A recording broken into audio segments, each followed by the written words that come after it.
have to disclose those people in the interrogatory responses. Now, what if that same interrogatory says, and tell me everything they know about this case? Do you have to answer that? Now, I see Cedric, one of our summer clerks, shaking his head no. Now, why is that? I feel like that would be part of your job to figure that out. It's work product, right? And you say you could have a work product objection to this witness you found knows request. So the point of the matter is you got to read the rule, determine what has to be supplemented if you're the responding party, and if something comes up that you realize, oops, this wasn't included in my interrogatory responses, you need to go back each time and make sure you're appropriately supplementing your interrogatory responses. Now, let's throw one out there.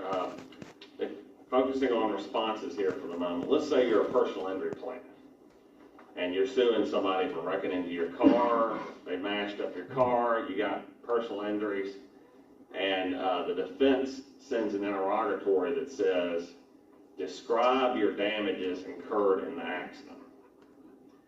What are your options as far as responding to that interrogatory? Just generally, what are your options in responding to interrogatories? You can object, yes. You can answer subject to the objection. You can answer subject to an objection, okay, what else? Provide a reasonable response. You provide documents sometimes. Okay, you can provide documents, we'll go into that. That's under 91133C. C, right? Did he say he's D in federal or C in state? Excuse me? It's D in federal or C in state? I believe it's C. We'll check that out. We'll read the rule. He says something to the effect that discovery is ongoing, you adequately ascertain damages, but you'll supplement it with something that they are determined, something like that. Yeah. You have a duty to investigate, to try to answer. You just can't say, I don't know, therefore, you don't understand. Okay, so you have a duty to go find an answer if it's an interrogatory, right? Now, let's think about among these options. If you're the personal injury plaintiff, the defendant sends you a discovery request that says, describe your damages. Do you want to object and say, objection, this interrogatory is not reasonably calculated to lead to the discovery of relevant or admissible evidence? No, why not? Because you're saying that damages aren't relevant. Yeah, which would be it could be an admission to completely undermine your case, right? So that's what I call a boneheaded response. Now, boneheads do exist out there. I can guarantee it. People will give you a stupid response like that to a question on a fact that's perfectly well drafted that they actually have the burden of proving at trial. And it's my belief that you could go stick it to them if with that exact response, if they start putting up their damages at trial, and then in the meantime, let's say they haven't given you any more information, you can cross-examine them on this. You're saying this is not reasonably calculated to lead to the discovery of relevant admissible evidence. Why are you trying to present this to the court? Never seen that done, but I think it's fair game. Now, how about discovery is going on. Let's say it's 1.99 years after the accident happened, the lawsuit gets filed, the defendant sends this interrogatory. It's 1.99 years after the accident took place, and the plaintiff says, I'm still trying to figure out what my damages are. Okay. And if they go on to say, and I will supplement them when I know what they are. Is that a very powerful response for a plaintiff trying to recover money in a personal injury case?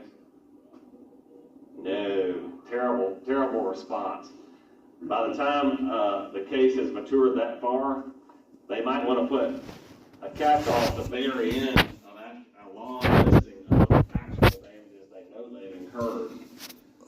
But you certainly wouldn't want to be lazy to give some response like that if you want to ever get your case settled, because it's basically saying, we don't even know what our case is.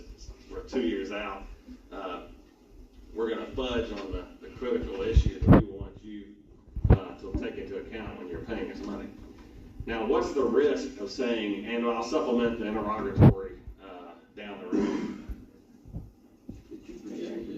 You forget to, and then you're really in a bind when you all of a sudden try to do it. Maybe it's outside the discovery period. It's no longer, the other party no longer can cross-examine you on what your response is.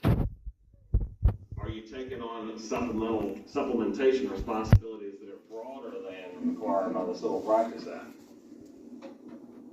Quite likely you are, because not everything has to be supplemented.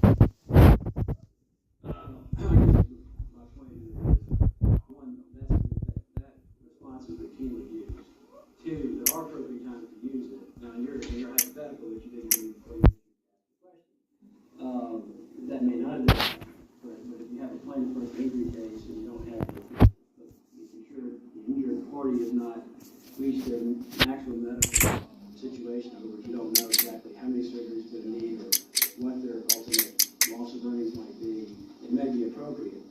But you will have to produce evidence of that to get it into the trial, or you will be prohibited from introducing that evidence. So I think most plaintiffs' lawyers in that situation are going to remove the supplement, because if they don't, they can't introduce the evidence. But having said that, I agree with you in general, it's probably not a great response, but there are times when it's appropriate. Oh, by the way, Greg is correct. The question that he answered, which was, what are the options that a party might pursue in response to an interrogatory? I was not in any way suggesting it was the answer to give when Greg gave the option. We each gave options. And Greg is correct that somebody that's on their toes is definitely going to come back and supplement that interrogatory. Otherwise, they'll be in major trouble when they come to prove their evidence of trial. But my belief is that if you are the personal injury plaintiff, and unless for some reason you have, let's say it's a defendant that's about to give a statement and it's immediately after the injury occurs, then you ought to give up.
That the interrogatory does not request information reasonably calculated to lead to the discovery of relevant or admissible evidence.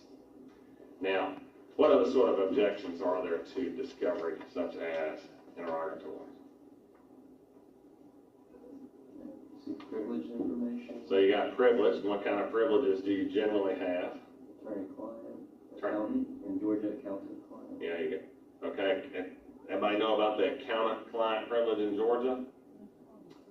And then you got work product. You got trial, which is a brand of trial preparation information. And then you have, so those are the basic privileges you need to think about. You might have some others under very specific circumstances. In certain circumstances, you might have spousal privileges. You know, basically. The trial preparation protection extends, to agents and insurers and other representatives of the client, not just to attorneys. So you got Right. I've got one case right now where a real estate agent was helping out the client in anticipation of litigation. Okay, let me ask you this. Is the trial preparation privilege, which is filed in what rule? 911-26? Is it bulletproof? If somebody generates trial preparation materials, can they be certain that they never have to produce that evidence prior to trial? No. No. And what are the limitations on the trial preparation objection? If the requesting party states and proves that they have, I can't remember the language, but if they have a compelling need for that information and can't otherwise get it, or something like that.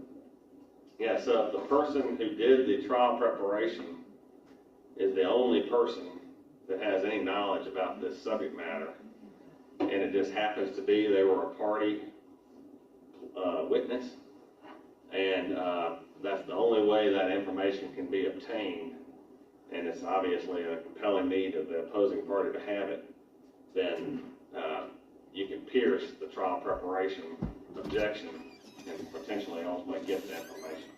You only can get the information that you specifically request. You can't get all the work product, right? Like if it's like a witness who was interviewed who was left town and then nobody can reach them, they can get that interview from the witness, but they can't get something else as the work product, right? That's right. There's no general waiver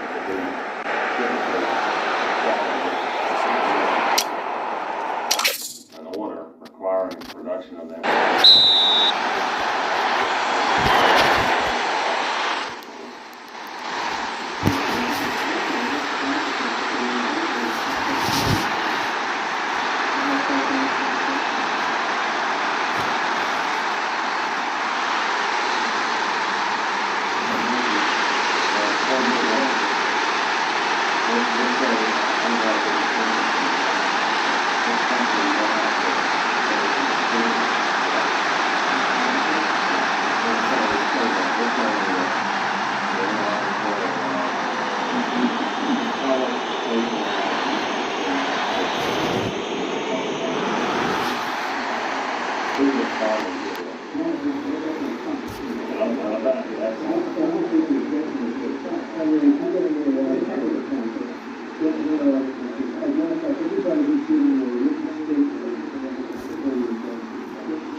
We can do a comparison on call. 911-26 allows for discovery of statements made by the party opponent concerning the litigation. All right. So I suppose you might be able to say, well, that's what the rule says you can get, so the other efforts of the attorney going out and interviewing witnesses are not discovered. Now, you might actually have to disclose that you put the statement, but producing the actual statement itself is a whole different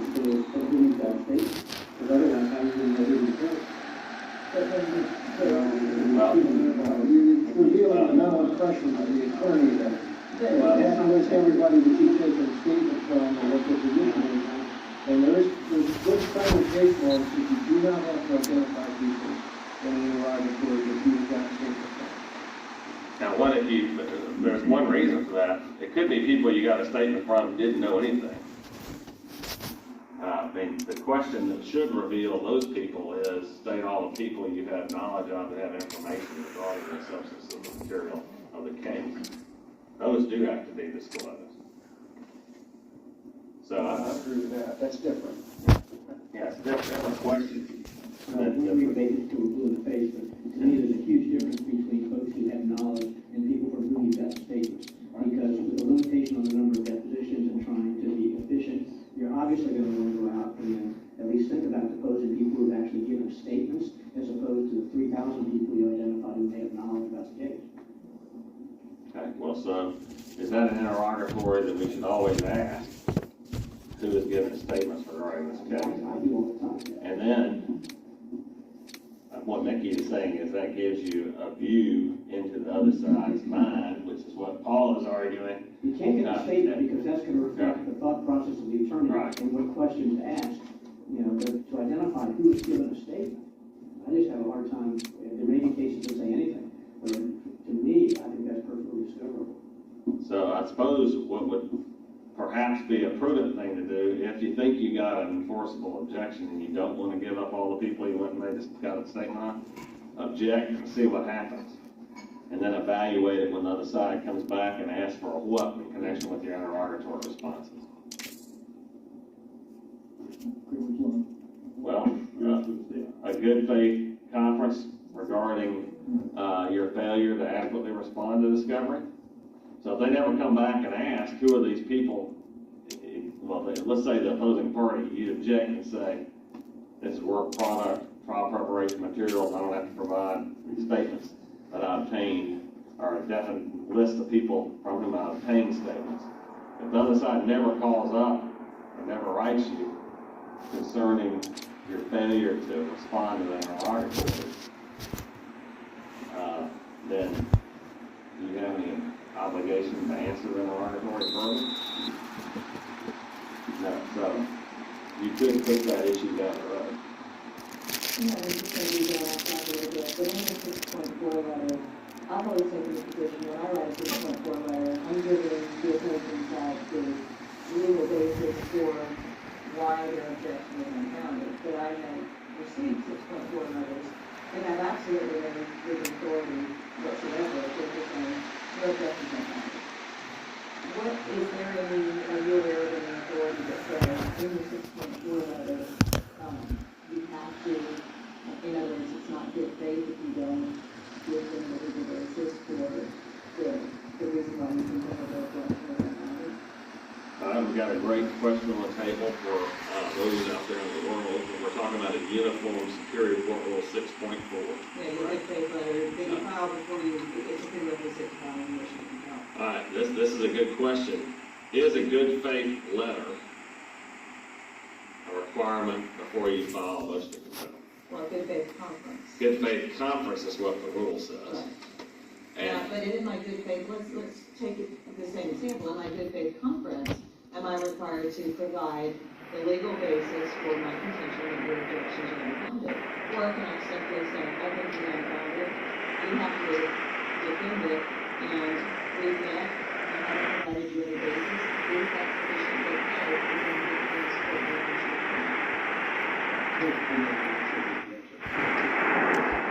If you object to it, and you're the plaintiff, and you object to the interrogatory, please explain your damages. I don't think you have to give any explanation in your letter as to why you're unfounded. Yeah, but if it's a little tougher than that, why risk that it's not good faith? Give a citation of authority, give some explanation. I don't think there's a blanket answer. And I think what I would do is agree with Mickey and agree with Michelle that, first of all, I don't think it has to be a letter. However, I think laying out in a letter before you have a conference with an opposing attorney is a very good idea so that they will know where you're coming from when you call them up and say, we're going to work through all these objections. The other thing, as Mickey was saying, is if the opposing party to whom you've asked discovery has a whole litany of objections, it looks like they just took the paralegal's handbook on objections and stuck it in response to that interrogatory, then there can't be all good faith objections, more than likely, unless you just have the worst interrogatory known to humankind. So, you ought to have to give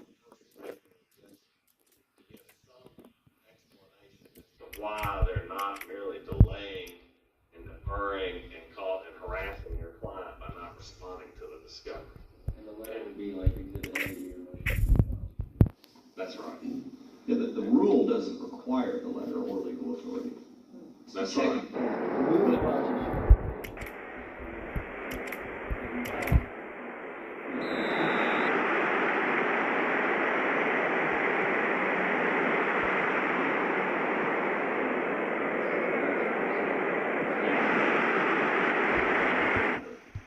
Practice matter that makes your certification more easier.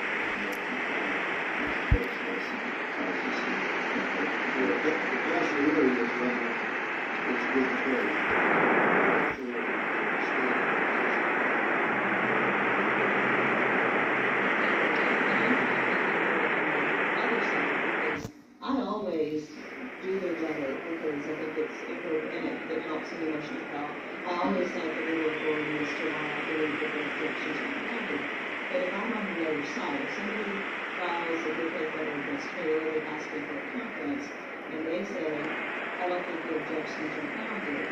And I said, I think they are under this authority, and they don't give me an authority. Can I then review their motion and say, Judge, what do you confer in good faith? They're now going to all these cases that I didn't find or whatever, and they're filing a motion to compel on basis that they never provided us with any kind of conference. Can I use that as a defense that their conference was not in good faith because they did not provide it and say, you're wrong, provide it. And but I do it, and I know always have steps. You can have a conference, or you can provide a choice.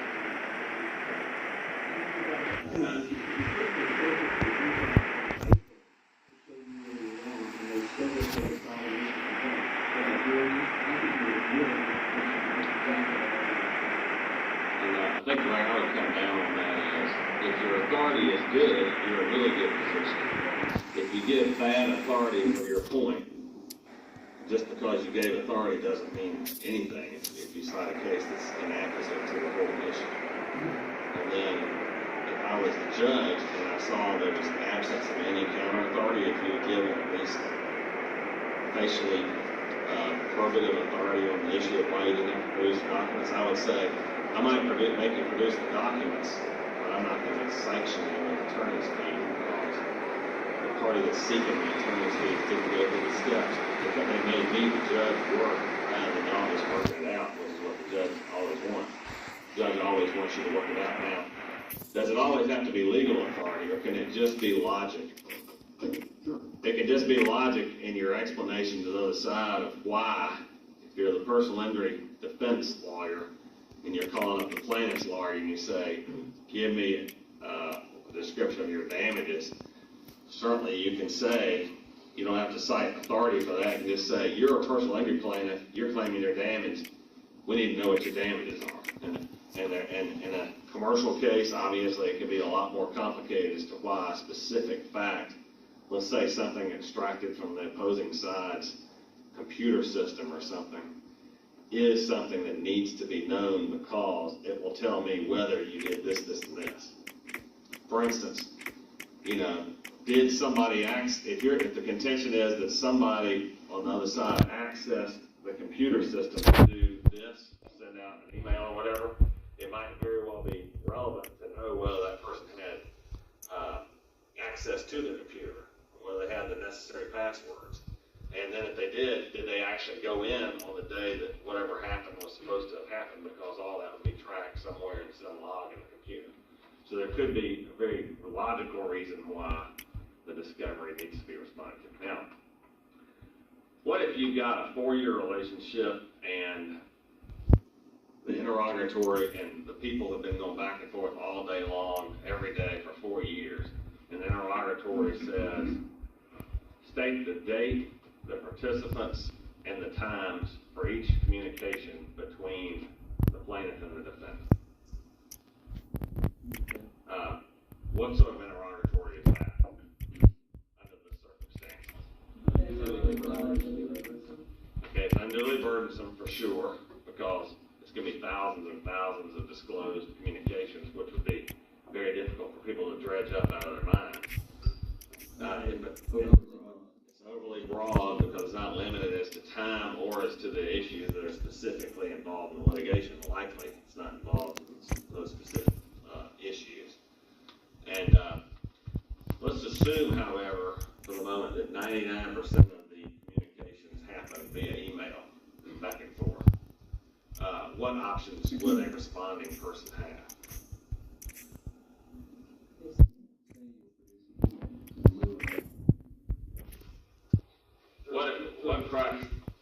What criteria go into a determination whether you can just produce documents instead of answering an interrogatory?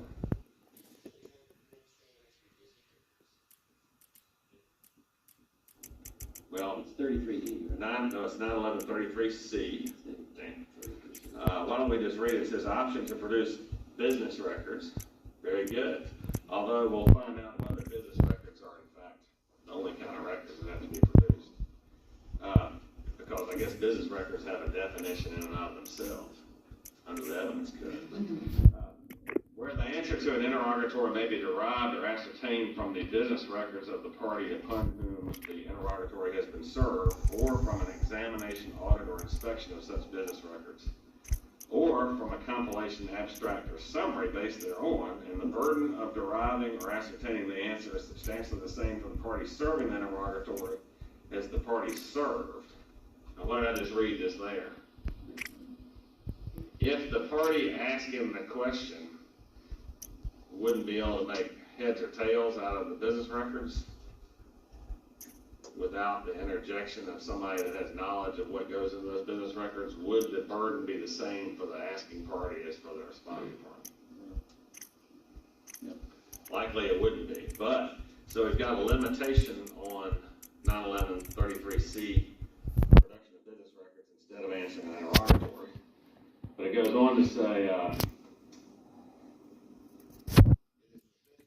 the interrogatory to specify the records from which the answer may be derived or ascertained, and to afford the party serving the interrogatory reasonable opportunity to examine, audit, or inspect such records, and to make copies, compilations, abstracts, or summaries. So, sometimes you'll get an interrogatory that looks like a complete insurmountable task. Describe every communication two parties have.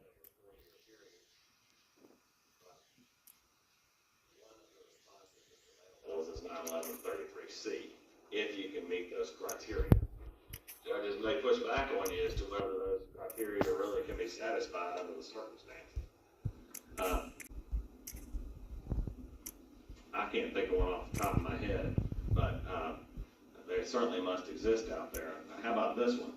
Has anybody ever required that the records be business records under the evidence code, admissible into evidence? Well, the fact that they're a business record doesn't mean they're admissible. That's just step one of admissibility. Answer interrogatory so they can be produced, even if they're not business records, because, in fact, there seems to be the option of compilations and summaries that might answer the question. Such as perhaps a query on a computer that in and of itself wouldn't be a business record. If there's a database of information, they say we want to know this, the query on the computer might answer the question, but it might end up being 1,000 elements of information that would be stupid to then type up in an interrogatory response. So, Henry, you asked the question of whether that's been used. I have used a similar situation. I had in one of my MARTA cases, they produced, rather than producing the actual incident report, so it was a crime, it was a premises liability negligent security case, and rather than producing the actual reports, they provided an incident summary log, which was the result of their query into a computer database regarding these crimes. I went back and required them to actually produce all of the incident reports themselves, and then required them to acknowledge that their incident summary logs were in fact business records, because what I then used in trial was the fact that when they put in a query for rape, kidnapping, or assault, my client's incident did not show up in the incident summary logs.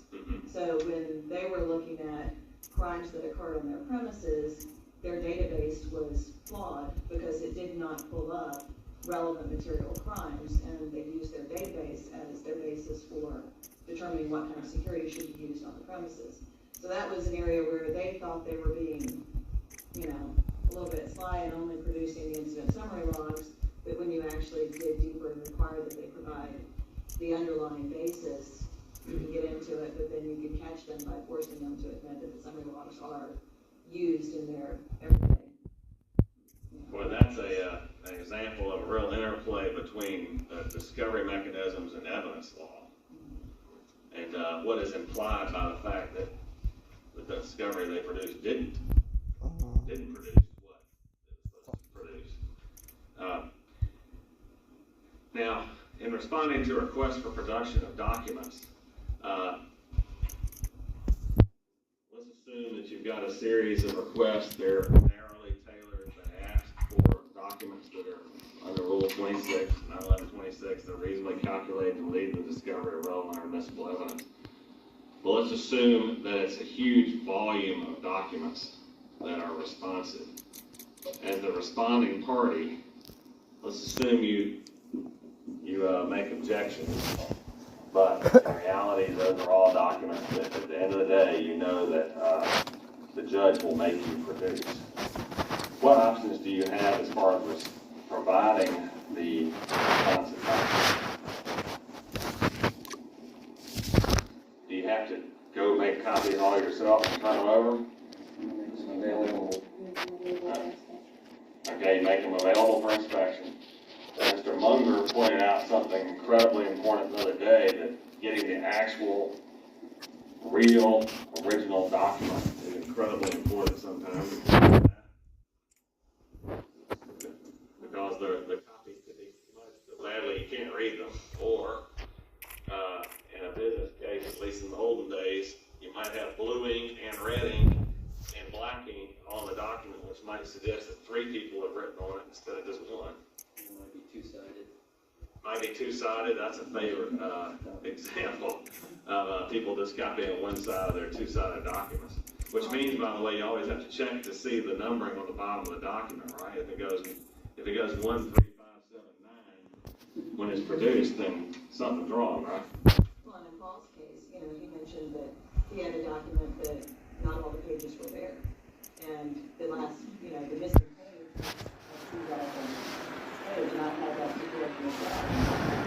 So they were putting the documents into the homicide, they were going to solve it before I had report, and then had them as the accident into the doctor because they missed the whole thing. And, those kinds of things, by getting the original, by insisting on the original documents that somebody else might have overlooked in the case, and I think in Paul's case, it was a significant, there was some significant omissions on that missing page. Yet, because we were on there. Well, and this was, I got a document from the defense attorney for the guy, who was in jail. He was part of the defendant.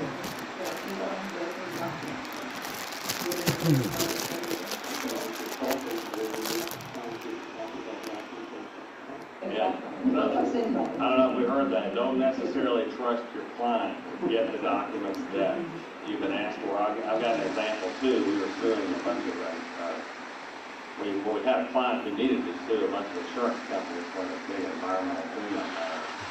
And they were saying we don't have the insurance policies anywhere. Well, amazingly, all it took is us flying up to Kentucky, walking through their offices, asking a bunch of questions. Lo and behold, up there on the shelf, our whole box is full of their old insurance policy. And they had sworn they didn't have it. So sometimes you just have to get feet on the ground to go find what you're looking for, especially if it's critical element of your thing. Now, with respect to responding, if you're the responding party and there's a room full of documents, and people have asked a lot of different, very pointed question production of documents that opposing side has, can you just open the door to the warehouse and say, there are the documents, Mr. Plaintiff, go find the ones you want?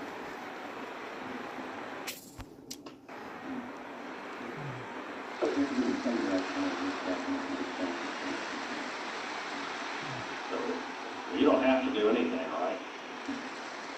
You can just tell them, go in there and find them. But what happens if they complain, or they assert that they're going to go to the court if you don't do a better job of producing the document? Then you have to, under the rules, you're supposed to designate the documents that have to be held in what kind of way? They have to be held in the way that they're ordinarily kept in business. In other words, you can't get a whole army of people to mix the documents up and then produce the documents. It would have to be the file cabinets in the way that people kept them during the time when the documents were kept. And you would also have to guide the people, the opposing party, to the documents that were responsive to the request for production, if you want to be in compliance with the rules. Now, I had a case, it was actually a federal court case, I think the same thing would apply if you had a judge that ever got around to making a ruling in state or superior court, where they did they actually produced CDs with tens of thousands of documents on them. They provided no index or anything. And the federal court ordered that the opposing side that was producing the documents index the CDs and say the base number so-and-so is responsive to this request, etc. The general idea is the people that have knowledge of the documents are going to be much more readily able to narrow the set of documents that are associated with the response than the people that are coming in that have never seen the documents before. One thing more about looking at original documents, again, it's less relevant now than it was, but if it's a lot of faxes, sometimes I've found the orientation of the staple in the upper left-hand corner to identify which documents were attached to each other at the time a fax went out or whatever can make all the difference in the world. Things you can't pick up while you're looking at photocopied documents very often. It could be any little detail like that, or of course you got a situation where something's Xeroxed entirely off the page, like the fax legend at the top that says when it was sent. So, sometimes the devil is in the details. Same issue. Folks the heck out of me when the other side produces documents as copies for our use and doesn't staple them as they were originally stapled. It just gives you a big stack of 500 pages with no separation between this document. That gives if you got a contract that supposedly has certain attachments to it, and all you have is cover document and then a whole bunch of papers underneath it, and you don't know which ones were attached, which ones were not, then that doesn't really give the opposing side any evidence as to what the contract is supposed to be. Some more practice point is that there's no obligation to take stamp documents, but it sure does make a lot of sense to do it yourself and then just try to deal with the other side where they're doing it, because down the road you lose track of where it came from. But it also avoids you being charged with not having produced something. You know, now you can say, well, I gave you 100 documents, but if they're not marked and later on something comes up, I've had that happen to me where you never produced it. I base stamp everything on your own. Alright, so for those of you that don't know, what is a base stamp? This is old-timey lawyer language. It's in the old day, it was an actual physical stamp, like you used to stamp a date on something, but it is a unique number identifier that is placed onto a document using some mechanism, usually identifying the party that's producing the document, and usually serially from one to whatever, so that a party can say for sure, these are documents that were in my possession, I have produced them in this litigation, and my file cabinets or whatever were the source of this document. Now, there are many electronic ways nowadays to put a number onto a document. Also, Henry, related to that is whether or not you should base stamp before you conduct a code review. Some attorneys do it one way, and I think the best practice is to do it first. The provision be a base. And then base case. When you identify the document as privileged, but they have a base, then you can argue that. Before that, you really do this all situation where someone accuses you of hiding documents, you don't have the base number, then that accusation might actually stand. Yeah, that's a very fine distinction to make there, because if you base number everything, including all your privilege documents, you almost inevitably are going to be having to do a privilege lock because you'll have all these missing documents.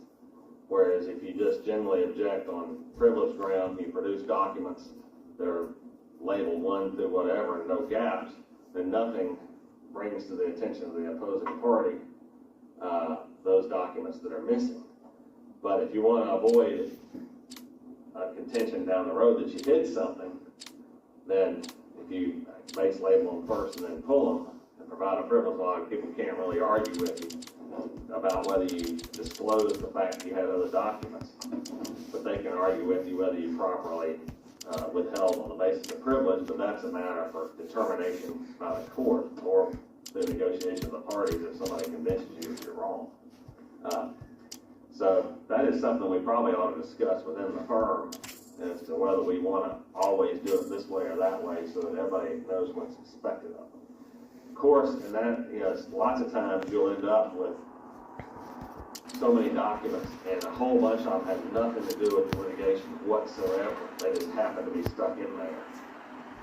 In which case you have huge gaps, and then you have to explain to the other side why you didn't produce the documents, even though they may have been something entirely unrelated to litigation. Okay. So the general goals are to get information you're going to need to have, and to get information from the other side that they're not going to want to have to give you, some of which might be information that will undermine their own case. So what we've talked about today is some of the general things you need to think about as far as responding to discovery. Earlier on, and at the very beginning of this today, we talked about how to craft discovery so that one falls under Rule 26. Two has to be responded to by the other side as opposed to being so badly crafted that you make an objection and say, I can't understand what you're saying. And then also, trying to craft it so that there's no good objection because then you waste your interrogatory. And certainly don't object to things that on the grounds that it's not relevant to the lawsuit if it's the very thing you have to prove in the lawsuit. And avoid making other nonsensical responses that are driven more by time to do the work than they are by logic.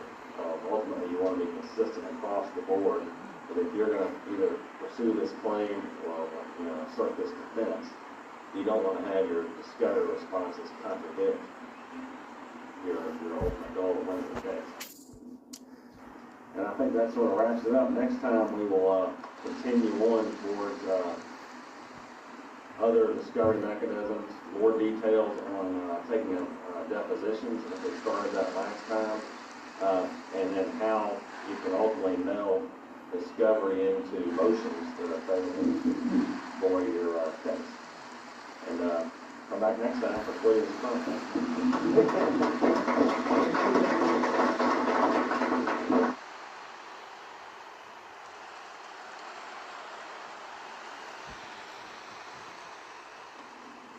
Good afternoon. We're here at Taylor English for Williams Kernels. The subject matter of this afternoon is summary judgment motions. And to refresh those people out in the world that hear this through the videotape, please remember that we are not providing legal advice here at Taylor English. It's a training tape. It's to give you things to think about. In the course of your litigation, please consult with a lawyer. And if you are a lawyer, consult the rules. For those of you all don't recall, that when I say, when in doubt, you say, read the rules. That's true of the people out there in the internet land who are watching this. As I said, today we are covering summary judgment motions. This will probably be a two-part series. The first thing will be the basic uses of summary judgment. When summary judgment, what type of circumstances summary judgment is appropriate, and what you have to do in order to get summary judgment. We'll be focusing principally on the plaintiff's side, but if we get to it, I'll have a hypothetical which stretches our minds with respect to things that can be and must be done in order to obtain summary judgment. So, what rule is summary judgment under the Civil Practice Act? 9/11/56. What are the goals of summary judgment? What's the purpose of it? Knock out claims. To win on claims without having to go to the jury. To remove issues that are not in factual dispute. Okay. So we've got to eliminate claims prior to the time the trial is to be had, either order. So a trial could be reduced by both winning claims and or eliminating them, depending on which side you're looking at it from. And also, the trial can be made shorter if facts that are not in dispute are brought to light. Is there a practical use for summary judgment unrelated to winning anything? Yes, it could put the case in the mode of settlement. For instance, somebody may move for summary judgment in order to make the other side think seriously about the weakness or strengths of their case, even if they think it's not a real high likelihood that summary judgment can be won by the party making the motion. Tends to bring people to the table and make them think seriously about their claims. When would you typically bring a motion for summary judgment? Close of discovery. At the close, after discovery is over, is a time that's often thought of as the correct time for summary judgment. When can one bring a motion for summary judgment if you're the plaintiff?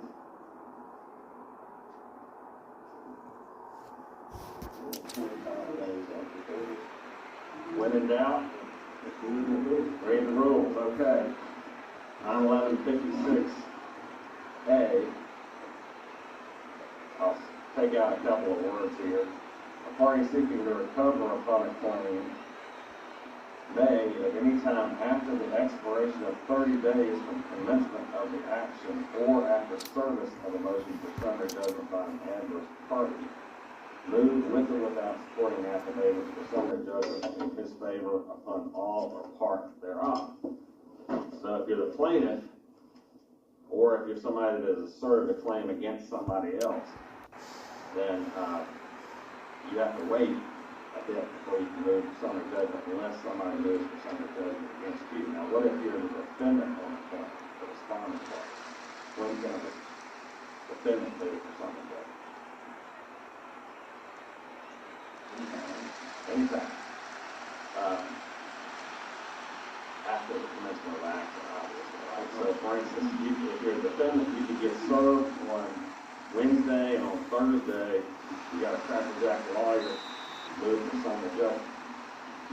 I, in fact, have one case that I moved to dismiss it, basically, but it was more or less like a summary judgment motion. The day after it served on my client, and we had a hearing that same day that I moved and we won. Judgment was granted in that case. One of the happiest days of my client's life.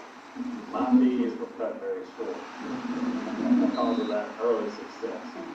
But in fact, what happened there is the court held an evidentiary hearing. We granted it on the cross-examination. We're doing commercial real estate. Okay. So, what is the difference between a motion to dismiss and a motion to summary judgment? Motion to summary judgment includes evidence outside the pleadings, outside the complaint. What are the pleadings?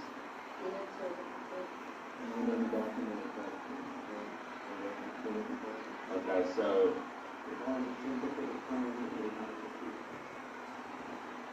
we would have the complaint,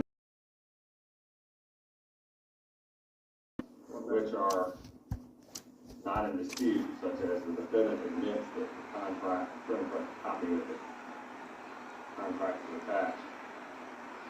Or, and this is an interesting one, I don't know the exact resolution. I had a defendant attach something to the answer, say that attachments to the pleadings were permissible for use in motion to dismiss and move to dismiss. And I see some nods here. Have you ever had that happen? It happened to be that document that was attached was a non-controversial document.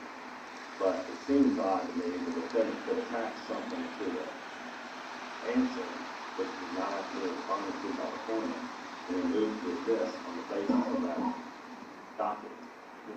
As a nomenclature thing, I'd probably call that a motion for judgment on the pleadings. I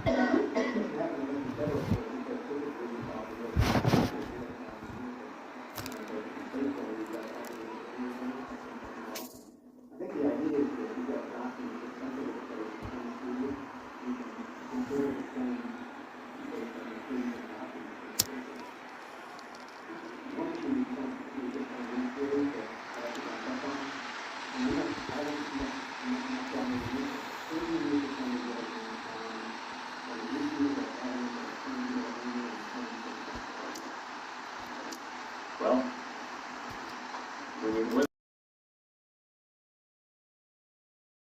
91156D, the question is, if you didn't hear that, do you have to move for summary judgment on an entire claim, or can you move for summary judgment as to a specific element of a claim?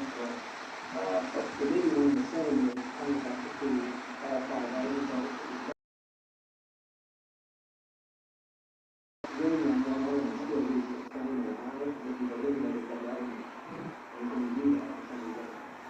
We're going to get to this, but the question is, which effectively is, can facts and or the application of facts to law be applied by the trial court as a result of summary judgment, even though the entire claim is not eliminated?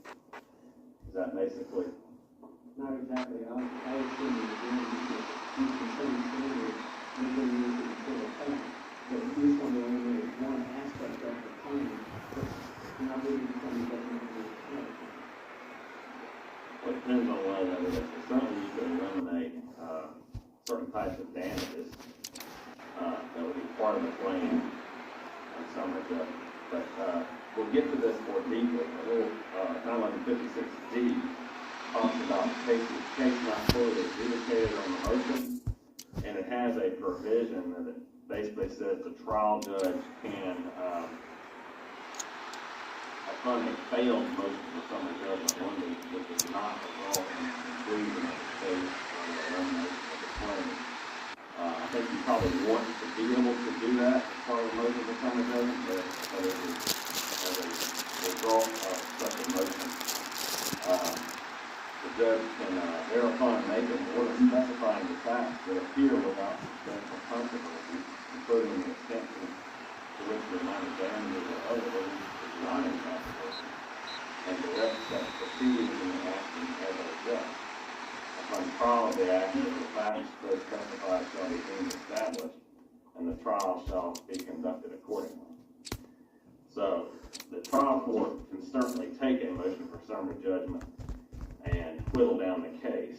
Whether that means it's appropriate to just try to knock out one element of a cause of action or a claim without all the others, I think that would be certainly true as to types of damages, but I don't know about any other. Whether if you can't get rid of liability at all, and you're just trying to get a ruling on one thing, I think you can try it. The court probably be, if it's going to eliminate a lot of trial, the court would probably be happy about that, but I'm not sure if it's contemplated directly in the wording.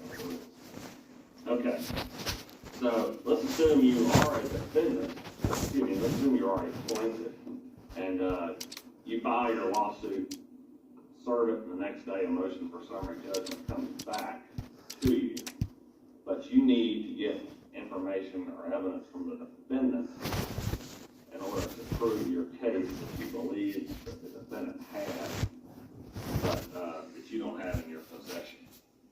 Is there any remedy, or do you just have to respond to the motion for summary judgment and pray the court denies it? Okay, under 91156F, which we did cover fairly thoroughly in the previous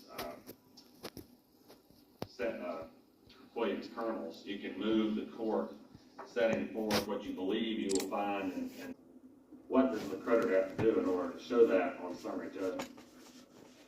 Not only with the security deed, but also title search. Okay, so there would be at least two elements of that, right?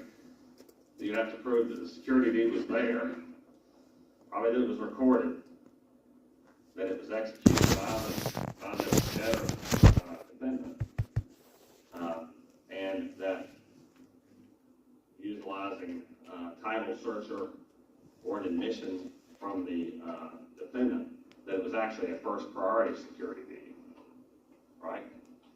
So that's a fundamental principle of summary judgment. The person moving for summary judgment has to use affidavits and other evidence obtained during discovery or from their own personal knowledge to establish the facts in a manner that would be admissible at trial so as to get the facts established for summary judgment. Yes, ma'am? I was just gonna say, how would you raise a defense if you think that part of the evidence submitted in support of the other party's summary judgment motion would be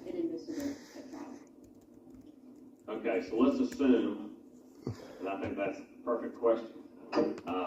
Let's assume that creditor that holds the note that would become non-usurious if secured by a first-party security interest submits a security deed, which with an affidavit that says, I was present when the defendant executed this security deed. I saw the defendant debtors put his signature on the security deed. I took the security deed and I filed it of record. And I know it's first priority. All right, so, but let's say the defendant debtor knows that he actually had another mortgage on the property at the time that he executed the security deed. What does the defendant debtor do to knock out the first priority assertion? Well, first of all, you would state that in your response to the motion for summary judgment. I was actually thinking about this earlier and seeing what there are various ways. I think definitely you argue it. The problem is, I'm concerned that if you only argue in a response brief for a motion for summary judgment, it might not adequately bring that admissibility issue to the attention of the court. So, Boyd, what would you do? You gotta have an affidavit, and a copy of the prior to the mortgage.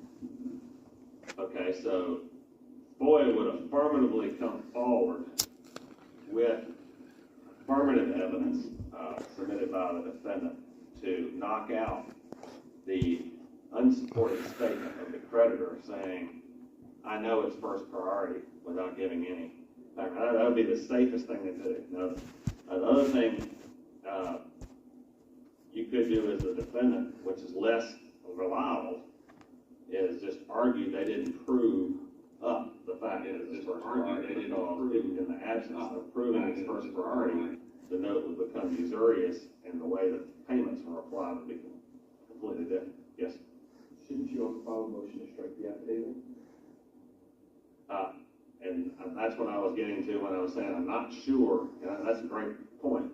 I'm not sure it would be adequately brought to the attention of the court by merely putting it in a brief in response to summary judgment, because how many of y'all have ever had a judge that you stood up before and said, Your Honor, we're here on summary judgment.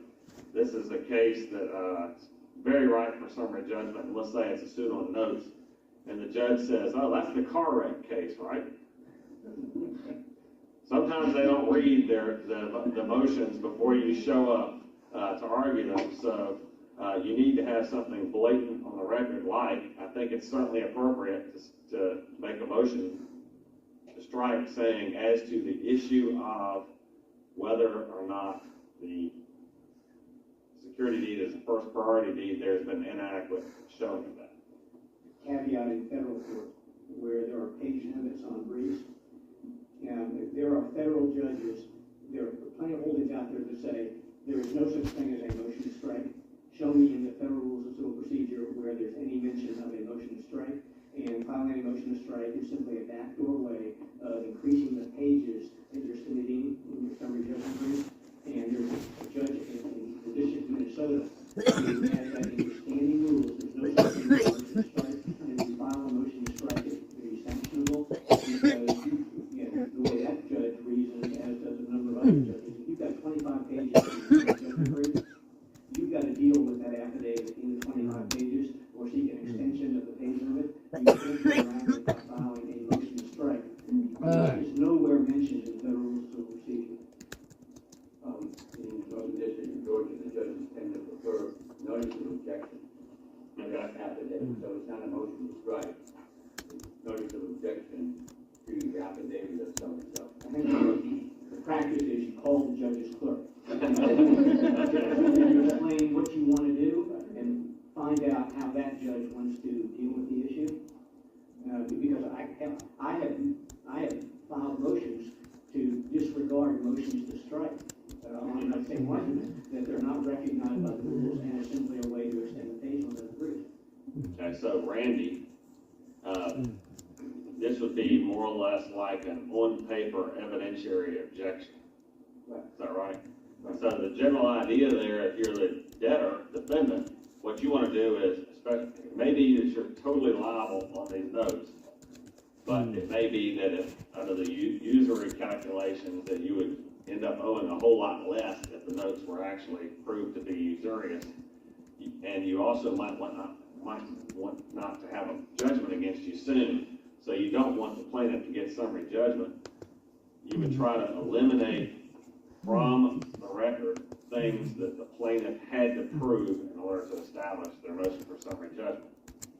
Now, when must a movement for summary judgment actually submit the evidence to support the motion for summary judgment? With the motion. With the motion. And so they can't come back, at least they're not supposed to come back later after they move for summary judgment and say, oh, here's another affidavit to support my motion for summary judgment. It's supposed to be a cohesive package that contains all that is necessary for the movement to move for summary judgment on the claims that they are moving for summary judgment on. To what extent can you bring new affidavits in a reply brief if you're responding to arguments that the other side has made in their response brief? My belief is that under the rules, you're not supposed to submit any additional evidence as the movement in response or reply to the response of the non-moving party. Does it happen? Yes. Might the court consider it? Possibly. But basically, as the movement, you're supposed to eliminate the arguments that the opposing party might make as part of your motion. Well, I had a situation where I filed a motion for summary judgment with affidavits. The other side came back and they said, they essentially mischaracterized what my client had said in an email because they completely misconstrued it. So in the reply brief, we submitted an affidavit of the client that simply explained how they had misconstrued that particular email.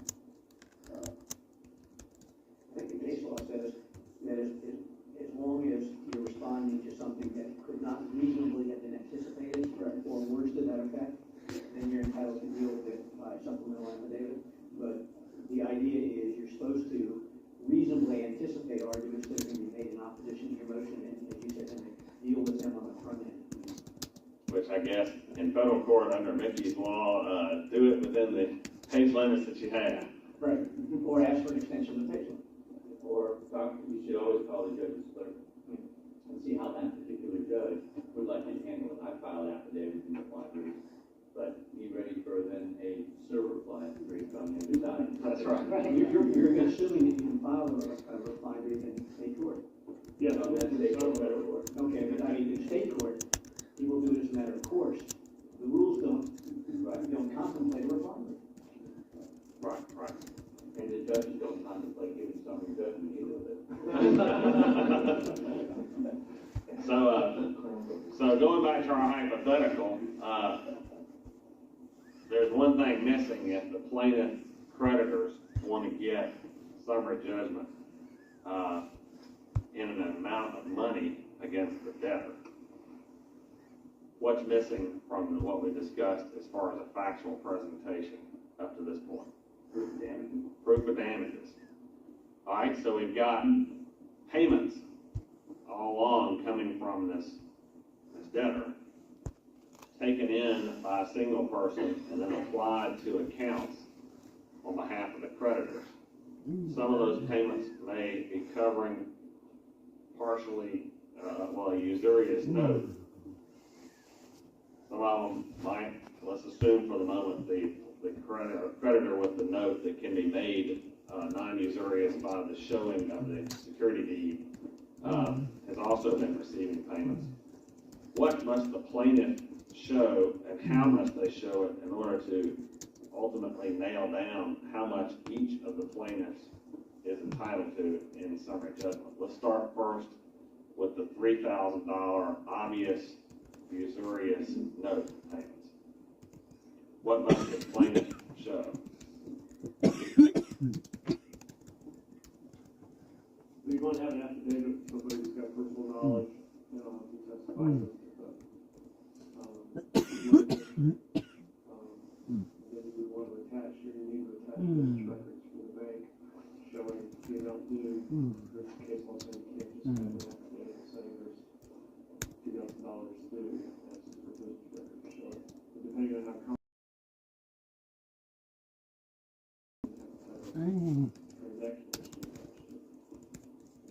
Okay, so yes, so one, somebody's getting the personal knowledge that they're available has to say, this money came in, we split it up this way between the two notes when it came in. From each payment, we took this amount and applied it to this note, took that amount and applied it to that note, right? That's all, and then they have to have, if they have personal knowledge, then I'm not positive you have to show the business records as to how it was applied. But for sure, if the person does not have personal knowledge, as part of the affidavits presented to the court, the actual business records of the creditors have to be made available and attached to the affidavit. You've got a brand new case you all ought to have in your arsenal. It's Brown versus Seaboard Construction Company, decided September 25th, 2012. Today's October 19th, 2012. Pretty current. And it expressly holds that when you're relying upon business records to establish something, it says because the business records referred to and relied upon by Swan, one of the parties, were not attached to his affidavits, the affidavit cannot be used to support Seaboard's motion for summary judgment. So the Georgia courts at this point in time are insistent upon having any backup business records that one says they were viewed in order to reach a conclusion actually submitted with their affidavits to the court. And another pretty recent case from March 2012, Patterson versus Bennett Street Properties, 2012 Georgia Appeals Lexus 299. I don't actually have the court of appeals site. It was very similar. It was a suit on against the guarantor on his liability under leases. And the court held that the business records that were used by the person who tried to figure out how much was owed by the guarantor had to all be available to the court in order to support the testimony of the person who said that she had looked at the business records and denied summary judgment. Well, actually held that the case ought to be reversed because there was no evidence that the business records were available to the court when this person gave this conclusory testimony based on business records that weren't in court.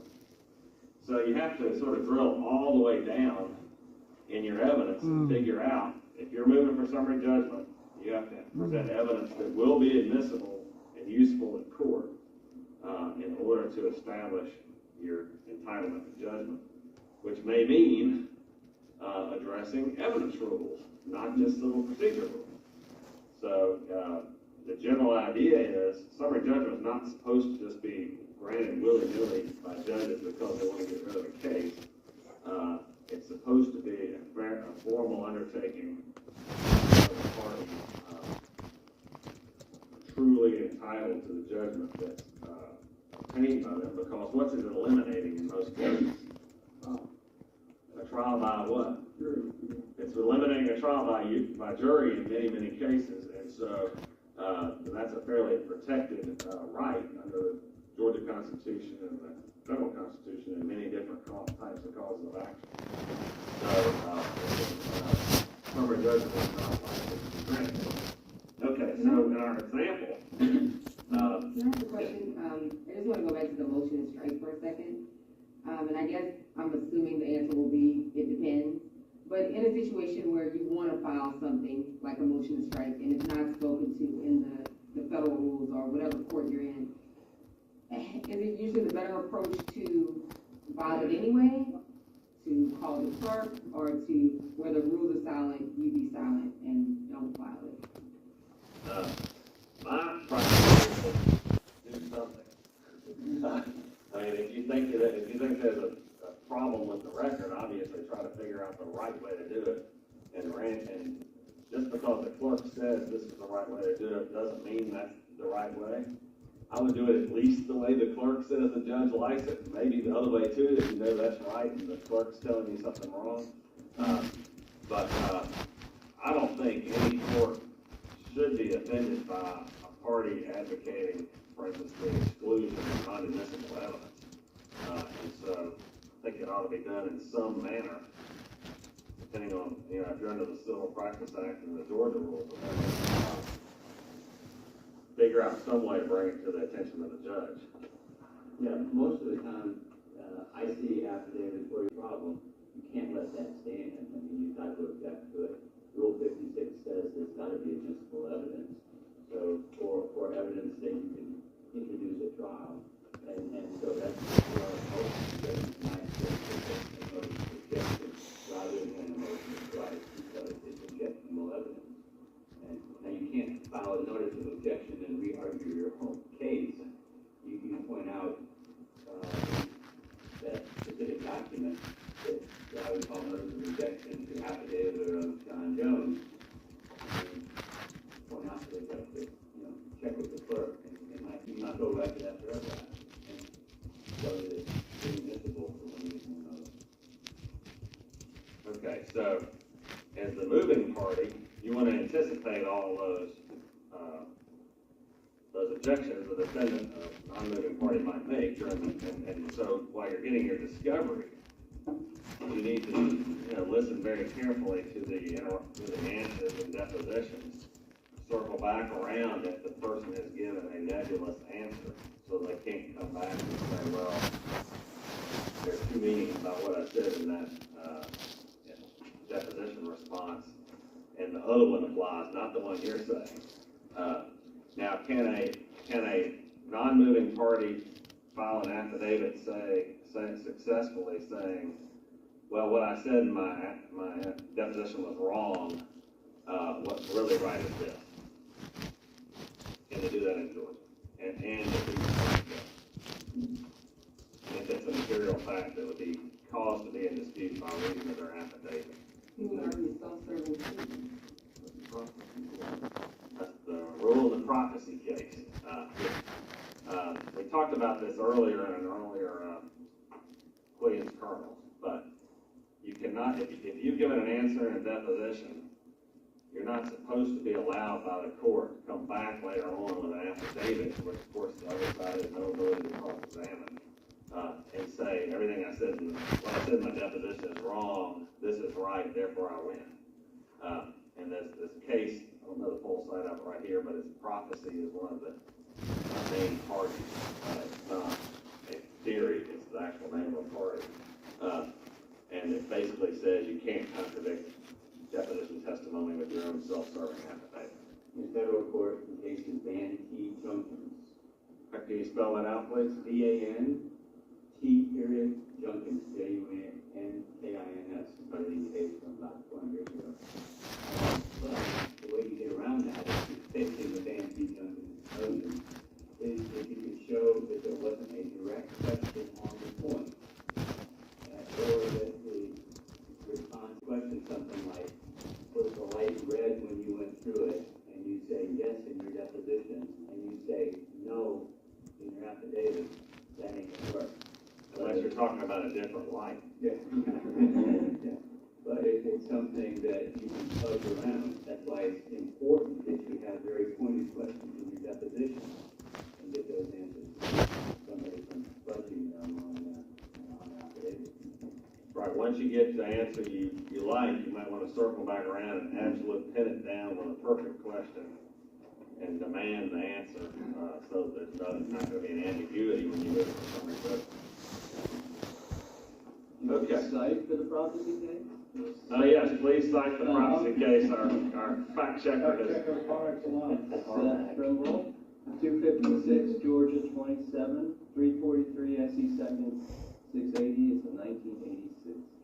Okay, very good. Now, sample of that case had a client that got sued by a woman claiming she was his common law wife, but it was her actions were actually as a defense to a claim that she was embezzling from their co-owned company. But her defense was, well, I'm married to him, so I can't embezzle from my husband. But she had given a deposition testimony in a different case during the exact same period of time, where she said, I'm not married to him and I never will marry him.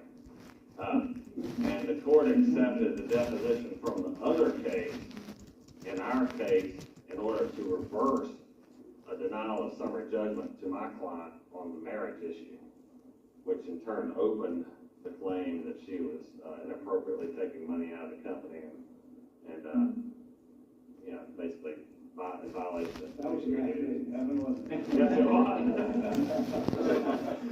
And this may be a topic beyond our current topic, and you may have dealt with it already. If you did, I apologize. But the extent to which you can take an errata sheet after a deposition and change your testimony in the errata sheet. I think we did lightly touch on that, but does anybody know what an errata sheet is? It's where the deponent makes When you write what line it is, what the change you want to be made, you explain why the change needs to be made, and that's Okay, so the key here is you have to do it timely after getting the transcript. If you're the explanation, it has to have some logic to it as to why you're making the change. The judge may refuse to accept the changed testimony as a basis for defeating summary judgment. It's hard to say whether how that would come out. Has anybody ever had that circumstance where the errata sheet became the topic of whether summary judgment was appropriate or not? Not exactly, but I've had plenty of fights with errata sheets with other counsel. In federal court, there are some cases where attorney fees have been assessed against the attorney who corrected the deposition multiple times, hundreds of times. Really went in and treated the deposition more to their liking. But in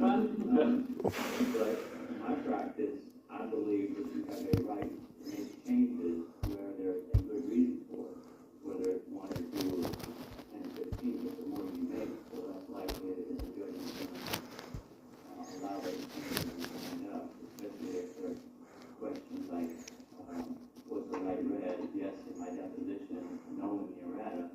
You better have a pretty good reason for changing your testimony, like, I was being for the question.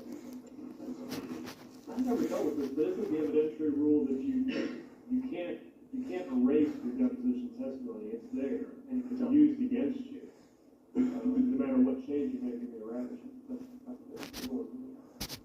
I think that is the rule. So you'd have to give the same explanation on the stand if you're being cross-examined as to why it's different. But I've definitely seen circumstances where a witness gets into a mode probably because of not very good questioning by the asking attorney, and they're in a whole different time frame from what the attorney has now switched to talking about. And that causes all sorts of chaos because they answer all these questions like I never saw that, etc.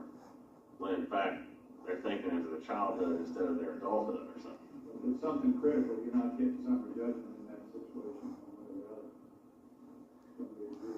Right. Can you, let's assume for the moment you move for summary judgment and it's denied because, let's say, the creditor in this circumstance fails, or the creditors fail to attach business records to their affidavit stating how the money was allocated, or showing how the money was allocated when it came into their single person loan servicer. And so the judge says, well, I think there's questions of fact here as to how the money was applied, therefore I'm denying summary judgment. And the judge at the same time doesn't make any ruling on whether there's liability or not, because it's just a one-line order saying there are genuine issues of material fact, I deny summary judgment. Can the creditors come back and remove for summary judgment? Sure. How many times can you remove for summary judgment? I don't think there's a specific limit. 7 times 7. You can remove for summary judgment. Sometimes there are obviously limitations on that. For instance, the superior court judges all around here in the metro area seem to have been very keen on doing scheduling orders in recent history. And certainly the district court judges do, and there's all sorts of federal rules that limit the time filing of this, that, and the other. And so you would have to do all your moving within the time allowed by the individual court in the individual case. Now, other than the individual rule by an individual judge, what's your limit on your ability to move for summary judgment? Soon enough not to delay trial. Okay, soon enough not to delay trial, which means it has to be at least how far back from trial? 30 days, if they need to have 30 days to respond. There's no reply brief allowed, or Is it 30 days or is it 33 days? mail it, it's 33 days. Okay, so if you got a trial, you sure as heck better hand serve your motion for summary judgment if you're 30 days prior to trial. Or alternatively, if for some reason the judge sets a hearing date saying all summary judgment motions shall be heard on this day, you have to move at least 30 or 33 days before that hearing. Now, is that a good idea to wait until that last minute? And the judge is likely to say, don't have enough time to deal with it, not going to deal with it. Now, something wrong with this. Oh yeah, so you can't delay trial by moving for summary judgment. Let's assume that you're coming up on trial and you don't think the judge is actually going to get around to hearing your summary judgment motion, even though you're 45 days away from trial. Should you file one anyway if you think you can win? Yes, yes.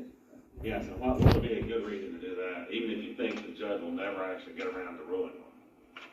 You can plant the seed in the judge's mind about these issues that you say are not in dispute, and you can, and the legal issues, and you can set yourself up for a motion for judgment as a matter of law. That's right.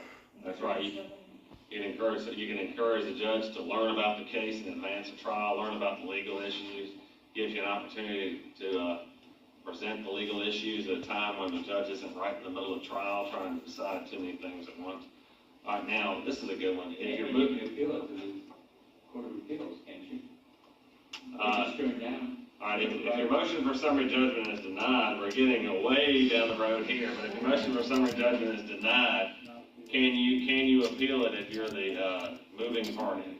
Not as a matter of right. Not as a matter of right, you'd have to get a certificate from the trial judge allowing it to be appealed, right? So if you have a really tough issue that the judges want to handle, and you think that the Court of Appeals is going to have to handle it anyway, and you have a long trial that's going to depend in part on what the law is, then that would be a circumstance where you'd ask for a certificate. But you can't get a certificate, the judge doesn't rule. That's right. If the judge doesn't rule, you can't get a certificate. Now, in this particular instance, let's say you realize that you failed to get some discovery during the discovery period, and there's something you'd really like to know before trial. Can you use summary judgment as a means of trying to flesh out evidence from the other side? Yeah, so if you know that the other side has to cough up their position on a particular point and or some document that you failed to get, and you're not able to get it during discovery, but you want to know what it is before you get up to start your case, make your opening statement to the jury, you can move for summary judgment in hopes that the defendant will be forced, or the responding party will be forced to cough up that information in order to defeat the summary judgment motion.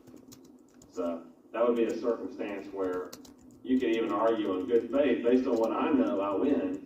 And it's only because the defendant came up with this document, which I didn't know for sure existed, that I've now lost summary judgment, but at least we have the document. Now, what about this? As the movement for summary judgment, are you entitled to a hearing on the motion for summary judgment? Yes. You have to request it. You have to request it. As the movement, are you entitled to a hearing? I know the respondent, you're entitled to. All right, definitely as a respondent under the Uniform Superior Court rules, you're entitled to a hearing, and you have to make that request for a hearing when? 5 days of response. You think it's within 5 days? Are you sure about that? I'm pretty sure it's within 5 days after your date for response. Okay. I didn't actually check that coming in here, but when in doubt, read the rules. So if you're the respondent, why would you want to have a hearing on the motion for summary judgment? Present your evidence that you claim is in dispute. numbers on a piece of paper. This is a classic reason for having a hearing. You can bring the big pile into the judge and say, if there's this much written about it, there's no way there are no genuine issues of material fact. But yes, it gives you an opportunity to make sure that the court knows, looking the judge directly in the eyes, about the evidence that you claim gives rise to a genuine issue of material fact. And then also, if there's some case law that seems to be, could go either way, but you know that you can walk the court through the very complicated facts of a case that make all the difference, that make what the other side has stated as a general proposition not true at all in your case, then you would want to, it gives you some certainty. Also, if you bring your client to a motion for summary judgment hearing, are there any advantages to that? Introduced to the court, this is my poor Mr. Smith is going to have his rights taken away from him if you grant this motion. Well, that's right. But typically you can't, you don't get testimony. Right. Well, you wouldn't get any testimony, but what does the client get to see if they come to court on a motion for summary judgment? What kind of lawyer you are? They get to see how good a lawyer you are. That's good. And they get to see the judge actually, hopefully, grappling with the case. And if the judge doesn't grapple with the case, then you can tell the client, well, this is a totally unreliable judge. Maybe we need to think about something else, some other way of addressing that. And that, to me, it often brings the client to a much more realistic view of what they're dealing with in the case, particularly if they're really close issues of law, or the client has made some bungling mistake during the course of doing their business, and they don't want to acknowledge that that bungling mistake really has anything to do with their ability to recover or not. There are a lot of advantages to having the client there. It gives them a little bit more realistic view of what you're dealing with on summary judgment. And the reverse of what I said is true. I've always found that it's good to have a client there, because if things go bad and they see how hard you work and how well you've done, they're not going to blame it on you as much as if you just send them a letter and say, oh, you lost. Sorry about that. Right. If they see that you, and the same with, trying a case, if the general counsel from your client wants to come and attend, I always encourage that, because then they can see the inaction. And if they don't like you, then they get another lawyer. But if you're a pretty good lawyer, you're going to be viewed more highly by your client. If you're going to have your client there, what do you want to be? What do you want to do? Be prepared, and you want to look sharp, be sharp, right? Don't go in with a rumpled suit and fumbling through a whole bunch of papers with no organization, apologizing to the judge and jury at every turn, because then they will get mad at you. Okay, so can a judge take a motion for summary judgment that's been poorly presented and more or less redo it for the moving party to make it workable as a summary judgment motion? Well, the record supports that it's got, what has to be there has to be in the record. It's not going to be a front on appeal.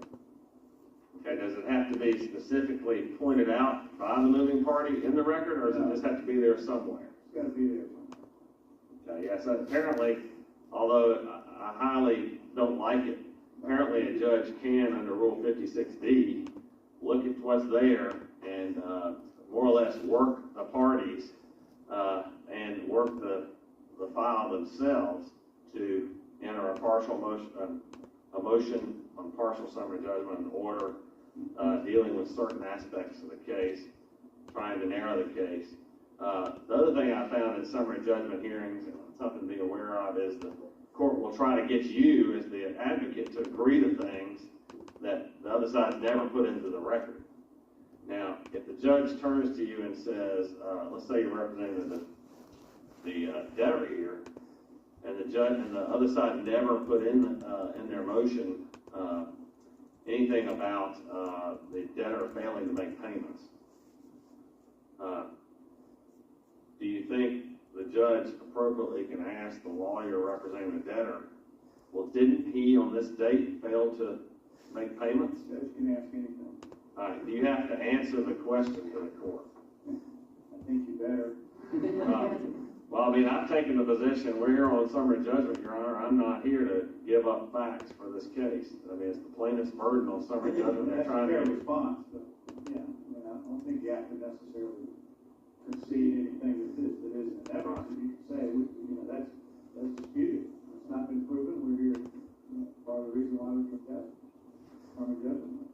Now, Yeah. what if it's not disputed at all? It's just only disputed as to whether the plaintiff has established it in their motion. Is it wrong to say, Your Honor, I don't have to answer that question? I'm not a witness. I'm just a law advocate. I think you have to be careful, because if you push that too hard, you lose credibility with the court, which is something you definitely don't want to do. So, if the judge presses and says, all right, really, are you seriously contesting that the guy hasn't, he's in fault, that he hasn't made payments? Are you going to present evidence that he's made all the payments? Point blank question, I think you're on real thin ice if you tell me you're going to contest that, but you can't present any evidence. Plus, you can ask for an extension to correct the record too, and you just embarrass yourself in front of the court. So, for example, in your debt thing, if the plaintiff doesn't say that that's the defendant's signature, the debtor's signature, and that's not in the record, but we all know it is, and the judge asks you, well, isn't that the debtor's signature? Ask the debtor's counsel, isn't that your client's signature? And you say, well, Your Honor, I'm not going to tell you because it's not in the record. I think what I would do there is say, if they want to use that as part of their motion for summary judgment, they can file another motion for summary judgment. But on this one, remember we're talking about the guy's going to have a judgment against him today if you make this admission. And then you're not going to get paid because they're going to take all the money out of his bank account and put it in the plaintiff's instead of into yours. Maybe. Yet it might be 2 years before the guy otherwise has to pay on this debt. True, but what I would say, represent the other side, say, Your Honor, it's not contested. I filed the motion. I didn't think that would be an issue, but if it is an issue, I can have an affidavit here this afternoon saying that is his signature, and we'll refile the motion and move forward. Right. So, and then it might be another 6 months or 8 months before the judge gets around to hearing that motion. Now, another question is it a material fact? The judge may be able to say, well, I don't even need to know that it's a signature. The answer said he executed notes. So, all right, that's enough for us to thank you for this very active discussion. Come back next month for Quillian's Kernels. Thank you.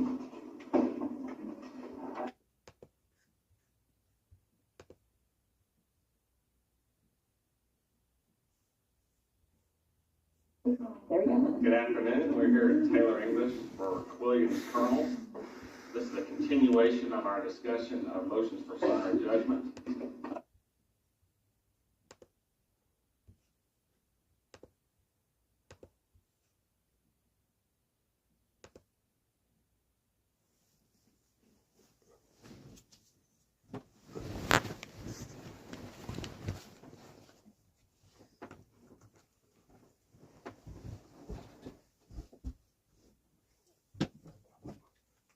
Today we'll focus on responding to motions for summary judgment and also to some extent on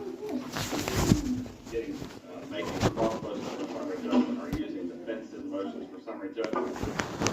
Further, we'll go into the details of what happens if you don't win, or if you do win, what the appeal rights are, etc. For those out there in the world, this is Taylor English DOMA. We're doing a training session here with a lot of my colleagues. We are not sharing legal advice here. One of the things we do all the time is talk about reading the rules. That would be the Georgia Civil Practice Act and also the Uniform Superior Court Rules or the Uniform State Court Rules.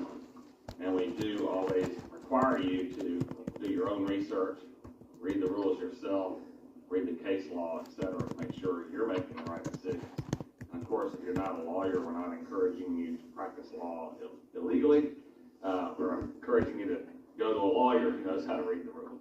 Okay, so last time we had a brief discussion, I believe right towards the end of the session, about getting an oral hearing on your motion for summary judgment, and there was some confusion over the exact timing of the request for an oral hearing. So, what did I do when I got out of the hearing? Got out of the session? I read the rules, and Uniform Superior Court Rule 6.3 addresses that directly. And it says that you are entitled to an oral hearing of your motion for summary judgment. And if you are in Georgia State or Superior Court and you're moving for summary judgment, when do you have to file a request for an oral hearing? You have to file it with your motion for summary judgment.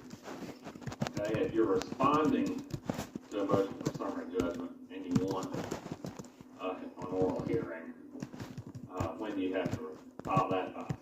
Well, that's where the confusion was. It has to be filed within 5 days of the time your response is due. And actually, I should say, within 5 days after your response is filed. So if you file earlier than the response is actually due, you have to file your request for oral hearing within 5 days of that date. Of course, with so many other things, I recommend you go ahead and file it with your response so you don't forget to do it later. It's sort of like a demand for a jury trial. You want to make sure it's filed timely. Go ahead and file it so you can forget about it. Now, there would be the question of, if you're moving for summary judgment, would you want an oral hearing or not? What would be the disadvantages of having an oral hearing? Any thoughts? All right, Mr. Devine, Roy Devine thinks there's no disadvantage. If it's worth filing a motion, it's worth getting in front of the judge and arguing. Anybody disagree with that? Well, I don't disagree, but I would say it's more cost to the client, but then they have to pay you to prepare the motion and now pay you to prepare for oral argument. Okay.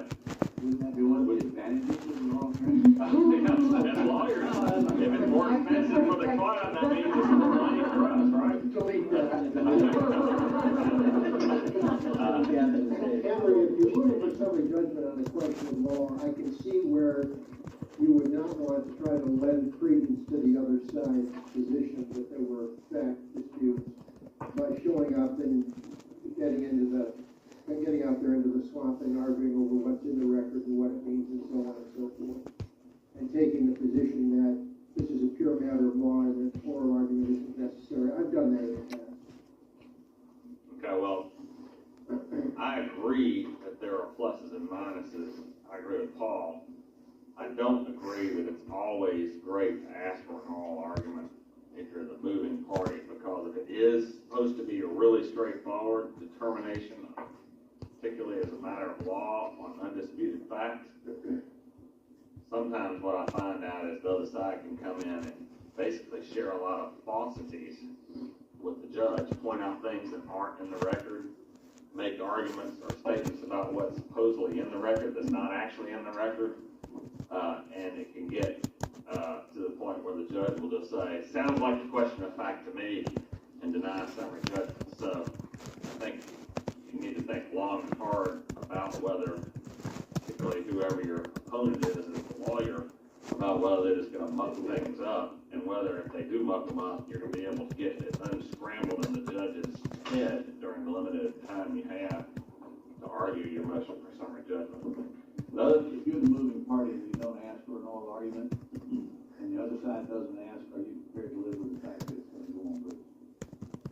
If you write a darn good brief. I mean, that's the, now one of the advantages of having an oral argument is who can come to an oral argument.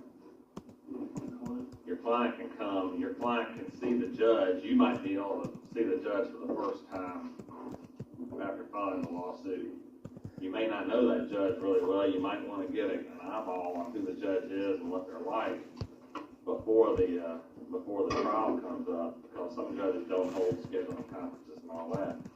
Your client can get a more realistic, if it's a really close question, your client can get a more realistic view of what the case may be like if you're getting grilled by the judge on various topics. And particularly if it's something where there's reasonableness involved or something like that, the client it might be helpful to you down the road for the client to see the judge asking questions about how could your client possibly have decided to do that this way or whatever. Now, one other issue about an oral argument is sometimes judges don't want to stick within the bounds of what the summary judgment is, and very often they will try to seek concessions out of the lawyers that have nothing to do with or they may have something to do with the motion that's before the court, but they may try to get evidence in, for lack of a better description, by the lawyers making admissions that aren't on the record. Like I had one where it was our position that the plaintiff had not, on notes, this is one we used in the last session, had not submitted a proper motion for summary judgment. I tried to move for summary judgment on 3 different notes for 3 different parties at one time, and they had not supported their motion adequately by evidence. They had omitted certain evidence in its entirety that was necessary to avoid this usury issue that we were asserting. And the judge attempted to get me to agree to various things. Don't you agree there is a security deed even though no evidence has been presented? Don't you agree it's a first priority security deed even though I've never seen it before? They're saying there is one. Is there one, Mr. Quillian? Well, as a lawyer arguing to defend the motion for summary judgment, you're not there to cough up facts to support the other side and agree to things that they haven't put in the record. And so, but judges, the best way a judge can get rid of issues of fact is to get the lawyers representing the parties to agree to things that otherwise might be in dispute. And so, there are risks about being before a judge. In fact, let's say you move for summary judgment based on request for admissions. Let's say the other side failed to respond to requests for admissions, and you move for summary judgment based on those. The judge may try to pound it out of you that you ought to withdraw your motion, because isn't it just unfair for you to move for summary judgment based on the admissions made by their failure to respond, or something like that? Or alternatively, it gives the other side an extra chance to come in and move to withdraw the admissions, perhaps. So they're just risks being before a judge, but then there are also our benefits. Now, we talked about a little bit last time about the possibility of the judge determining that summary judgment as moves for should not be granted. Does a judge have within their arsenal the possibility of granting partially what has been asked for? The answer is yes. And what rule is that? The 56D talks about cases that are partially adjudicated on summary judgment. And the judge can basically parse things, if you read the rule, any way they deem to be practical based on the presentation of evidence that's been made and the motions that have been asserted.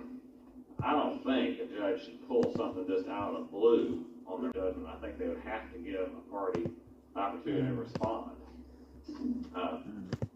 But they can, if they look at the facts and they don't see anything contested with respect to certain things, they can make individual decisions, maybe as to components of a claim, maybe as to an entire claim, but not all the claims, and then they can find facts that are not substantially in dispute, and limit the ability of the parties down the road to continue to litigate over those. I think it's worthwhile reading what this says out loud, because it's probably provides some more flexibility to the judge than you might think. Let's see what it says. It says, cases not fully adjudicated on motion. If on motion under this code section, judgment is not rendered upon the whole case or for all relief asked, and the trial is necessary, the court at the hearing of the motion, referring to a motion for summary judgment, by examining the pleadings and the evidence before it, and by interrogating counsel, see, risk of being at a hearing, shall, if practicable, if practicable, not ascertain what material facts exist without substantial controversy and what material facts are actually and in good faith controversial. So a judge, theoretically, at a hearing could attack your good faith in asserting a factual position and essentially browbeat you into making a concession if you're not careful. There may be facts that just don't sound to the judge like this is the way it actually happened, but it's quite possible that if you had a trial on the issue, that's the way it actually happened. It shall thereupon, meaning the court, shall thereupon make an order specifying the facts that appear without substantial controversy, including the extent to which the amount of damages or other relief are not in controversy, and directing such proceedings and action as are just.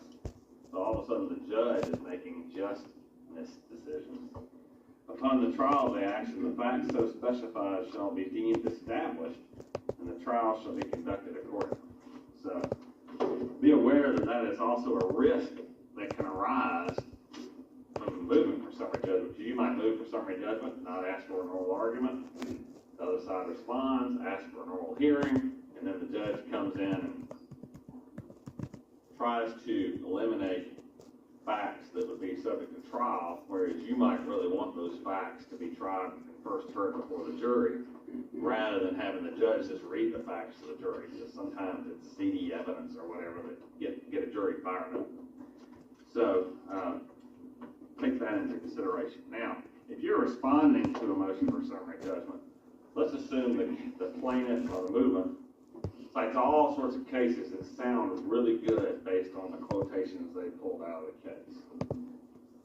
How do you go about, as the respondent, hashing through whether those cases actually say what the movement is saying they say? Yeah, first of all, you need to read the cases, right? And you want to make sure they're not just citing head notes they pulled out of Westlaw that have nothing to do with the actual facts of the case or the holding of the case.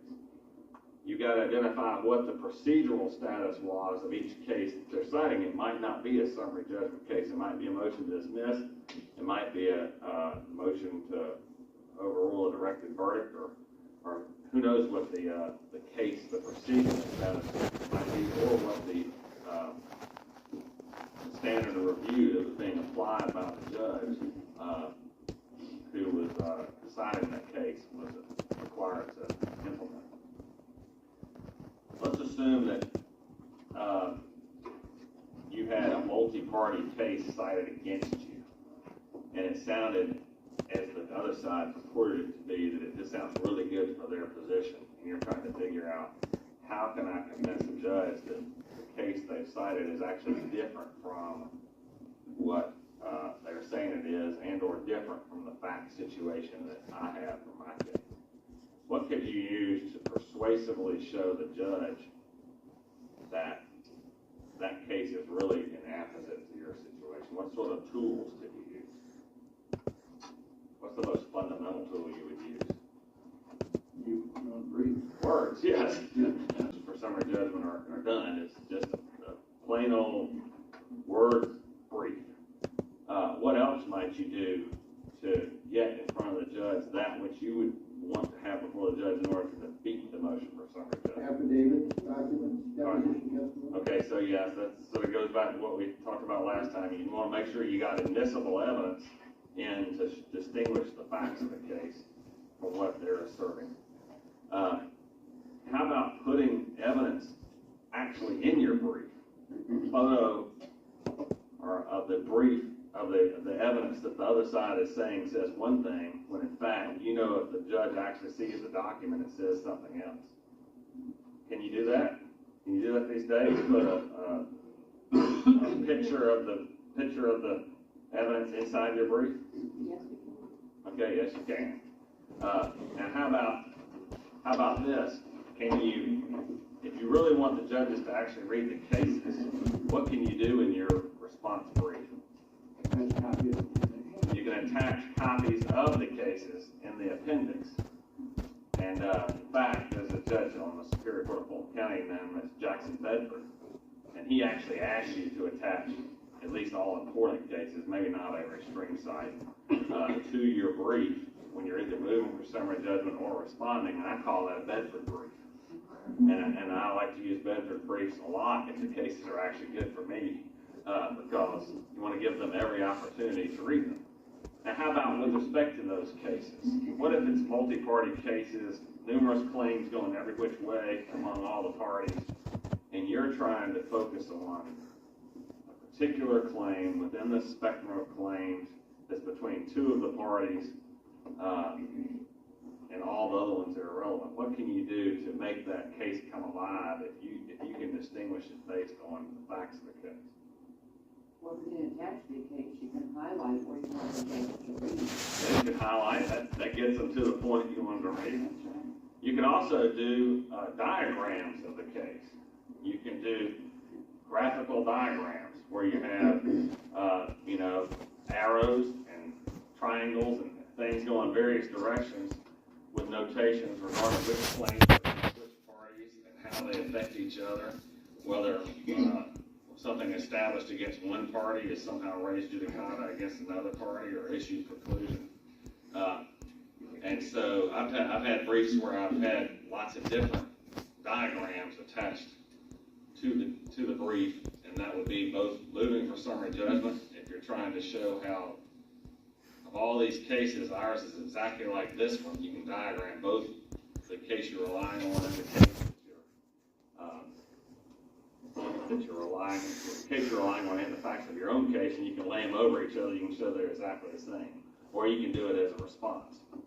And sometimes the judges really love that, because otherwise, if there are lots of parties, lots of claims, they have to somehow read through these cases and break them down and figure out what's actually against whom and who submitted evidence again about what. There's also the interactive brief too. I don't know whether anybody's used those. Now you can hyperlink, and you can embed in the case. You just submit the case on a DVD, for example. You get your brief, and all whoever's reading the brief needs to do is click on, and it's a part of the DVD, and it jumps immediately to the case or the page, or it can be from your record.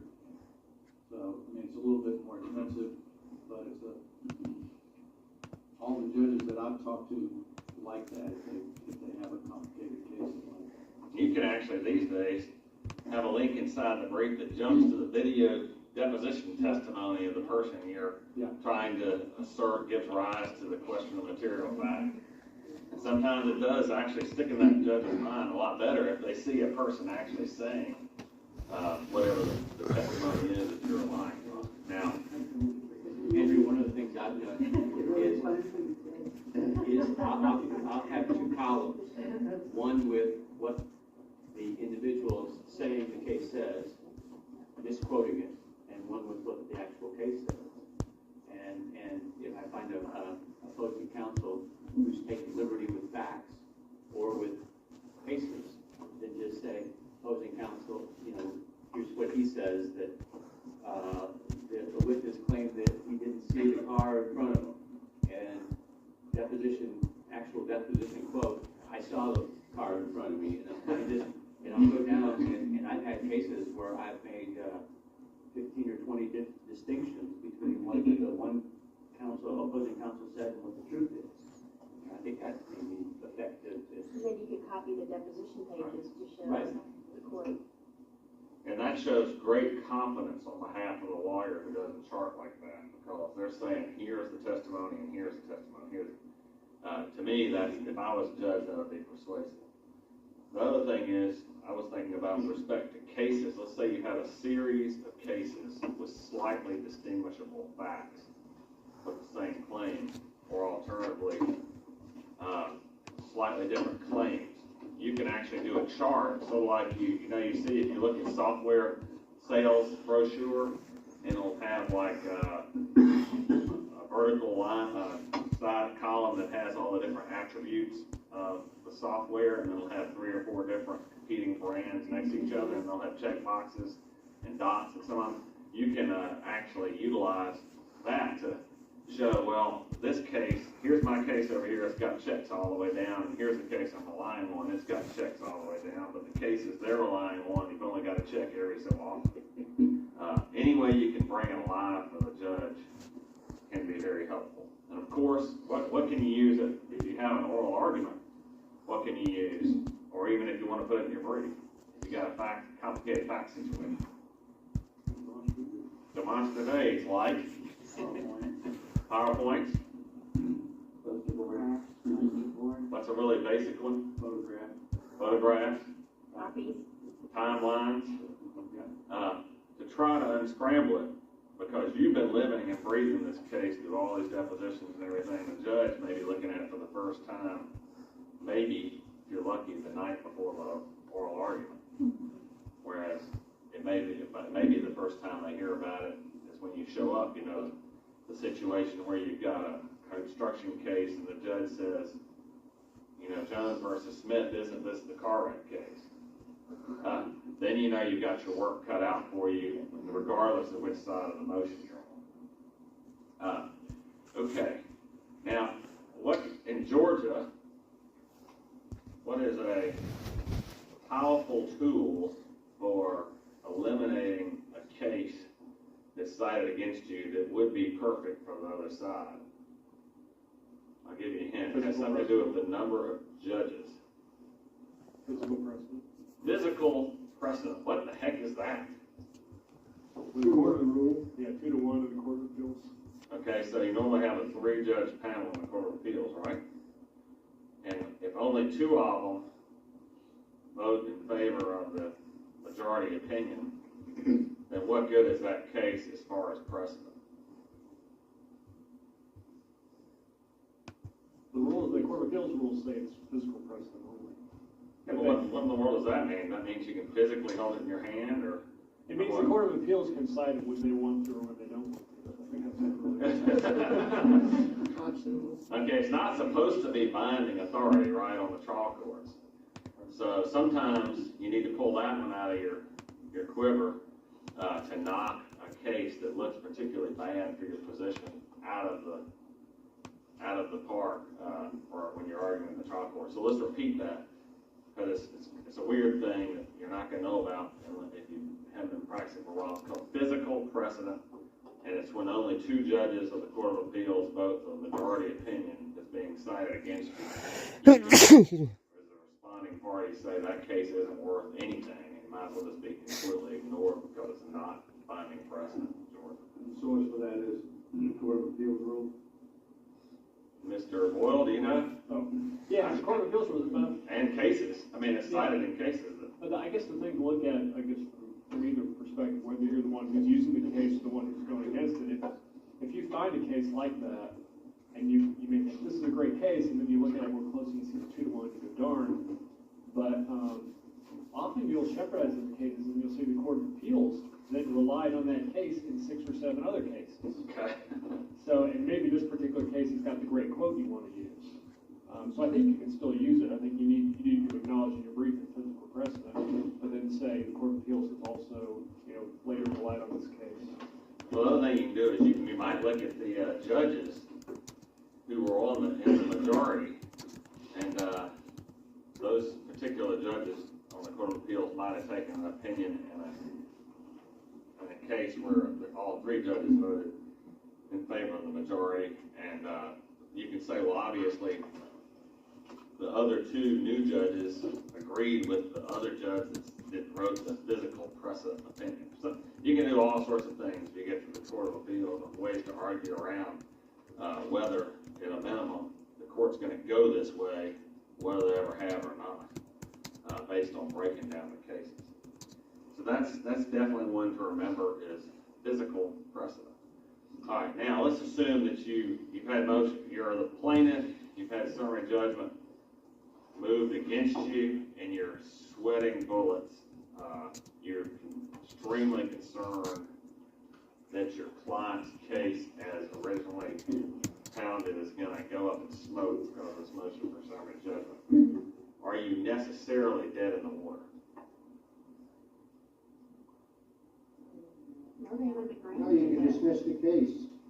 You can bail out, I think, twice in state court and refile it. Let them refile. Jimmy Butler does that all the time. Well, what good does that do? If you're gonna lose on summary judgment one time, you're gonna lose on summary judgment the next Maybe time. facts. Okay, well, yeah, all right, so I was gonna say, yeah, what if you filed the case and you thought, well, this is what happened, and then during discovery, you found out that this and that happened? What about the that? Can you do anything, if you're gonna lose on the this, what do you do with the that? You can amend your complaint, almost all the time in state court, unless a pretrial order has been entered, you can amend your complaint, without leaving court. And so you might be able to assert a new claim, possibly even a better one, that didn't exist or you didn't know about at the time you originally brought the complaint. Let's assume that you thought the negligent misrepresentation that was made was actually fraud, because somebody had made an admission during the course of discovery, or something of that nature. There are ways to avoid having total summary judgment entered against you. Of course, you have to apply all the same standards that you would use in whether you bring the case in the first instance. But that's a way of sidestepping getting thrown out of court altogether on the motion for summary judgment. Or you could dismiss the case, try to go find a judge who you don't think, try to file again. See if you get a judge you don't think is as good of a jurist who's going to let it go to trial anyway, and then hopefully the jury will find in your favor, and then everything will be found in favor of the way the jury found it. But then if you're on the other side, you just ask that the case be reassigned to the judge that had it previously, if it's in the same court. You can ask that.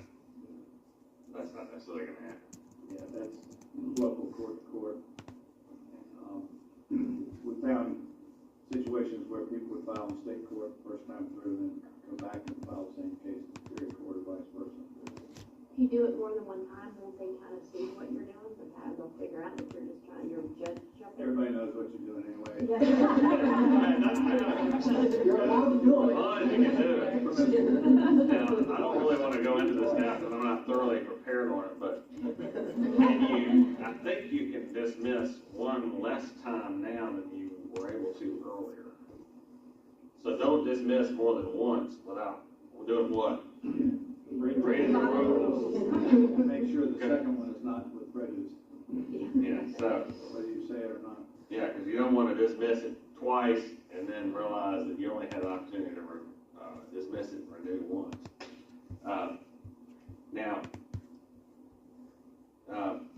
What if you get to the point, all right, so you got this motion for summary judgment and you thought it was a dead bang winner. You thought you had a Supreme Court case right on point. Your facts, you've done your charts, all the facts match up, all the elements of the cause of action match up, but the judge denies it. First of all, what do you do?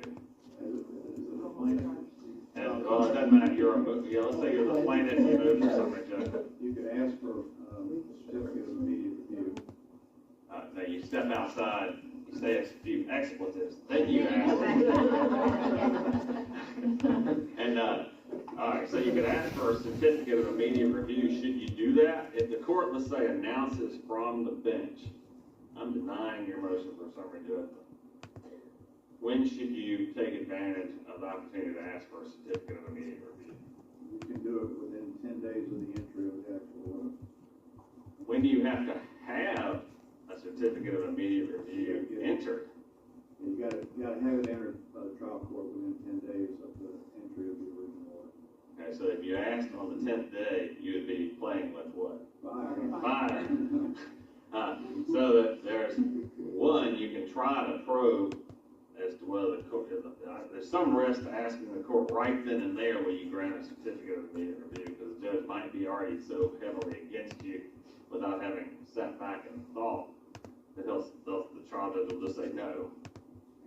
But you better get on it real quickly, because if you want to appeal to the Court of Appeals or to the Supreme Court, as the case may be, based on a certificate of immediate review granted after a denial of motion for summary judgment, it's a jurisdictional issue for the Court of Appeals of the Supreme Court. If you don't have that certificate of immediate review actually entered in the trial court within 10 days, then the appellate court cannot take the appeal.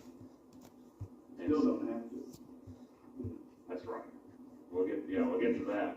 But they absolutely cannot take it if you don't file it within and have it entered. What does entered mean, by the way?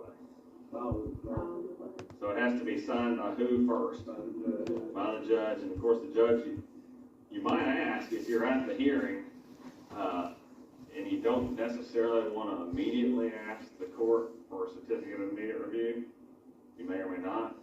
Depends on sort of what the judge has said during the hearing. If the judge has said, this is a really, really close question of a great importance in Georgia law, but I'm denying your motion for summary judgment, you might say, can I have one now? But you certainly, while you're there with the judge, you never know when you get to communicate with them again. Are you going on vacation? Are you going to be here tomorrow? You know, how you feeling? Etc. Because you're going to have to get that certificate of immediate review really quickly. And, excuse me? How busy are you? Yes. If it's questionable, can you have it prepared at the time and get it done immediately right then? Yeah, you could have a document prepared, and there may have been some indication by the court of the importance. If there are a bunch of reporters in the courtroom, then it might be one that's in a particularly interesting subject matter. All right, so if you did do that, how would you actually appeal the case? First of all, you would. Once you file your certificate, then you gotta file a notice of appeal within, I think it's 30 days from the entry of the order from which you appeal. No? So, when in doubt, read the rules. Okay. 911, excuse me, OCGA 5634B. By the way, that was rather, I applaud anybody who ventures to answer, because the only way I know this for sure is because I read the rules right before I came down here. And there was only one portion of the statement that was incorrect, so please forgive my. Thank you for not totally embarrassing. Okay, so you get this certificate of immediate review filed with the trial court, right? Yep. And that's after it's been signed by the judge. And under OCGA 5634B, I believe it says that you have 10 days after such certificate is granted, which theoretically I suppose could be a different day than on which it is entered. Let's say the judge signs it at 5 p.m. one day, enters it the next. To file an application for discretionary appeal at the court to which you must or may appeal.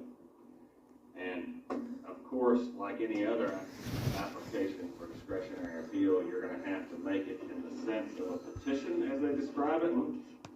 You're going to have to include the parts of the record you think are necessary for the appellate court to determine whether they should take the appeal, which would of course include your what? If it's denial of a motion for summary judgment.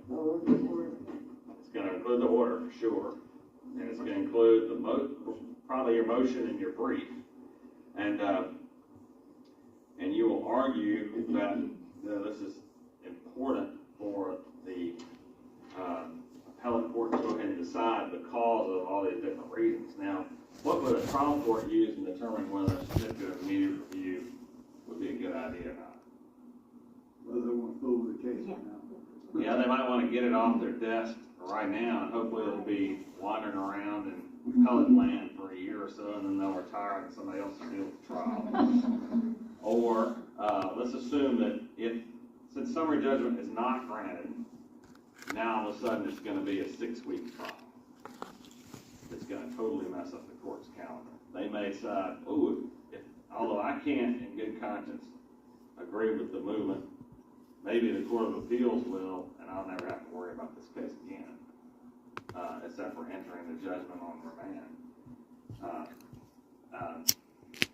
So, yes, Henry, is the application for discretionary appeal that you file within 10 days the same thing as the appellate brief? Or do you wait to hear from the court whether they're going to grant the appeal and then will they give you a briefing schedule? it's the latter. What, if you're successful in filing your petition or application for immediate, discretionary appeal, then the appellate court, I believe, Court of Appeals has 45 days to decide that. Okay. Once they decide, they will issue an order saying we'll accept this appeal, and then you have 30 days to file your notice of appeal. They'll send you a letter with your case number, all the details. Okay. That's then your briefing in the Court of Appeals. All right, then So once you file your, so if you have 30 days to file your notice of appeal, that's filed where? At the trial court. And then all the things have to happen that would normally happen in an appeal, like the clerk has to get the record together. Do you have certain elements that you have to prove in your application? Such as a prima facie showing in order to get the Court of Appeals to grant it? What's your burden? Well, your first burden, and just reviewing this basically, is that, because I didn't mention it earlier, the trial court's supposed to determine that the issue is of such importance to the case that immediate review should be had. Okay, that's one thing, and that's the trial judge. And then the application should, I think you would have to make a prima facie showing that the trial judge was incorrect in their motion, in their decision. Not breach the whole thing, but enough to show that it's totally misread a case, or in fact they ignored the Supreme Court case you cited, or something, and then also reasons why this will make all the difference in the world to the case below,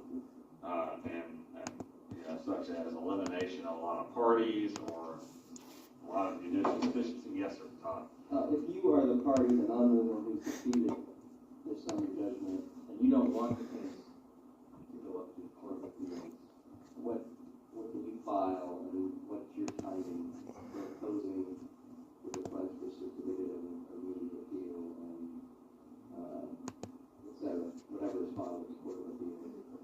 Okay, well, with respect to the certificate of immediate review, you're going to have very limited opportunities, probably maximum 24 hours, if you even get it in time, to somehow convince the trial judge that this wasn't really important and you really shouldn't certify it.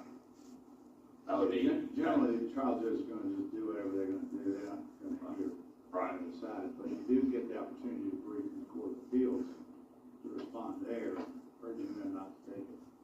Yes, you would have the ability to attack the application. Now, I'm going to point out something I think is important, but I believe all of us need to know, that if you file an application for discretionary appeal, including a petition as referred to for some reason under this particular rule, there is a little segment here that I think may well be extremely important. I would certainly not want to get it wrong. It says, and this is referring to the application, shall be served upon the opposing party or parties, in this case, in the manner prescribed by Code Section 5632, except that such service shall be perfected at or before the filing of the application. Now, one, I think your certificate has to say that you perfected service at or before the filing of the application. And technically, I think you could interpret that to mean you need to hand deliver it to the other side, who's going to only have 10 days to respond, before you actually go to the Court of Appeals and file at the Court of Appeals or the Supreme Court, as the case may be. And I think they do that because you have such limit. If you dropped it in the mail and it took 5 days to get there, the poor other side's going to have great difficulty timely responding. You're talking about responding in the trial court level to dissuade the trial court from granting this? No, I'm talking about if you file an application with the Court of Appeals for discretionary appeal. You have 10 days to respond to it as somebody who's opposing. You have to serve it on your opponents before you file it, almost like a subpoena at federal court. You've got to. That's the way I read that rule, and certainly the intent of the rule is to give the other side the full 10 days to evaluate and to respond. Frankly, I see appellate lawyers acting like that's not in there all the time, and I've never really understood it. They'll take the position that you drop it in the mail before you file it at the Court of Appeals, if that's adequate. I don't know exactly what the answer is. All I know is I don't want to find out I'm wrong. So I am more likely to want to go ahead and hand deliver it to the opposing side. Now, sometimes it should be generally possible unless the people are just far flung all over the place. And you can always, of course, send it by email or something these days just to make darn sure you did something. Now, that's not proper service, but if you did it properly and sent it by email, at least they can't complain they didn't know about it. Okay. So we'll deal with it later as the Court of Appeals takes it and all that. And just out of interest, what way would a Court of Appeals review a motion for summary judgment? De novo. So that would mean they're supposed to look at the record as if they were the trial court, look at it all over again, figure out which way the judgment should be entered. And sometimes the Court of Appeals can break down what should have been granted and what shouldn't have been granted in a similar way, so long as that's what's been appealed. Or they can affirm for entirely different reasons. That's right. And if the trial court got it wrong, if they can find some other independent grounds that would uphold the judgment, they can do it. And what's that called? Right for any reason. Right for any reason rule. So we've talked about physical precedent. We've talked about the right for any reason rule, right? They can also decide they made a mistake in letting it be appealed to them and just enter one paragraph, we made a mistake. Yes, That happened. Wow. Yeah. Wow. Wasted 8 months.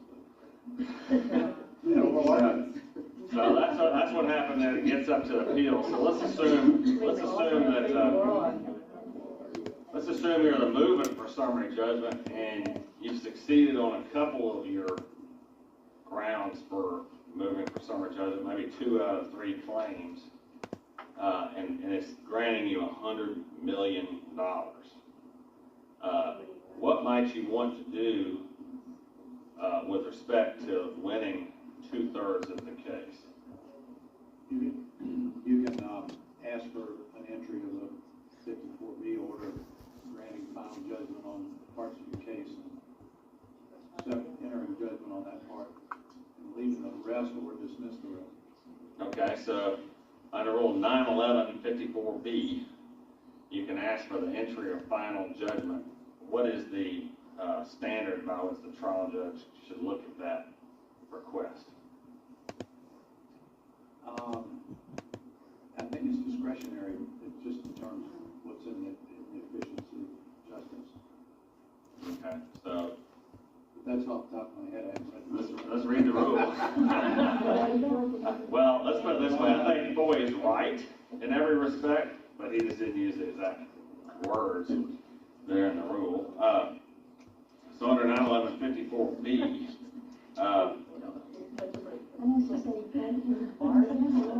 the judge should determine whether there is no just reason for delay.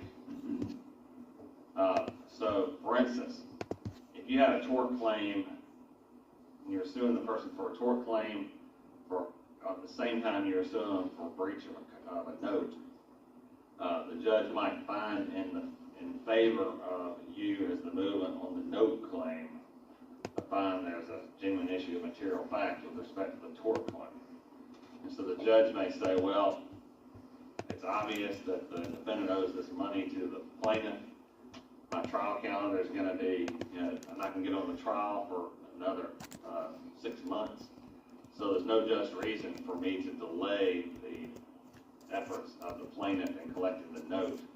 So I find there's no just reason for delay in entering our final judgment on the note. Henry, can the non-movement, say you got a 3-count case and summary judgment is granted against the non-movement on one count, can they immediately appeal the granted summary judgment on that one count and hold up the rest of the case? It's not a final judgment. If it is a final judgment or if it's not a final judgment. Yes, well, summary judgment is granted on count 1. 2 and 3, they find fact issues for trial. You still have to have a 54B. Don't want to appeal on that. That's my belief, and I totally affirm Roy. We have a dissenting vote over here. What do you think? Justice Boyle. Well, I think, I've just gone through this in some cases. 9/11/56, H allows you to go up on any count. The summary judgment is granted on any count. You know, what happens at the trial level with the rest of the case is another question. Yeah, it does in fact say, I read this and I was wondering whether it was with or without my, because I've actually got a case with this situation, but 9/11/56H, referred to by Mr. Boyle, says, an order granting summary judgment on any issue or as to any party shall be subject to review by appeal. It doesn't say when. And it says an order denying summary judgment shall be subject to review by direct appeal in accordance with subsection B of Code Section 5634, which is what we just read. You go by the same way. Yeah, I thought you could But- appeal. So that certainly says you can appeal. I just don't know what it says when you can. What do you do with 54B though? Because it says that you can only appeal when less than all, you have to get permission when less than all claims and all counts. Well, does 54B only go to your ability to go ahead and start collecting? Well, here's how I've seen 54B work. You can get trapped by this. If 54B order is entered on fewer than all claims, that then starts the time for an appeal. So if you're the losing party on that order, you have to appeal right then. You can't wait for the case. Right. So if you lose on count 1, you can take it up right then, or not. If there's a 54B order, you better take it up, or you're going to lose your opportunity to appeal. Does it stay the rest of the case? If I appeal, I don't think it does say I automatically. have no 54B and I appeal on count 1, and I've got a right of appeal under Rule 56, what happens to the rest of the case? I think it stays. Yeah, I think it's taken away from the trial judge. I think the trial court may lose jurisdiction to the filing notice of appeal. I do too. So I don't actually know the answer to that. So let's read the case law and come back next time. It sounds like Don has successfully taken appeals. Well, I've seen it happen. I've sort of been around all sides of this thing. Mm-hmm. Like, for example, we had a case in August where the judge granted us summary judgment of liability, but he said he wasn't sure about damages. He wanted to have a second hearing on damages. Well, before we could do that, the other side filed a notice of an appeal on the liability order. And I went back and checked the cases, and so they definitely had the right to do that. Okay. Trial. Yeah, and the judge and the judges. I looked into whether So the judge case has is, to answer the question as to when this order granting summary judgment on any issues shall be subject to review by appeal, which is not expressly stated in Right. I 9/11/56. think John's right. Okay, so that could obviously muck you up if you were the plaintiff and you got part, let's say 1/3 let's say you got the smaller summary judgment on the smaller part of your case, and the big part you would otherwise were going to go to trial next week, and the other side appeal. Because it does in fact, as it should, especially unless the case can be severed, then you're going to end up trying it all at once. Maybe if you had the note and the car wreck in the same case, you could ask for a severance. But you might want to do that before your summary judgment is entered, so that only one half of the case goes up. So, what if both sides filed summary judgment against each other, and neither side won anything, where do you end up? You go to trial. What might have happened in the interim? Could have settled when you went on. Could have settled. You might have found out a lot about the case that you didn't know because of people coughing up evidence and facts that you didn't know about in the attempt to defeat the other side's motion for summary judgment. But does the denial of summary judgment by the judge prejudice you in any way? No. No, it doesn't. That's right. Because the jury's not gonna know they denied the summary judgment, I mean, so it's not gonna sway them one way or the other. And there are no inferences that arise by reason of that denial, correct? And so, while on the one hand, you can end up being interrogated by the judge in an oral argument, on the flip side, if you lose a motion for summary judgment, it's not supposed to, if you lose a motion for summary judgment you have made, it's not supposed to prejudice you if you lose.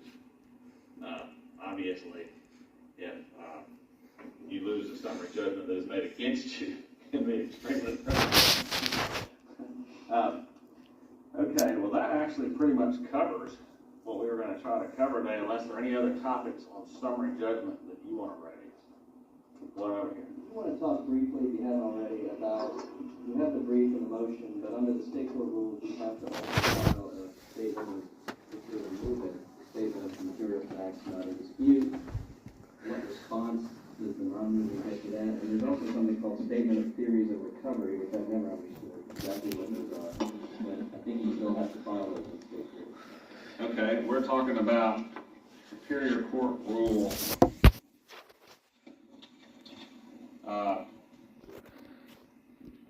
6.5, and let's just read it here and see if we can figure out what it is.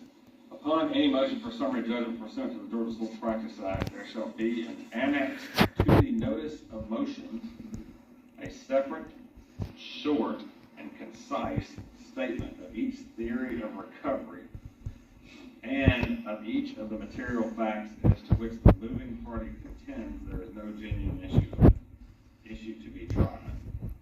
The response shall include a separate, short, and concise statement of each of the material facts as to which it is contended there exists a genuine issue to be tried. So, first of all, is it part of your brief? No, It's a separate document.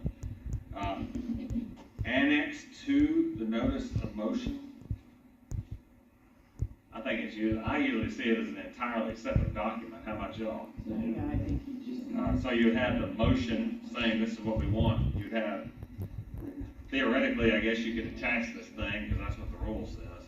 Most of the time it's a separate document, which is a statement of undisputed material facts as to which there's no genuine issue to be tried and theory of recoveries.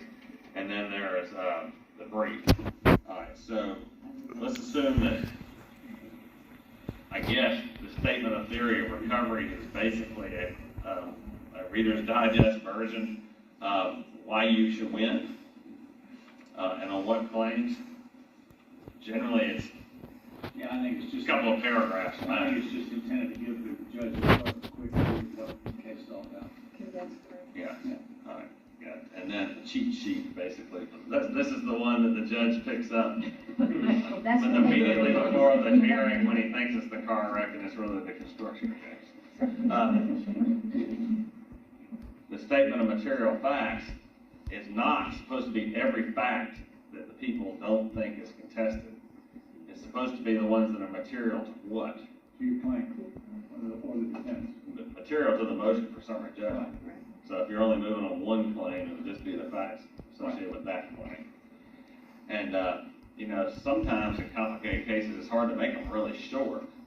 But I think what they want is they want one fact per line, per numbered item, basically, not all the paragraphs with lots of facts in them. I've seen them done in charts a lot, because it within the document, it will have the fact and why it's undisputed, and it reads very well, but it's just like bullet points. The judges have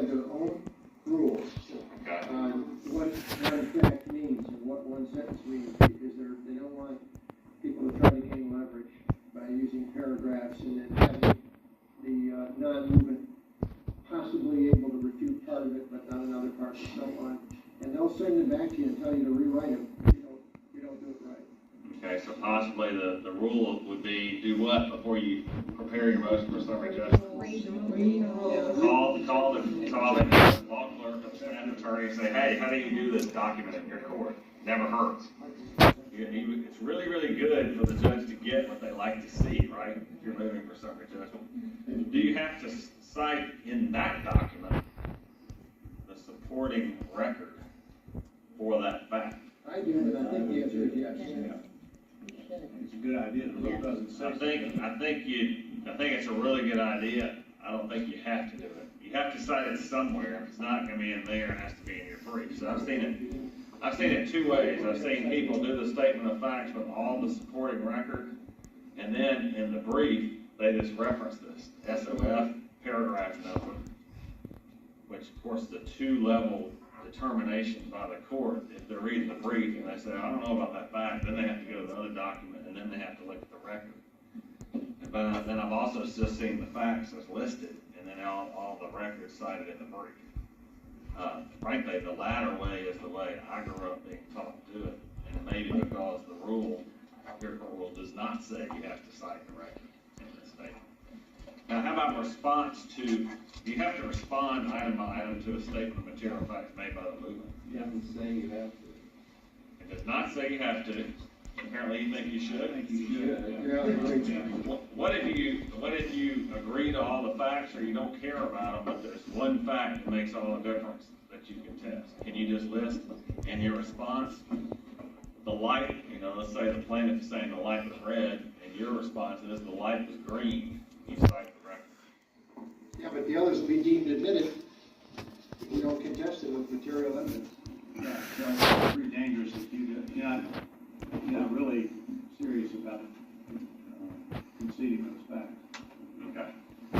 So you can either go line by line based on the way they drafted their facts, which is one way of doing it, or you can cite the facts the way you want to do it and cite the record, which would contradict what they're saying. Right. Because obviously the movement will often craft the facts in the exact way they want the story to unfold. And you might not want the story to unfold that way at all. You can say admitted but not material. Yeah, you can do that. Or you can't say material but not admitted. Okay, and then there's no requirement of the non-movement to state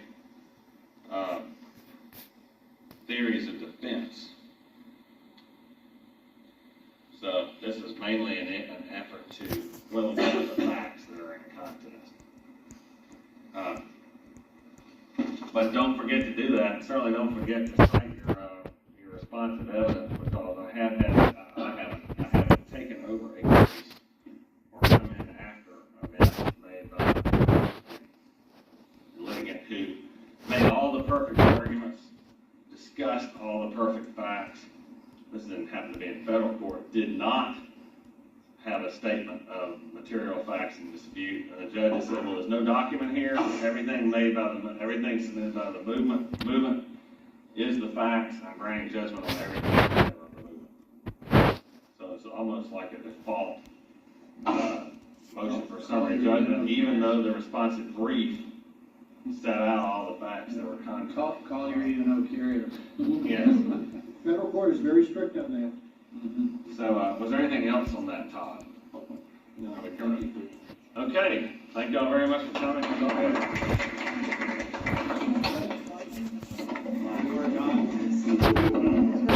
Yeah.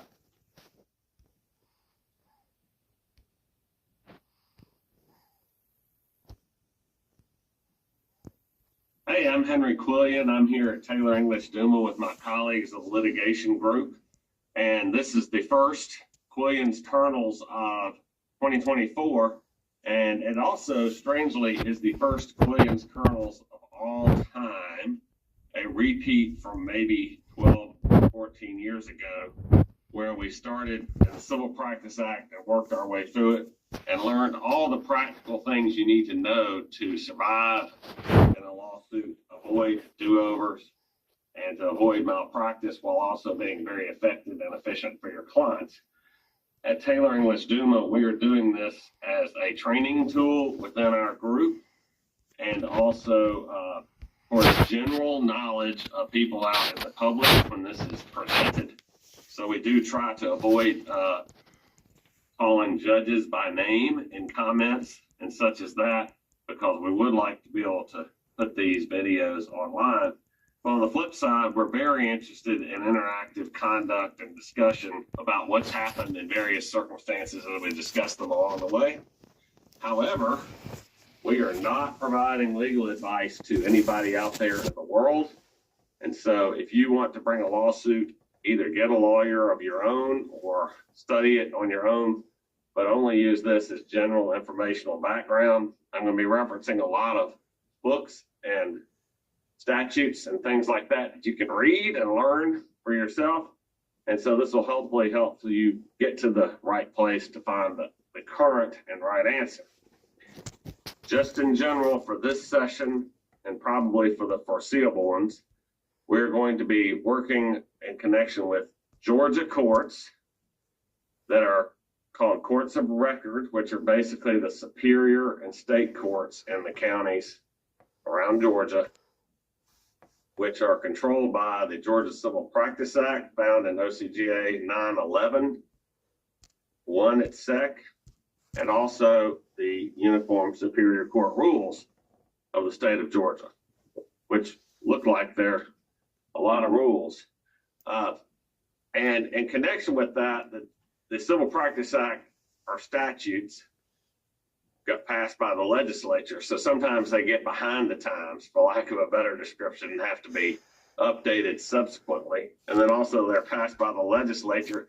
So sometimes they are messed up, for lack of a better description, because some legislator doesn't really understand how the words they want to put into a statute affect real life. In addition, the Superior Court rules I have found are generally now published on the websites of the Superior Courts in Georgia. However, they are promulgated by the Superior Court judges and approved by the Supreme Court. And in recent history, I found that the Supreme Court website has the actual updated version of the Uniform Superior Court rules, whereas various courts around the state publish them, but they're the old rules. So if we're going to talk about the Uniform Superior Court rules, I think you actually need to go to the Georgia Supreme Court website, look at the rules page, and they actually have the rules there for a whole bunch of different courts. Just so you know, in the state courts have made modest adjustments to the Superior Court rules. And so for certain things, you need to double check and look at the state court rules. And then also, once a case gets started, you need to look at the standing orders of the court, the specific judge that you have. So what are our topics today? We're starting at ground zero, beginning of time. How do you file a lawsuit? How do you start a lawsuit in Georgia? Can anybody give me an idea of what the purpose of starting a lawsuit or filing a complaint would be in Georgia? Mr. Rezak? One is to start a case, to initiate a case, and also to start the process for establishing jurisdiction, personal jurisdiction of your defendant. Okay, excellent. And amazingly, that is what the Civil Practice Act says. Now, these are my excerpts from the Civil Practice Act that I circulated to my colleagues here at Taylor English. This happens to be Official Code of Georgia Annotated 911.3, and it says 911.3a says a civil action is commenced by filing a complaint with the court. So how do you start a civil action? You file a complaint. What is a civil action? 911.2 there is one form of action to be known as a civil action. So the goal initially of filing a complaint is starting a civil action. Now, why do we have civil actions? Anybody got a suggestion? Is it monetary relief instead of criminal? Monetary relief would be a very important one. Any other kind of relief we might get in a civil action? Injunctive. Injunctive relief. And under 911.8E, let's see if we can find that quickly. It says that pleadings are to be construed to do substantial, excuse me, that's 911.8F. All pleadings shall be construed to do substantial justice. So a civil action hopefully will lead to substantial justice. And of course, that could be substantial justice for the plaintiff or substantial justice for the defendant and or counterclaimant. We'll have to see how it all works out down the road. Now, where did all these rules and everything come from? Why do we have tons of rules about how a lawsuit is done in the United States and specifically in Georgia? Because they're done differently all over the world. They're done differently all over the world. And what do we have in the United States and in Georgia that the rest of the world doesn't have under our specific formulation of it? We have constitutions, and constitutions require due process, and due process requires notice generally and an opportunity to respond. So a lot of the things we're talking about today about starting a lawsuit are how do you actually functionally get it started, and then separately, why do we do the things we do? Why are the rules the way they are? And I think a lot of times, if you only know what the reason for the rules are, the underlying reasons, you can understand and remember better why you have these rules that make you do X, Y, and Z, and you can't cheat on them because somewhere along the way, somebody's determined that if you don't do this, then the defendant in particular, in this instance, isn't going to have due process. If the defendant doesn't have due process, you don't get substantial justice, and you might violate the Constitution. And nobody wants to violate the Constitution except for some people I can think of. We have a nice little hypothetical, which lawyers love to use, and we are going to use it to talk about the commencement of a lawsuit in Georgia, steps, and what good it does to do the steps in the correct way. And the hypothetical has been distributed to my colleagues, but I will read it because it's very short and it brings up a whole bunch of different points. The case will be entitled Solvent Sally versus Deadbeat Dan. 5 years and 364 days since Deadbeat Dan missed his payment on a note held by Solvent Sally. Sally comes into your office at 3 p.m. and tells you, I want to collect on this note. You are in a small town and your office is situated directly across from the Superior Court. Deadbeat Dan may, however, live just across the county line. But it's Friday and the clerk, has a habit of leaving for Friday night lights. In Georgia, y'all, that's football. What must you do? Wise lawyers might say turn down the representation, but other wise lawyers inform you to ask for a big cash retainer and to go for it. Though you've never filed a complaint before, the light bill is overdue and you've been sitting on your duff all month, writing contracts, long awaiting your chance to be a real lawyer. This is your chance to represent Solvent Sally in court. Unfortunately, however, they do not teach you anything in law school that's practical, like how to start a lawsuit. So now you have maybe an hour to figure it out. You know that this is not a criminal matter, so it must be a civil matter. John Travolta's movie, A Civil Action, comes to mind. So you figure out that is what you need. Because the Superior Court is closest by, you want to file there. It is a court of record under OCGA 911.1. All the answers you need are in the Civil Practice Act and in the Uniform Superior Court rules, but you don't have long. So. Why not? Why don't you have long? Why Okay. can't you wait till Monday? Well, we're at 5 years and 364 days since Deadbeat Dan reached the note agreement, and what might that be? A problem. Statute of limitations. A statute of limitations problem. So one of the very first things we're going to think about when we're bringing a lawsuit is what are the most easy ways that you can get, that a defendant can get a case thrown out that you have filed. What would be one of them that might happen to Solvent Sally? If the case is not filed within the statute of limitation. Okay, so that's why we only have 1 hour to figure this out and to get the case filed, because the statute of limitations is like a complete cutoff of your ability to bring a lawsuit on that note, right? What would be another way that you could possibly, that a defendant could easily get a case thrown out? If the defendant is never personally served.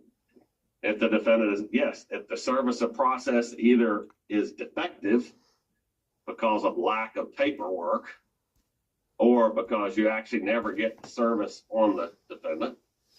And we'll go, by the way, the general goal for this session is go through what's in a complaint, possibly and hopefully start general service of process rules. What else could be in a contract that would result in your case possibly being thrown out of court or possibly stayed immediately upon the answer of the defendant? Arbitration. An arbitration clause.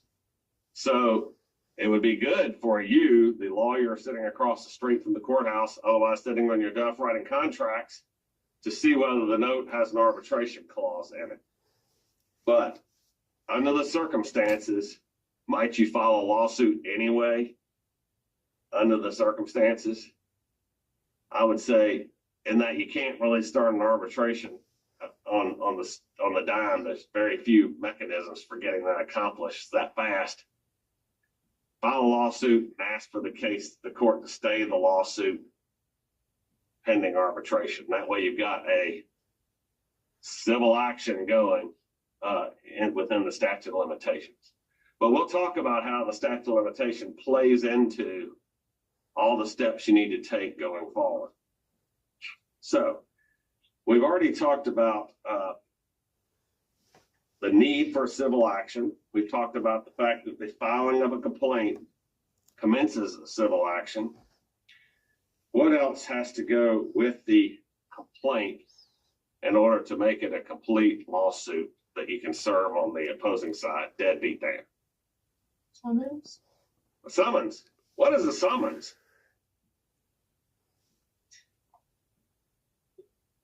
Summons issues from the clerk of court usually, and directs the defendant to answer within a given amount of time. Aha. A summons that's exactly right. The summons is a document that is signed by the clerk, but it's effectively an order from the court that has to be provided to the defendant as part of we talked about service of process. It's part of the process, which is in this instance is referring to paperwork, not a process. And it actually says on it, Mr. Defendant, you must file an answer within 30 days of service. Otherwise, you will be in default. So effectively, it's an order of the court saying you must show up, you must do that, otherwise there will be dire consequences. Now, what has to be on a summons? Well, we'll walk through that because there are very specific requirements of what has to be on a summons for it to actually be a summons. But we will start with the complaint. So we've talked about this hypothetical, and I mentioned the title would be Solvent Sally versus Deadbeat Dan. In an in a lawsuit, a complaint must have a style, and that style is directed to be on there pursuant to 911(7), which directs what is a pleading in Georgia, which is essentially a complaint, an answer, a counterclaim, a third-party complaint, and a response to the third-party complaint. And then 911(8), I believe it is, 911(10), OCJ 911(10) talks about the form of pleadings. And we can just walk through this. It says it has to have a caption. What is a caption? A caption has to have the court that you're filing in and the county where the court is. It has to have the names of the parties, generally set up in a vertical fashion on the left side, where it says Solvent Sally, plaintiff, Deadbeat Dan, defendant. And it's got to have a title that says this is a complaint. And some courts require you to say a complaint for what? For breach of contract, breach of note. That's always would be amendable, but you might want to go ahead and put in your title what kind of complaint it is so that everybody will know. And then it has to have separate paragraphs laying out what the allegations are against the defendant, and then we'll go into some of the details of how that's set up. But you will note that along with the summons, which we mentioned, and the complaint, you now have to file a general civil and domestic relations case filing form, information form. And this form has very similar information. It says who the plaintiff is, who the defendant is, who the plaintiff's lawyer is, and you have to fill in boxes. It's basically a data collection thing that says what kind of lawsuit it is generally. And it also has a certification when signed by the lawyer that says you've redacted all personal information that would be required under OCGA 911(7.1, which is a privacy statute that's come into effect.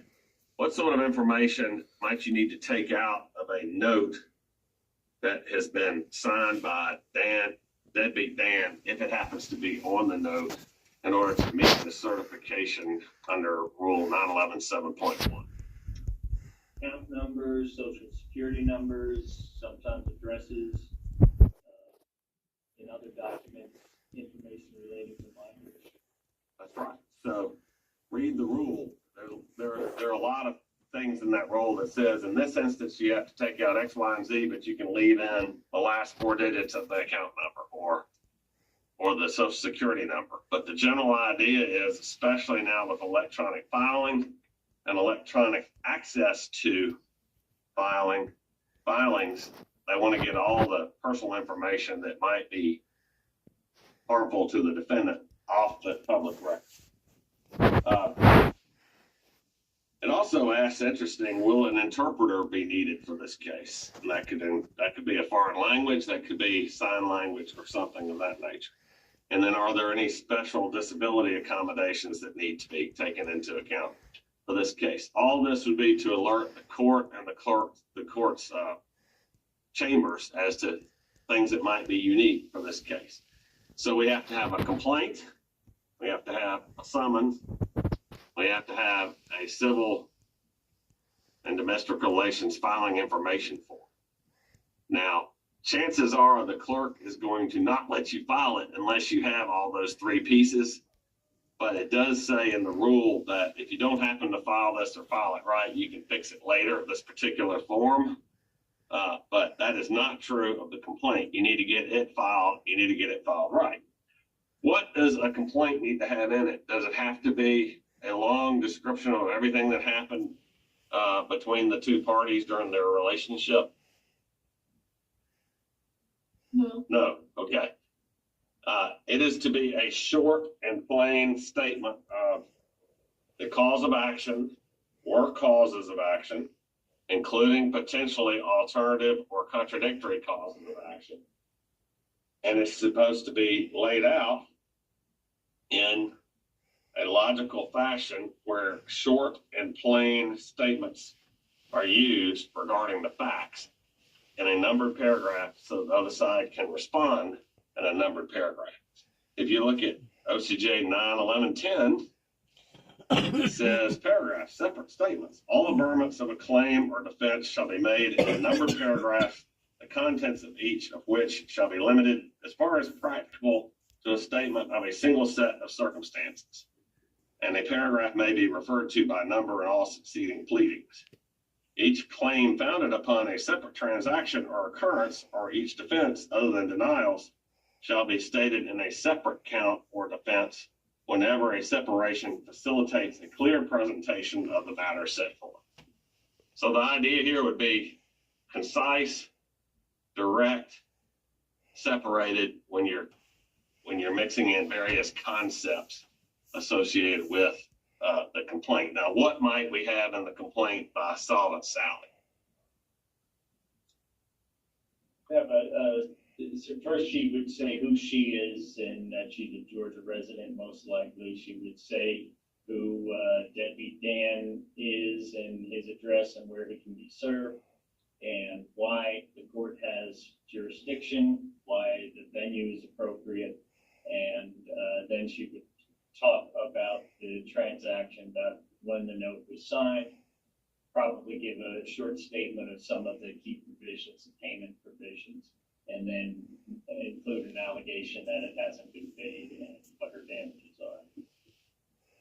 Very good. All within separate, broken down. Now, why would you want to break down, if you can, why would you want to break down your allegations into separate paragraphs? Well, long term, what's the good of that? A couple of reasons. One is that the court wants it to, I think the court wants the parties to be able to litigate and plead in an understandable way, but also there are, depending on how Deadbeat Dan answers, he might be admitting certain things in your complaint. So if you load too much into a paragraph in your complaint, he could perhaps deny the entire paragraph. That might not be proper for him, but still you're not going to have a simple admission when you otherwise could get it from him. Right. It's excellent to try to move your case forward by getting as many admissions as possible from the defendant. So you want to think about that when you plead, so that hopefully at least all the building blocks of your case will be admitted. For instance, Deadbeat Dan might admit that he signed the note, admit that he made payments, deny that he missed a payment, but at least you've already established that there's a note and that he made payments and that the note applies to him. You might have to fight over whether he missed payments or whether he was late on payments or whatever. But if you put it all into one paragraph, he might just deny the whole thing because he did make payments according to him, and then you would have no admissions and you'd have to prove everything going forward. Now, also, do you have to attach the note to the complaint? You don't. It may be a good idea, but you don't.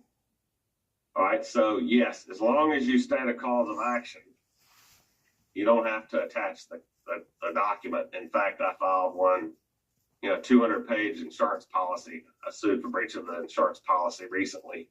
Didn't attach it, didn't need it, didn't have to. Was going to muck things up. So, but however, and this is very important to remember because you might want to take into account under 91110C, it says adoption by reference exhibits. Statements on a pleading may be adopted by reference in a different part of the same pleading. In other words, we hereby incorporate paragraphs 1 through 3 into this count of a complaint, or in another pleading, or in a motion. A copy of any written instrument, which a note would be, which is an exhibit to a pleading, is part thereof for all purposes. So, for instance, if you attach the note the note becomes part of the complaint, right? So that would be good if you say a true and correct copy of the note executed by deadbeat Dan is attached here to Exhibit A. If he admits that, then you've got a fundamental fact established. He admits he signed the note.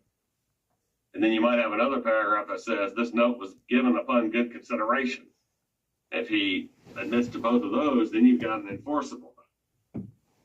If you had signed a release for deadbeat Dan, but you had never given it to deadbeat Dan, would you want to attach it to your complaint?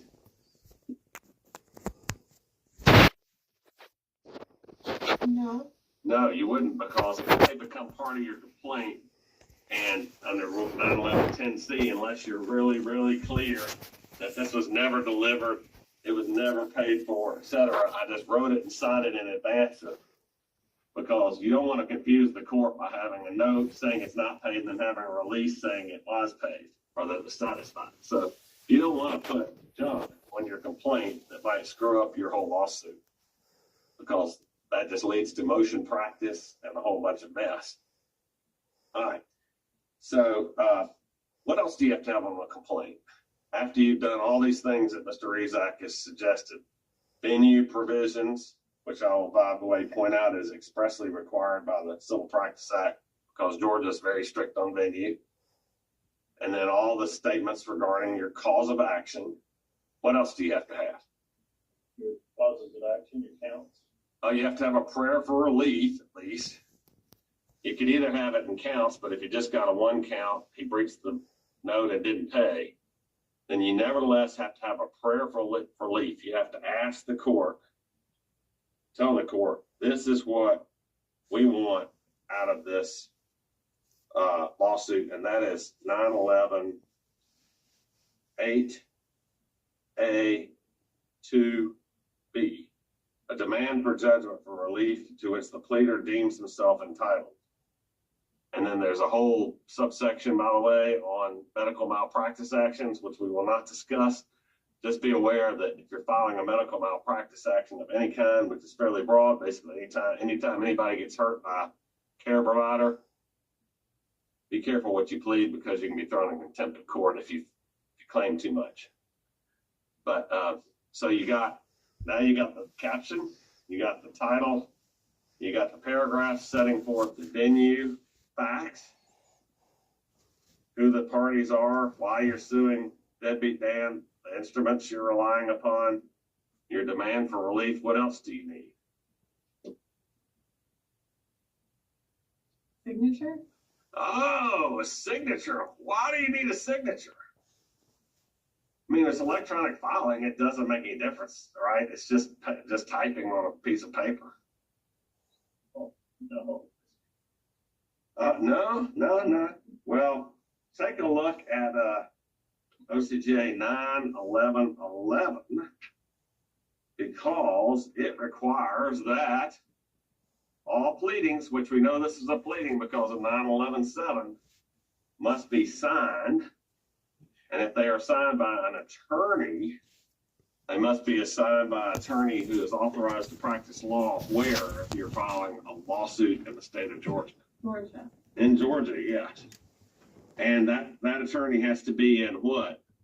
Blank, good standing, yes. All right, so you're going to have an attorney identification block on the bottom, usually at the end of the complaint. It's going to have a signature line. What else is it going to have for that attorney? Their bar number? Going to have the bar number. What's another fundamental thing they're going to have to go with that bar number?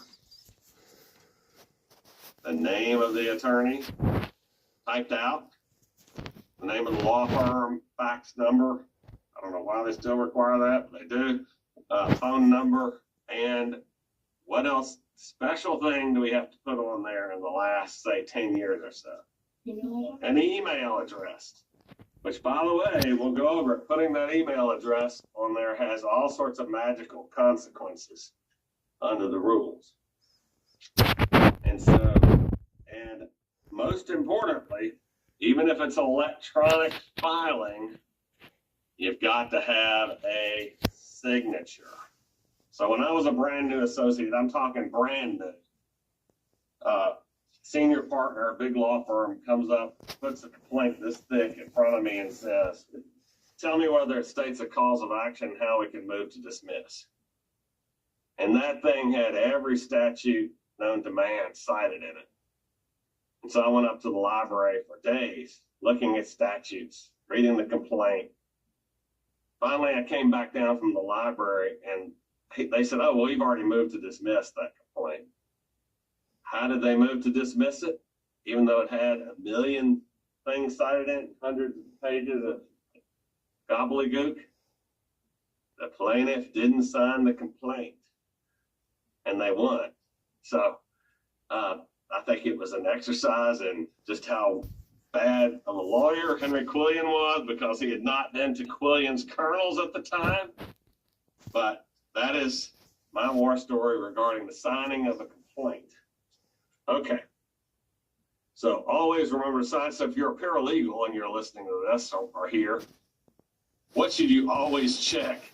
What is one thing you can definitely do that you should always check before your lawyer who's been working on a draft complaint for weeks and sending around copies of it without a signature? What should you always check to see it that is on the complaint? Signature. A signature. And you all better check out that bar number and everything else too, but signature is going to be not good if it doesn't have a signature. And an electronic filing, that's often S/S and then the name of the lawyer filled out in full. Now, we've been talking about electronic filing. You're across the street from the courthouse. You've been sitting on your duff writing contracts since you started practicing law. What better you think about pretty early on in the process of filing this lawsuit against deadbeat Dan? Whether your court has electronic filing. Yes, whether your court has electronic filing, which now every court in Georgia does, court of record, I believe.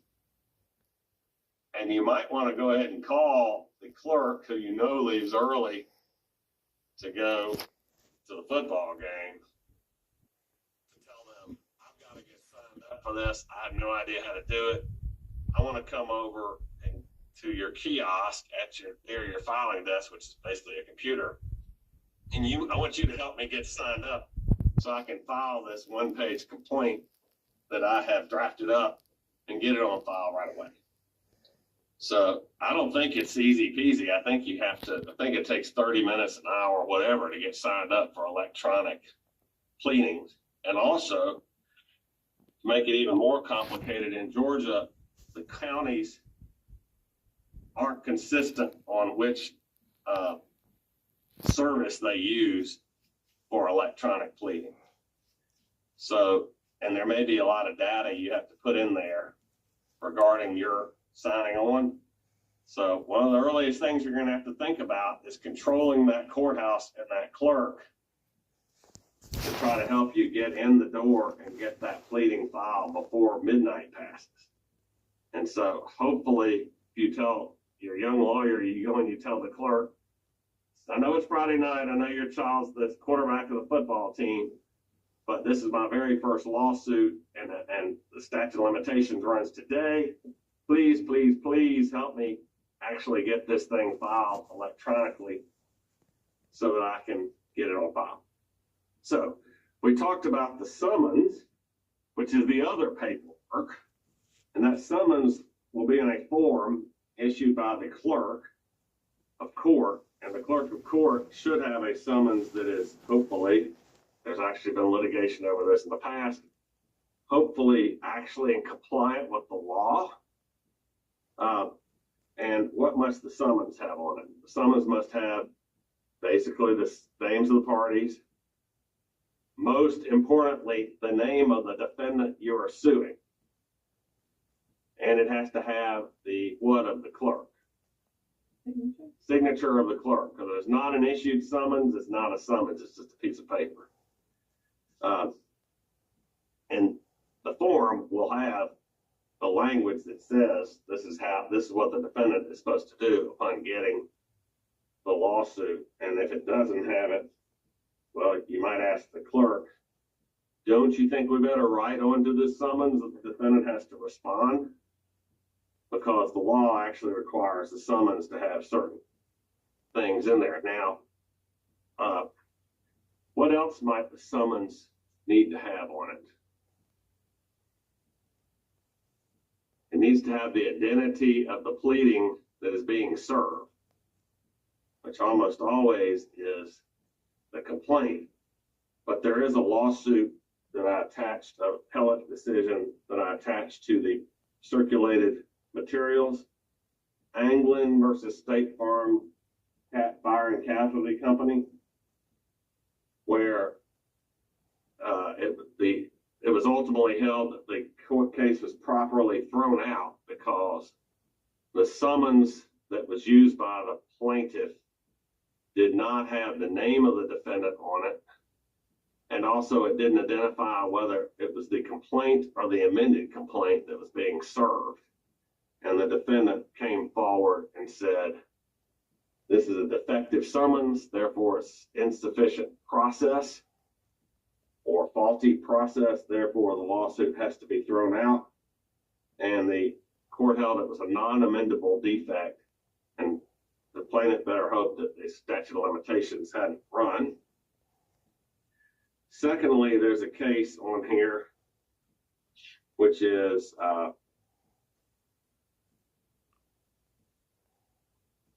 Bank South versus Stamps, or Stamps, S-T-A-M-P-S versus Bank South, who was a lawyer who had signed a note. He accepted service of the complaint, but they never served him with a summons, and he had his case thrown out because they litigated all the way up to the Court of Appeals. He never got a summons, so the case was defective, so he got the case thrown out. And I don't know whether they ever were able to come back around and sue him again, or whether they just settled or gave up after fighting with. But that's 221 Georgia Appeals 406, 1996. Okay, so we're down at the end of the statute of limitations, right? We're going to get this complaint on file just in time. But what is your concern if you're bringing a lawsuit right at the very end of the statute of limitations?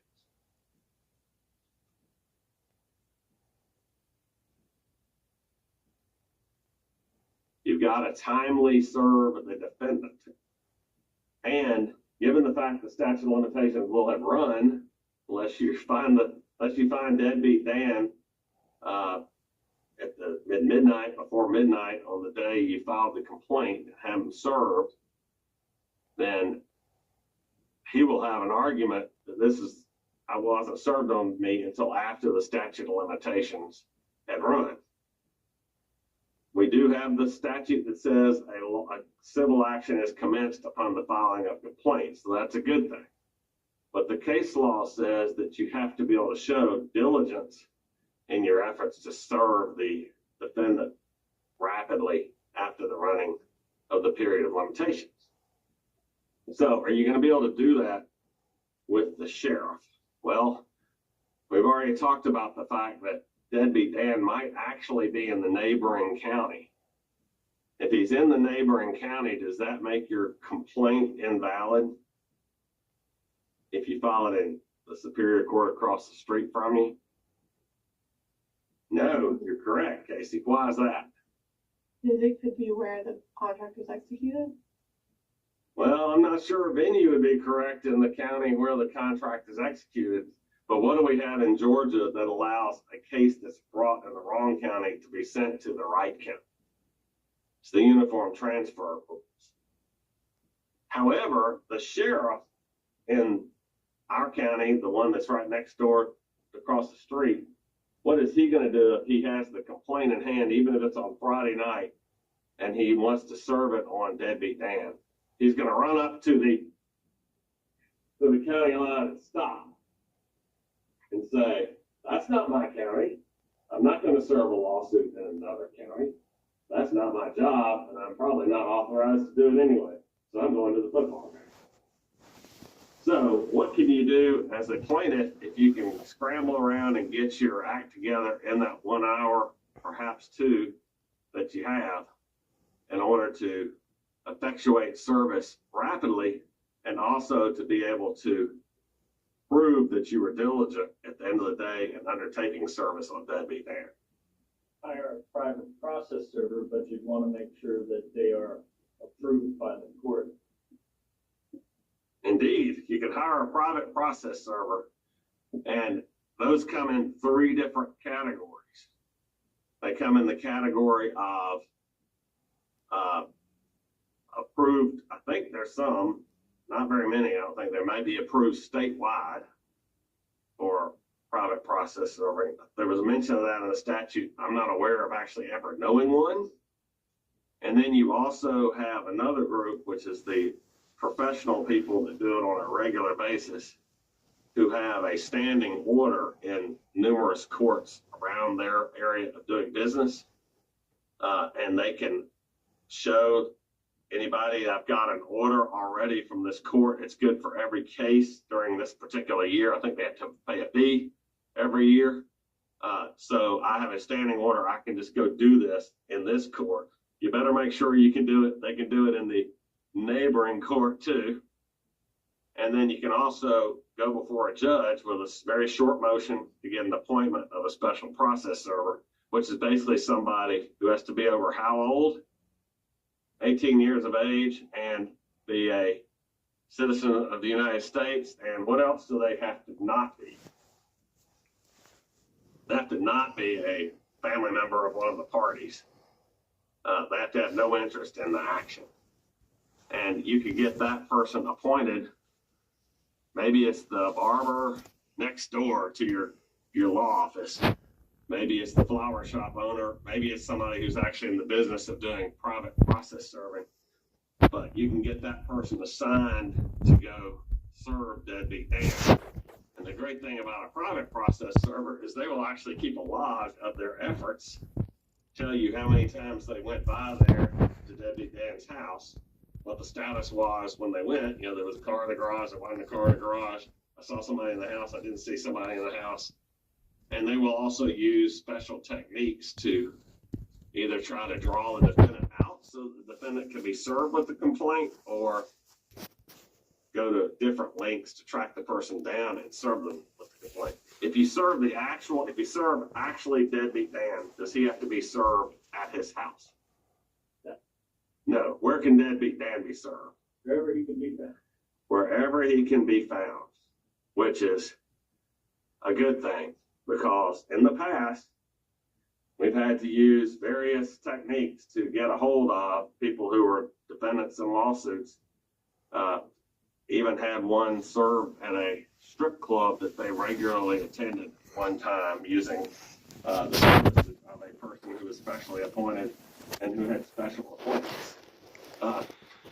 So that worked, which is necessary because you got to get it done. So separately, one of the things you can do is have that person log, and then be prepared if you get way past like 5 days, because you're supposed to serve the complaint within 5 days. It ended up being 10 days instead of 5 days. Now, there's several reasons why you need to get it served within 5 days. Does anybody know what that is?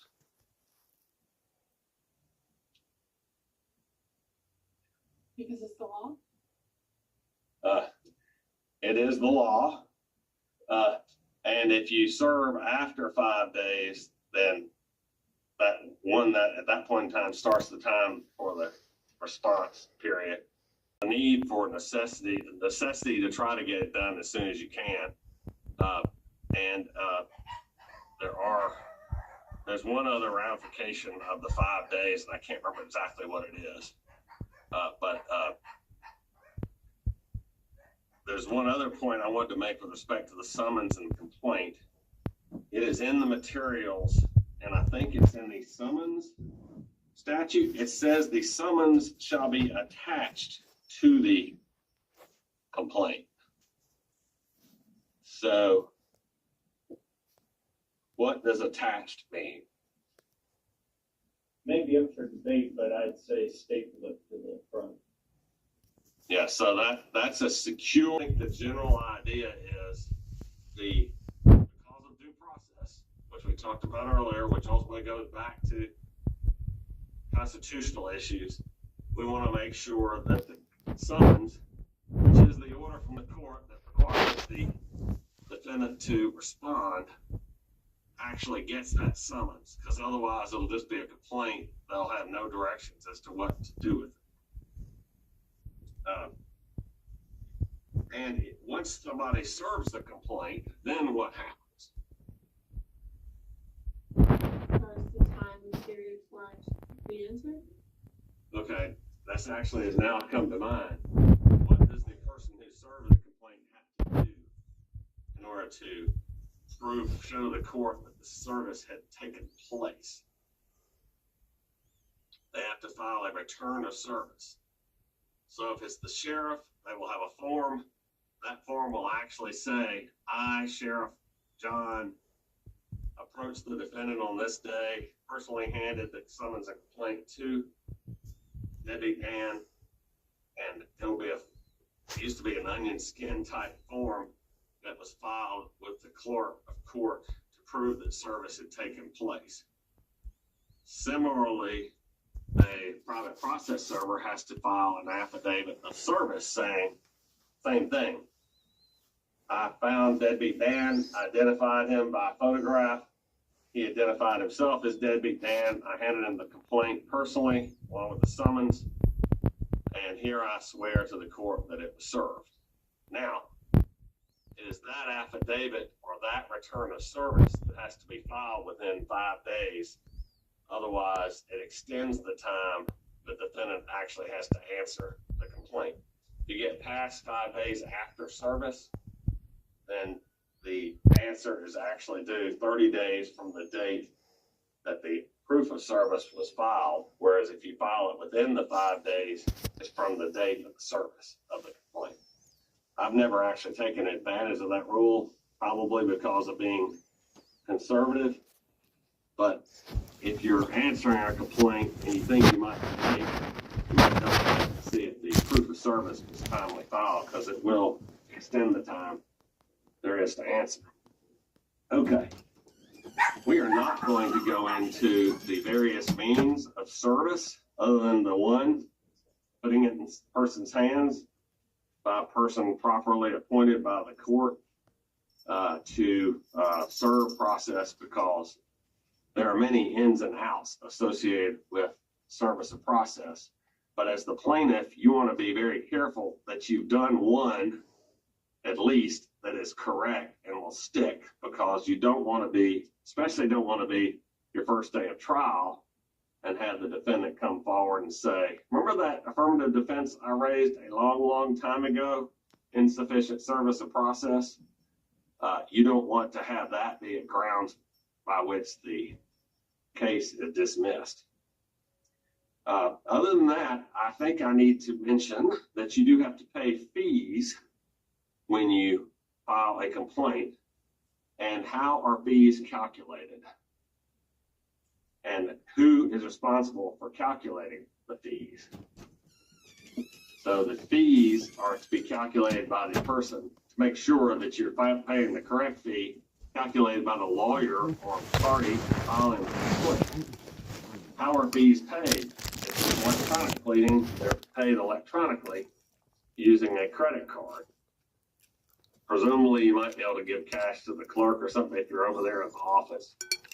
But the point is, you've got to count your parties. If the note was actually in favor of solvent Sally and solvent Sid, her husband, then you would have two plaintiffs and one defendant, and your fee would be different. And if you file electronically and you pay the wrong fee, what happens? Reject. And it's no fun, especially these days with electronic filing, to find out 4 days later that your complaint got rejected because you didn't pay the extra $45 or whatever is necessary for an additional party. So always count your defendants, always count your plaintiffs. Make sure you've calculated your fees correctly when you're filing the complaint, because it should populate, I would think it should populate that automatically, but we actually had, luckily not into the statute of limitations, we actually had a complaint rejected in the last month where the extra $10 wasn't paid, and you find out a couple of days later, we were just able to refile it, pay the correct fee. But that would be very frustrating if you've gotten down the road and you learn that your complaint came out, got rejected. Sometimes, especially over holidays, it takes 4 or 5 days to learn about a rejection of a complaint. Yeah, and you're talking about the electronic filing. All 159 counties are not doing exactly the same. We've got at least 2 services that, and neither of which serves all the counties for electronic filing. They're different with how long it takes them to tell you a document has been accepted or not. So the time frame, and there doesn't seem to be consistency with either of them. So the time frames could be all over the board, and then add in the fact that you've got 2 electronic filing systems to deal with that add more moving parts to it. That's right. I believe it may actually be the clerk at the county that ultimately accepts the pleading. And so that even no matter what service they're using, it still might be dependent on a human. And I will point out, side note, I've learned that a filing, for instance, in Fulton County, Georgia, of a motion, we'll get into that down the road, does not automatically go to the judge and does not automatically alert the judge. You have to actually send it to the staff attorney if you want the judge to know about the motion you filed in the court, which totally surprised me.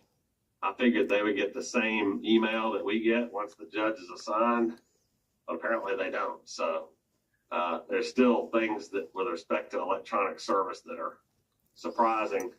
The other thing is, if you've been using Odyssey throughout the course of a lawsuit, and then for some reason the other side, let's say, decides to use Peach Court and they haven't filled in all the information of all the attorneys that are supposed to get stuff, it goes on file, but it doesn't go anywhere. It doesn't get served. So that happened to us when we had both parties had used Odyssey all along, and then the other side decides to file an emergency motion on Peach Court, but they didn't put in our names or anything. We asked, and they said, oh, well, it's supposed to be procedurally updated over time, but sometimes it's 28 or 48 hours late or whatever, and getting an updating on the filling in of the data.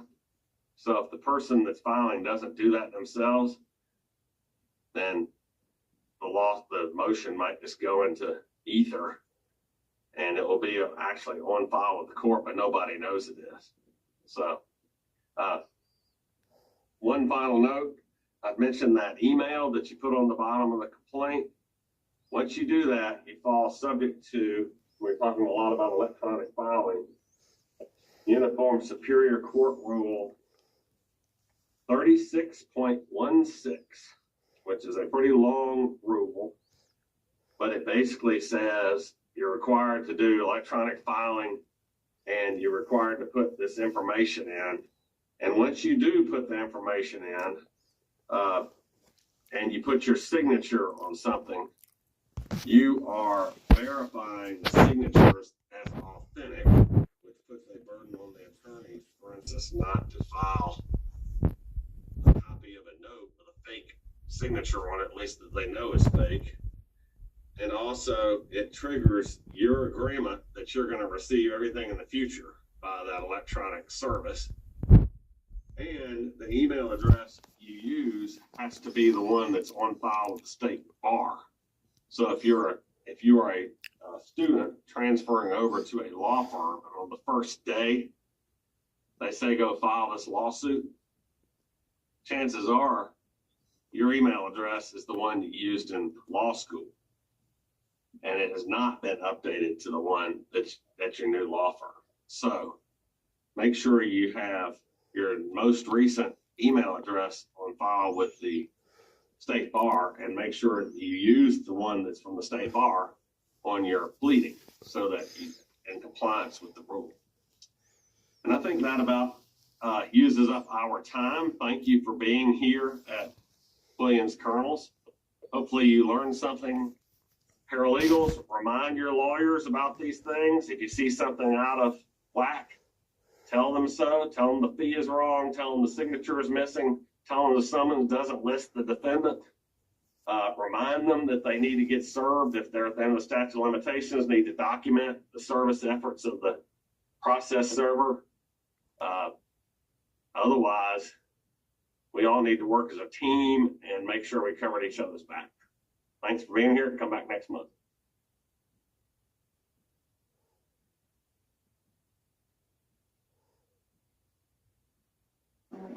Good afternoon. This is Williams Colonels at Taylor English Duma. I'm here with my colleagues at Taylor English to discuss many things that can happen in the course of planning and taking depositions.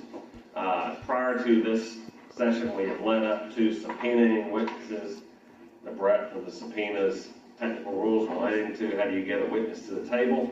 And now we're going to talk a little bit more about that and then go into actual deposition planning and taking.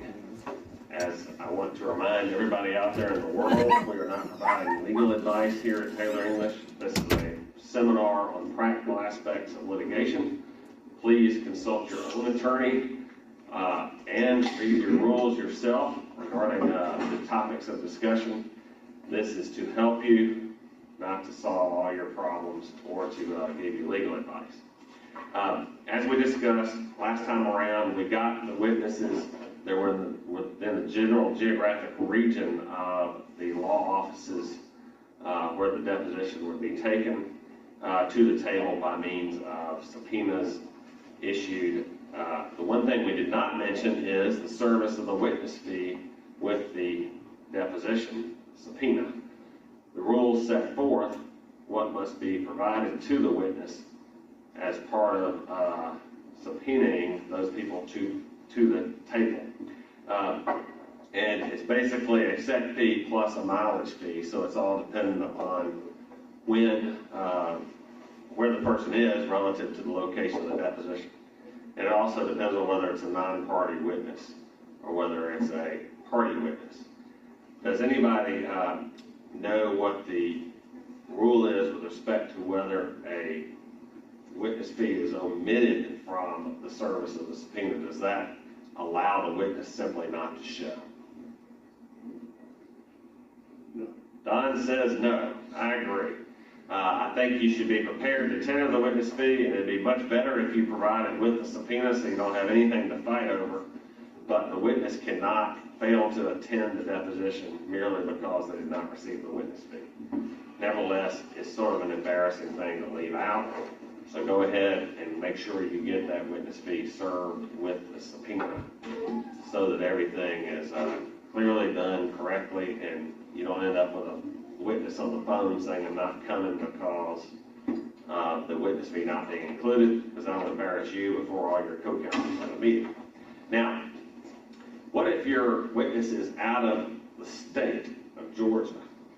How do you use, under the Civil Practice Act, how do you get an out-of-state witness to this deposition table?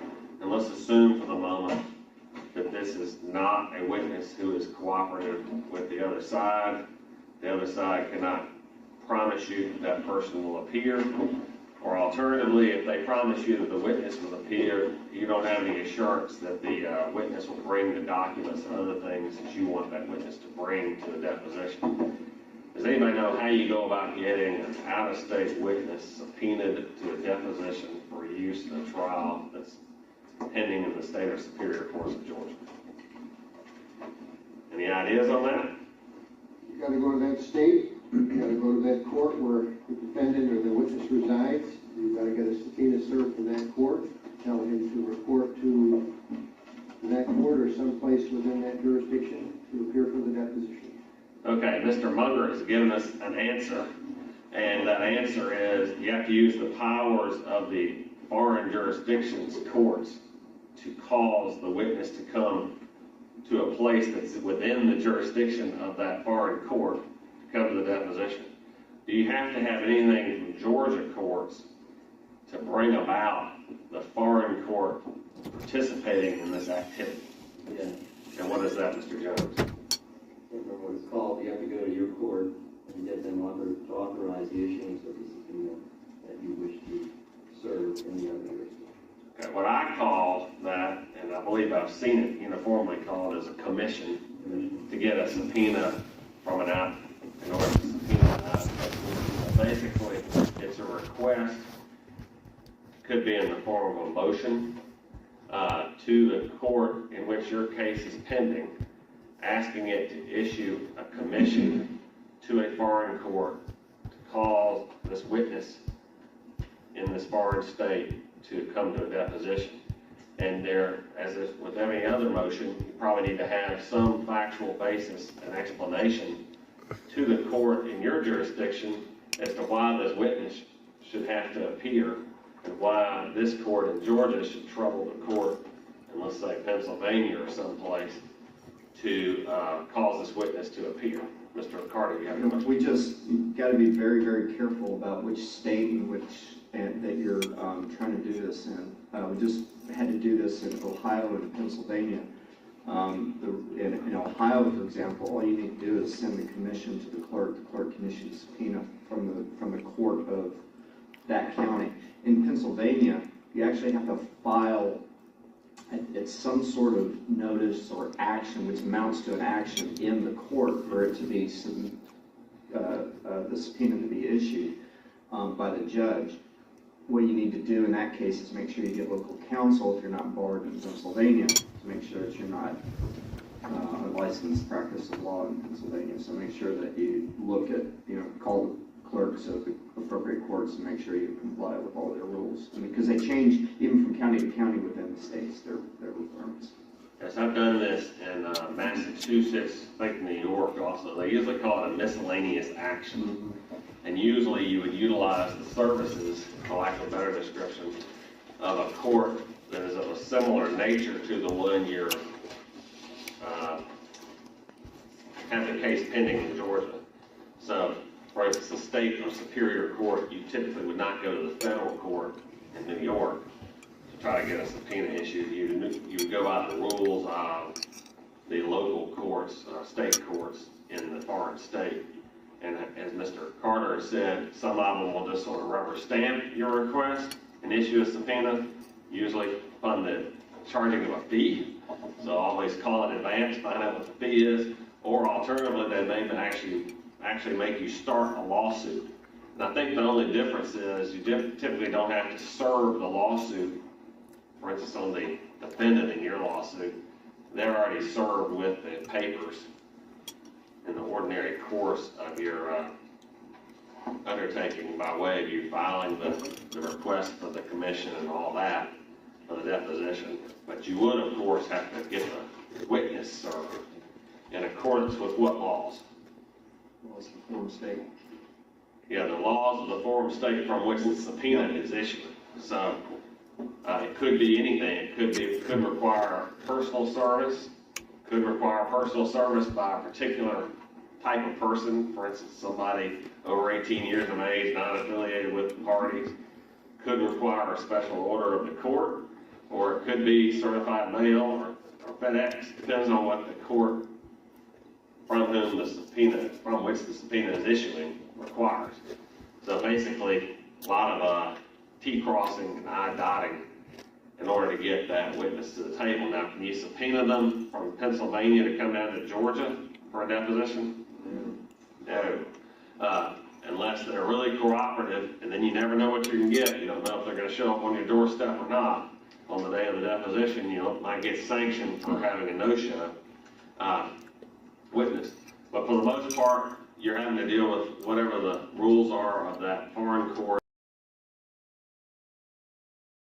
territory the court can deal with, and then you likely would need to engage either a local counsel or borrow somebody's law office, or as Mr. Munger said, utilize some sort of room at the courthouse to take this deposition. All right, now, one of the things I want to talk about today is all the logistics of dealing with a deposition. I'm actually pretty tired today, and I'm tired on days that I take depositions. But this time around, I'm tired because I was up really late last night up early this morning getting my son sent off on a mission trip to Guatemala.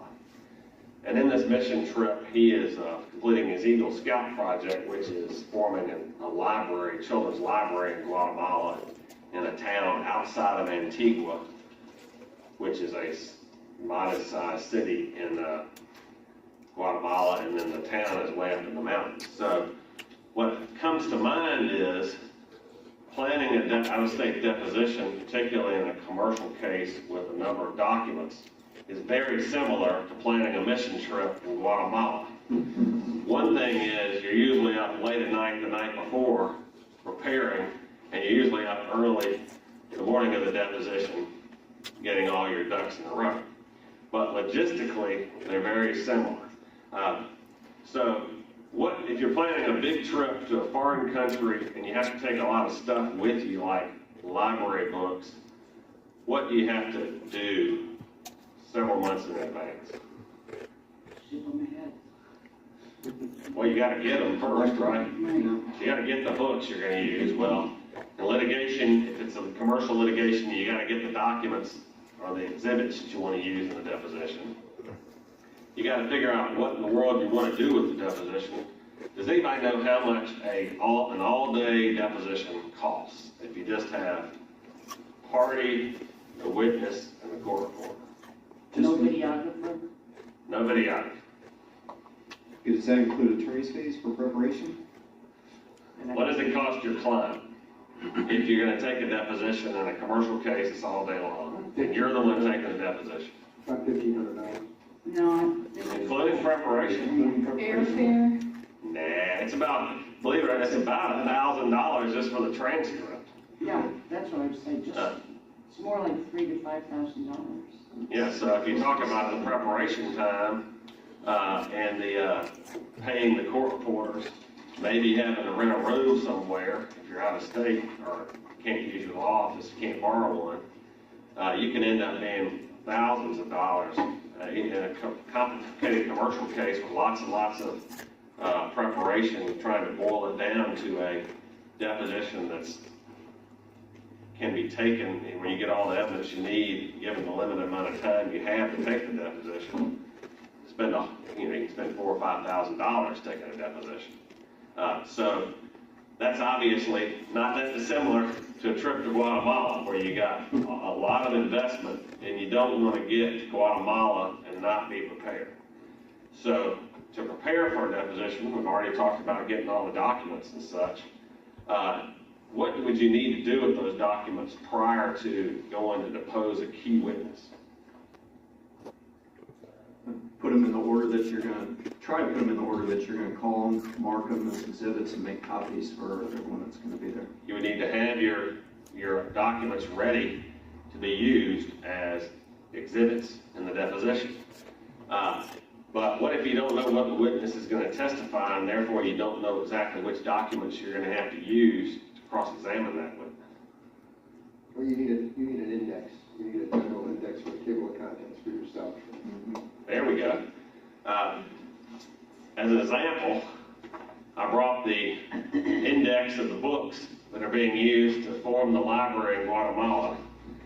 But let's assume we've got a modestly priced commercial case where we're not going to use tremendous amount of technology to prepare the case and track the documents, maybe several thousands of pages of documents involved in this case. It's extremely helpful. Maybe an Excel spreadsheet,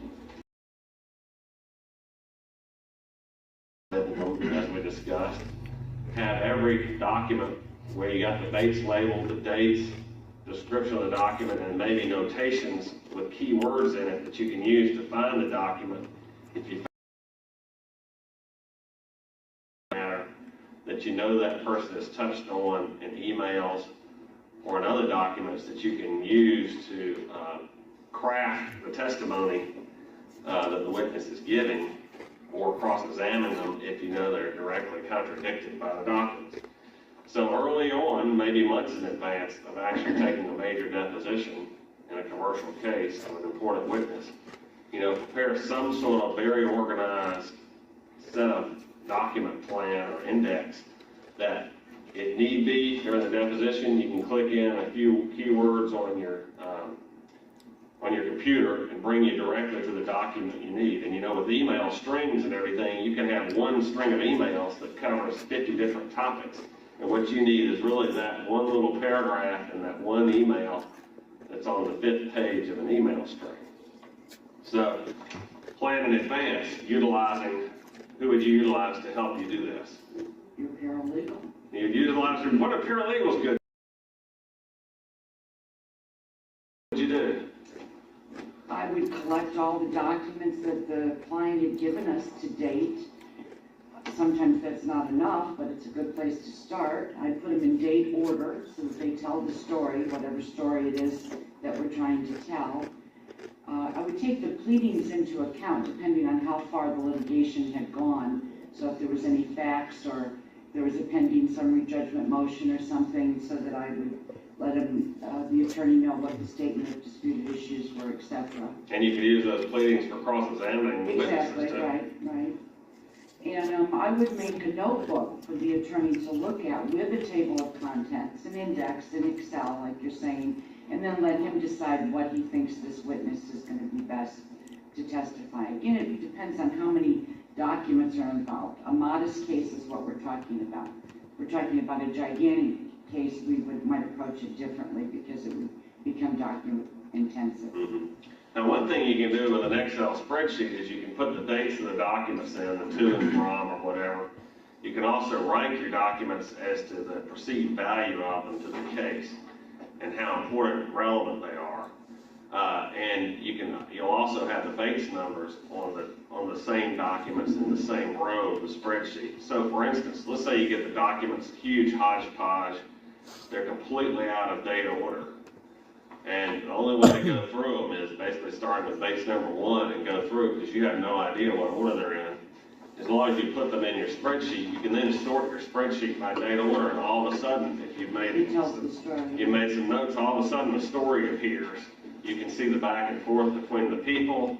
You can see how the contract came into formation, or how the secretive plot unfolded, or who it was that was involved that had knowledge of a certain fact, and how the knowledge they had necessarily impacted on what other people are saying. And so you can utilize the electronics to help that. Another thing you can do to help sort out all the documents that aren't particularly important, if you rank them, let's say you rank them 1 to 5 on importance, you can sort it, after you sort it by date, you can sort it by importance. And all of a sudden, you get rid of all the bad documents, the ones that are just about people setting up lunch, end up at the bottom of the spreadsheet, and all the ones that relate to the cause of action end up at the top in date order. And you can watch the to and from and figure out what in the world these people were doing that gave rise to this cause of action. So you would start planning in advance to do this, because by the time you show up with a couple of boxes of documents at your deposition in California, you're pretty much going to be stuck with what you got there to work with. Now, as mentioned, sort of like going to Guatemala. Fully didn't know what I'm talking about Guatemala, but sort of like going to Guatemala, to utilize it in the deposition. And of course, these days, you theoretically could have it all on computers, so long as you got friendly IT people there to get things printed out jiffy quick if you needed them in the middle of a deposition. Or you can take them organized. I prefer base label, base number order, so that when I look at my spreadsheet, all I have to do is go to the base number, and it doesn't matter what the date is or who wrote it or anything else. That document is going to be the document that's on my chart. So you can, no matter what that witness says, if you know what the documents say, and you know that you've got keywords, and you find that document that touches on that subject matter that the witness is trying to fool you about or whatever, boom, you can pull the document out, cross-examine them on it within seconds while you're sitting there in the deposition room, even if you're there by yourself. Obviously, who is it very helpful to have around if you've got a really complicated case with lots of documents? Your paralegal. Paralegal, yeah. You can, if your client can afford it, somebody who's there who can feed you, who knows the case well, who can feed you the necessary cross-examination materials on a real-time basis while you've got this witness hot and heavy in a conversation, and while you've got them sort of locked down, they can't get out of their thought stream because you just keep pounding them with the documents they've already written. That's very, very nice luxury to have, similar to court. Okay. So obviously you don't want to just go ask a bunch of questions about a lot of documents at some extremely high rate of expenditure by your client. What would you want to do weeks, and I'm talking about a couple of weeks in advance at least, of the deposition that you're going to, the big deposition you're going to take out of state? Prepare an outline. What would you want your outline to cover? Background information on the witness. Typically you do that first of all, and then you get into questions about the key documents. And if you're a defendant, you want to probe the witness's testimony that would deal with your defenses to the claims. And if you're the plaintiff,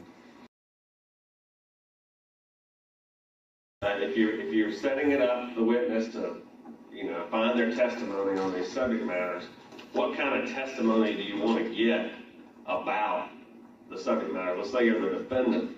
What sort of testimony do you want to get from the witness? You're the defendant. He made you do it. He's the big guy. You want to get testimony that'll help you win the case, right? And so sometimes if you have your documents well organized, you figured out what was going on in these folks' heads, and you can utilize what has previously been said in pleadings, in interrogatory responses, in written documentation. You can cause, well, you can't actually cause, but you can bring about the witness testifying favorably to your subject matter if you have a plan of how to go about doing that. Now, Mr. Jones has brought up some very important things, and usually you do. You spend time familiarizing yourself with the witness as a person. You get their background, find out what they're interested in, what their educational level is, what their knowledge is of the subject matter, what the positions are, what the company that they've had, who they deal with, who they report to. If it's you're worried about jury selection, who they might have in the geographical region that would be a potential grounds for striking a juror as a potential juror as a juror. One thing I find that's helpful is to find out what their grounding is, for lack of a better description. What sort of things make the witness tick? What are their interests? I'll give you an example. In a recent deposition, and sort of the background thing, I was trying to find out who might be closely associated with this particular key witness in the county where the lawsuit was pending, so that if I had a juror that met any of those criteria, I could consider striking that juror from the jury.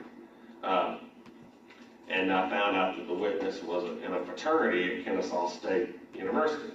And it happened to be the same fraternity that I was in college. And I happen to know, first of all, you can assume that most fraternities, sororities have lofty, aspirational tenets that they go by, they supposedly go by.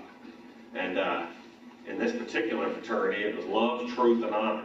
Well, I knew that. So once I found out he was in the fraternity, when he started waffling on testimony, 4 hours, 5 hours down in the deposition, I asked him, so what are the tenets of the Sigma Nu fraternity? Which are love, truth, and honor. And that all of a sudden sort of made him straighten up and testify right. For lack of better description. And you can certainly do the same thing with somebody who's overtly, wearing their religion on their sleeve or whatever. If you find out they're sort of in a testifying and they know they've been told to testify this way by their lawyer, which of course wouldn't be correct, but nevertheless it happens, and yet you want to get the actual truth that you know that they have within them to come out in the testimony, you can use that background information as you go along to assist in your deposition. Also, you know, if, for instance, if they have an engineering degree that they testified about as part of their background, that there's certain things they're not going to be able to deny, and they have to know unless they just claim to be complete idiots as a result of getting their engineering degree. And that has helped along the way. I mean, I've had situations where I actually established certain facts, and then I got the witness to confirm a particular trigonometric function or formula, and then I just slapped the calculator in front of them and said, well, calculate what this has to be. And it totally contradicted the whole defense of the defendant. You know, they claimed that they had laid asphalt at a particular angle, but once I established the physical facts of the material put on the track and the triangle that it made, he couldn't deny that if it created this particular triangular, the angle had to be much steeper than what they had stated it was. So all that background information can be very helpful, and you need to use it to your advantage. Okay, so you've gotten there with your stuff, with your organized documents, your index, your outline. You know what you would love to get from this witness. There are several other things I would love to throw in there as suggestions to take to a deposition, and there was a guy I had a recent case with who had it all in one little package. I was very impressed. He says he takes it to every deposition. And that is a package of things that he uses at every, or wants to have available at every deposition. And that would include pens, paper, but it would also include paper clips, a little stapler, in case you end up with having to connect pages that the witnesses says, oh, this letter really had this as an enclosure. It wasn't really that because it was just produced wrong. You could then take the things and staple it together and say, okay, we've now stapled together the entirety of the letter you sent to so-and-so. But most importantly, and something that I only learned through experience, is taking medical supplies, which were also taken to Guatemala. When we were packing at 1 a.m. this morning, medical supplies to take to Guatemala. What kind of medical supplies do you need to take to a deposition? What kind would you take, Ron? Ron would drive his truck to the deposition and not his motorcycle, so he had to take fewer medical supplies. Well, one thing is definitely take Band-Aids. What can happen in a deposition that you would need Band-Aids for? Paper cut. And how nice is it for your fingers to be spewing blood while you're taking a deposition? It's not nice. Not nice at all. So you definitely ought to take Band-Aids. You might want to take Bactine or something if you're really worried about that type of thing. But you might want to take some highlighters and things like that. But one thing that what other kind of medical thing can come up in a really hard deposition? Headache. A headache. So what would you need for that? Your favorite pain reliever. And that can it can make a huge difference if you happen to have some aspirin or some whatever your favorite pain reliever is, because taking a deposition with a pounding headache when you're trying to listen to every single nuance of the person's answer can be very bad. So once you get there, you're ready to go. So how are you going to ask these questions? Well, first of all, you're going to have an outline, right, Mr. Jones? And that outline is you're going to cover the general background information on this person. You're going to find out whether they are ready to take the deposition. Deborah, what kind of problem might come up in a deposition if you show up and you find out something about the witness you didn't anticipate? You got any examples on that? You don't have to use names. Oh, yeah, I actually have many examples on that. In the entertainment practice in Southern California, clients frequently want to come to the depositions to see the deponent tell the truth, which is, first of all, going to be very hard. So you have a client sitting there, a high-profile client, who insists that his bodyguards be present. You have a high-profile client, a deponent, insists his bodyguards be present, and before you know it, you have a brawl and not a depo. So, and as a paralegal who's supposed to be sort of gray in color, or neutral, or sit back with our documents, you just look at your boss and say, you know, do I have your back, or have you got my back, or what are we going to do here? So planning to keep your client away from a deposition is a very good idea. I don't think regular folks think about it. To the entertainment business, the whole world is a stage, so they just continue on. Okay, now that's one subject matter, and it's certainly one we'll take up, which is what happens if a fight breaks out, or in the deposition, or if you have some circumstance where the witness is getting abused, which we'll cover later. Well, does anybody have any grounds, or any thoughts about how you would determine whether a witness is even competent to be testifying, or whether you want to evaluate whether they're competent to be testifying? You ask the standard question if they're taking any medication that prevents them from answering truthfully or accurately during the deposition. Right, and along the same lines, anything that would prevent them from having good memory. If they know of something that's deterring them from having good memory. What are you trying to do in partner deposition? You're trying to blank the door on changes to their testimony. What's the blank? Close the door on changes to their testimony down the road. Once you get it, you want to be able to rely on that testimony and not have them come back and say, oh, I was really, in my mind, I was visiting my dead aunt or something, and I was thinking about something completely different. Now, the other thing is, these days, anything can happen. What do you do if the witness shows up and the person is drunk as a skunk? Do you go ahead and depose them? I did. My client. You deposed your own client? No, I let the deposition go on. I made him sit at the other end of the table. When we broke at lunch, he came back, he was so drunk he couldn't get up the stairs. All right, so in that instance, it's the non-witness that's the drunk one, right? No, you can't depose a drunk witness. You've got to stop the deposition. For sure, you don't have to. But if they cause the accident because they're an alcoholic, you may want to. Yeah, you might want to have this, tell the truth, so to speak. What were you doing? What were you doing 5 minutes ago? What were you doing right before the rip?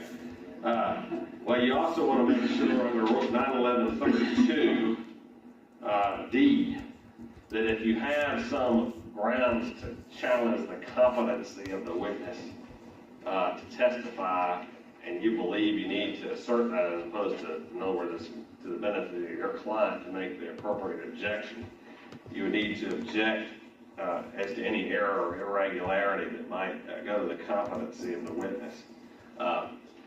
So that, particularly if it's your own witness, let's say it's a third-party witness or a car wreck, and the person shows up completely drunk, and you've interviewed them when they were sober, but you have no idea what they're going to say, you better object to the competency of the witness and set forth in the deposition transcript all the grounds why you think this person is not ready to testify that particular day. Yes, Tom? That just reminds me, it's always a good idea to bring the rules with you to a deposition. So, yeah, because when in doubt. Yeah, when in doubt, check them.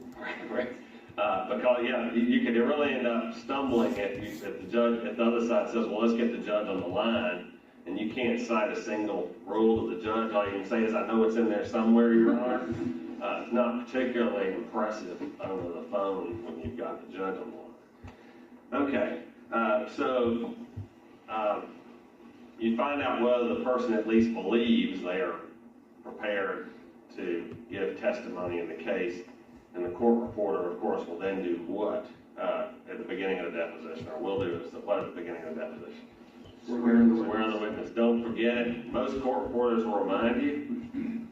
Some don't, or they forget to remind you. And so it certainly happened that a deposition has gone all the way through. Nobody ever swore the witness. Makes it sort of a waste. Who has to be in a deposition being taken in Georgia? under the Civil Practice Act. Other than the witness. A court reporter doing what? Making a stenographic record.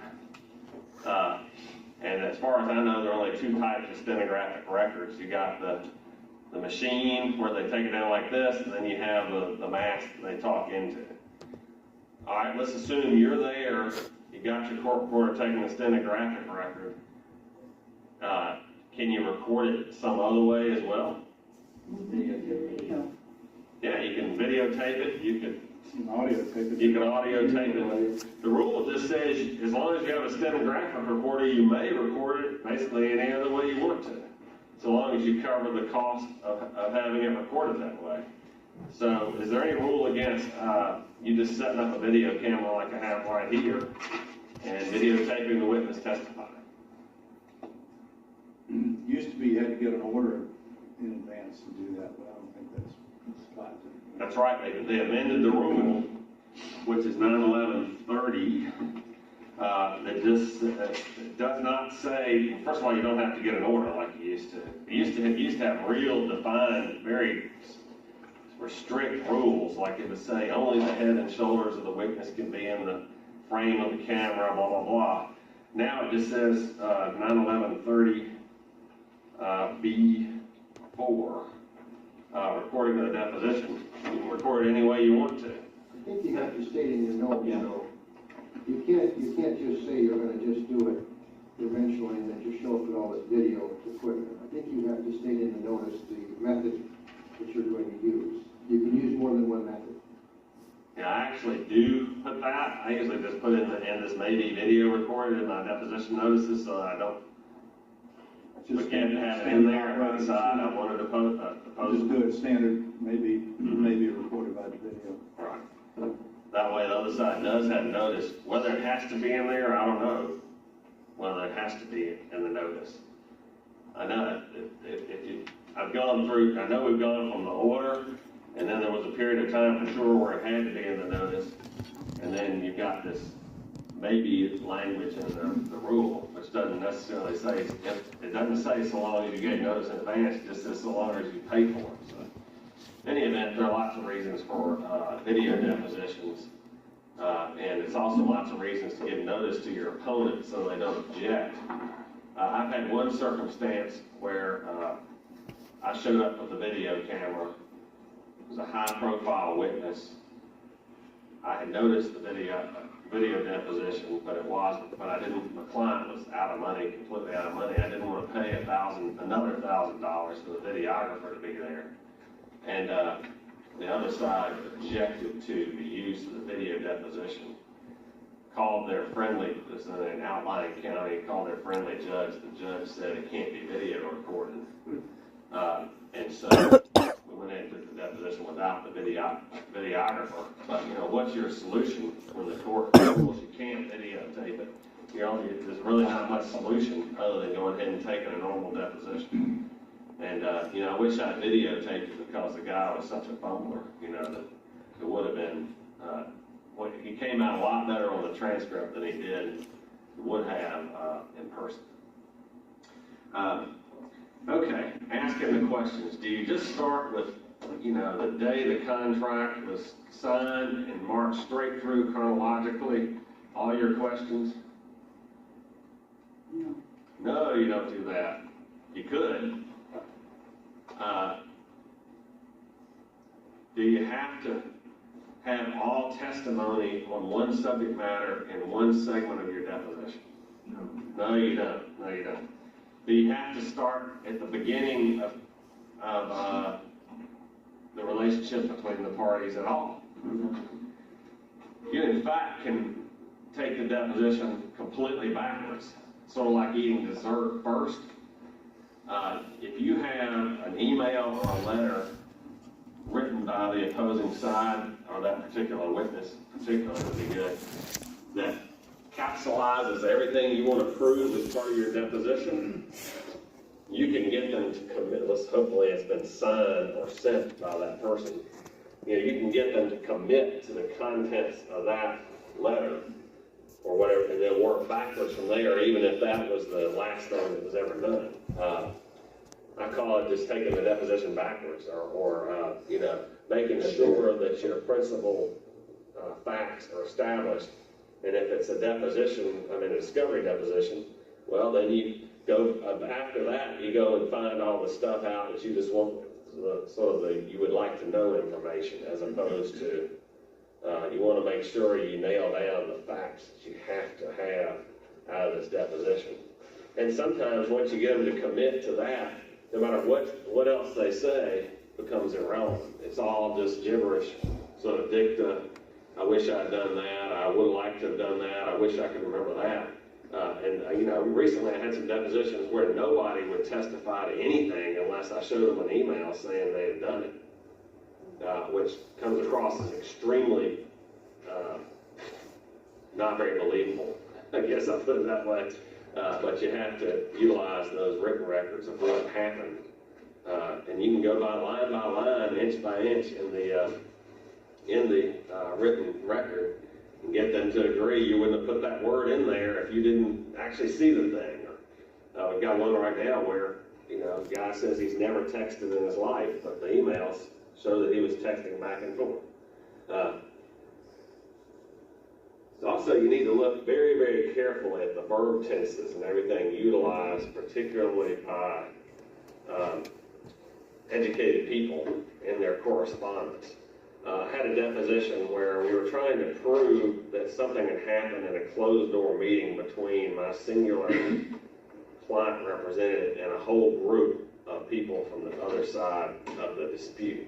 Everybody on the other side of the dispute that was in the meeting said one thing happened. My guy said something entirely different happened. Basically, my guy said they terminated our contract. The other side said they did no such thing.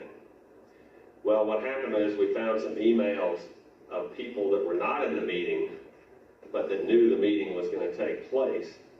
And one of the women was communicating with our project manager. And immediately after the meeting was over, she called the project manager on our side. And then she immediately sent an email to a colleague who was not in the meeting at this opposing party. And the email said she, referring to our project manager, was not as surprised as we had thought she would be.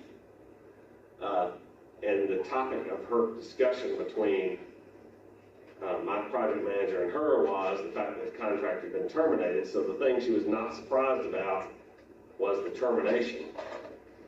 But the fact that she said, as we had thought she would be, I was able to establish that they knew in advance, these two outside project managers knew in advance the termination would actually happen in the immediately preceding board meeting with my client. And when I got the woman to that point as a videotape deposition, she just looked sort of plaintively into the camera saying, that's what it means. Even though obviously I think she had been coached not to testify after that, not to say that's what had happened. So you got to watch carefully, and you can get people, using extreme detail to rely upon the actual verb tenses in their communications. Okay. So your deposition is started. You've sworn the witness. And you go about getting your testimony forwards, backwards, general, specific, whatever it may be. What if the other side just starts objecting to every single thing that you ask and essentially giving the witness the answer to every question?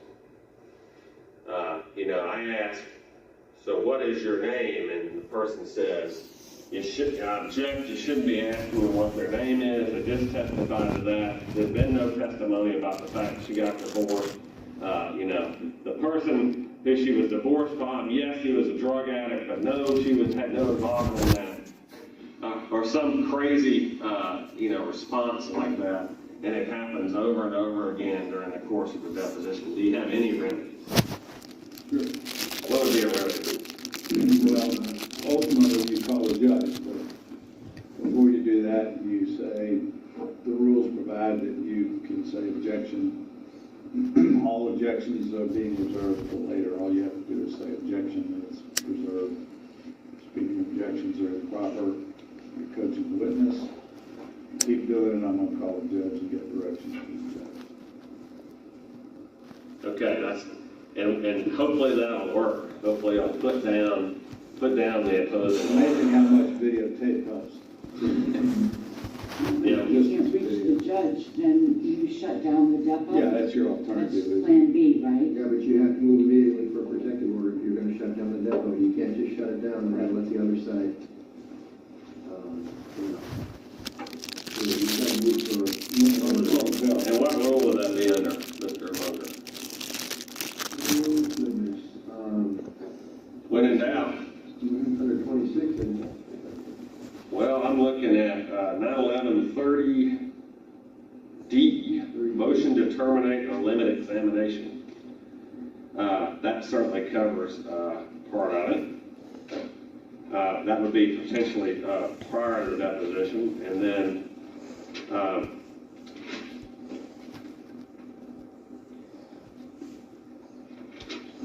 there's also a portion relating to which I was going to get to shortly regarding the abusive deposition taker, the person who's taking the deposition. There's some pretty good case law. There's some pretty good case law on the speaking objection. I don't have the site off the top of my head, but there are a number of cases where judges have dealt with situations where somebody defending a deposition has been clearly trying to telegraph answers to the witness. The court said that was entirely improper. So you've got some ethical issues associated with that as well. If essentially it's sort of in the room witness tampering in a sense, or could be reviewed that way by the judge. Now, if you stipulate at the beginning of a deposition that all objections except for as to the form of the question and the responsiveness of the answer to the question are reserved until the use of the deposition, does that mean that the only thing you can say is object to the form or object to the responsiveness of the I think the only thing it technically means is objection. You can say object to the form, object to responsiveness. The purpose of that is to allow the deposition taker to rephrase the question so that it's non-objectionable, or perhaps to put on the record that you don't think the witness has responded to the question, but it's not permissible to get substantive in your objection. So in essence, you can coach the witness on what they should say or not say. Okay, can you say, let's say that the witness is testifying along and they say something happened in 2010, and then, a few minutes later, the questioner says, so as you testified in 2012, you did this. How did you, why did you do that then? Can you object to something along the lines of objection, there's been no testimony at all about this subject matter in 2012? yeah, right, misstates the subject, I'm sure you can. I believe so too. Yeah. That you're reserving the objection, so all you have to make is the objection to the form or the objection to the responsiveness of the answer to the question. Many questioners will try to tell you you agreed to that, so you can't say anything else. Well, I believe that there's some between the coaching the witness and only objecting to the form and objecting to the responsiveness of the answer to the question. There are obviously some mechanisms you can use to object that would be for the purpose of keeping the record straight and not causing chaos within the record, or alternatively, if your witness is completely in a different realm, a whole different year, and somehow or another the questioner has gotten them on this track and they keep testifying about the wrong year, you can certainly object to every single answer as objection to the responsiveness of the answer to the question. Even though the person literally be responding to the question, it'd be obvious that they were talking about the entirely wrong year. Now, as the questioner, can you lean over the table and pound your fist and make threats to the witness? No, you can't. That happens all the time on TV. Why can't you? Well, if the lawyer lets you get away with it, sure you can. Oh, okay. Yeah, there's a difference between what you can do and what you can legally do, or what you can get stopped from doing, right? If you have a situation where you're defending a deposition and somebody's doing that to your witness, let's say that they're belittling the witness, constantly calling the person by some insinuating incorrect last name, or some other way, really badgering your witness in an inappropriate fashion, what can you do? Well, I think you, not only can you object, but you can even either say you're going off the record or request to go off the record and have an off the record conversation with a lawyer. A lot depends on personalities involved and what's going on. But as far as being on the record is concerned, I think you can object and say that the questions are intimidating or badgering the witness, and you object to the form. If it continues, you're going to instruct the witness not to answer. You're going to terminate the deposition. You're going to call the judge. I mean, a lot of different things you can do. Okay, so it's sort of a building thing. If you're defending this deposition, you've got an abusive questioner. But you ultimately can, if the deposition asker is being oppressive, annoying, or embarrassing the witness.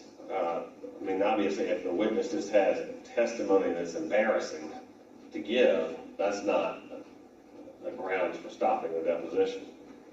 But if the questioner is doing nothing other than trying to harass the witness and annoy the witness, you can seek from the court, if you can get a hold of the judge, you can seek an immediate order terminating the deposition or ordering the opposing party to stop it.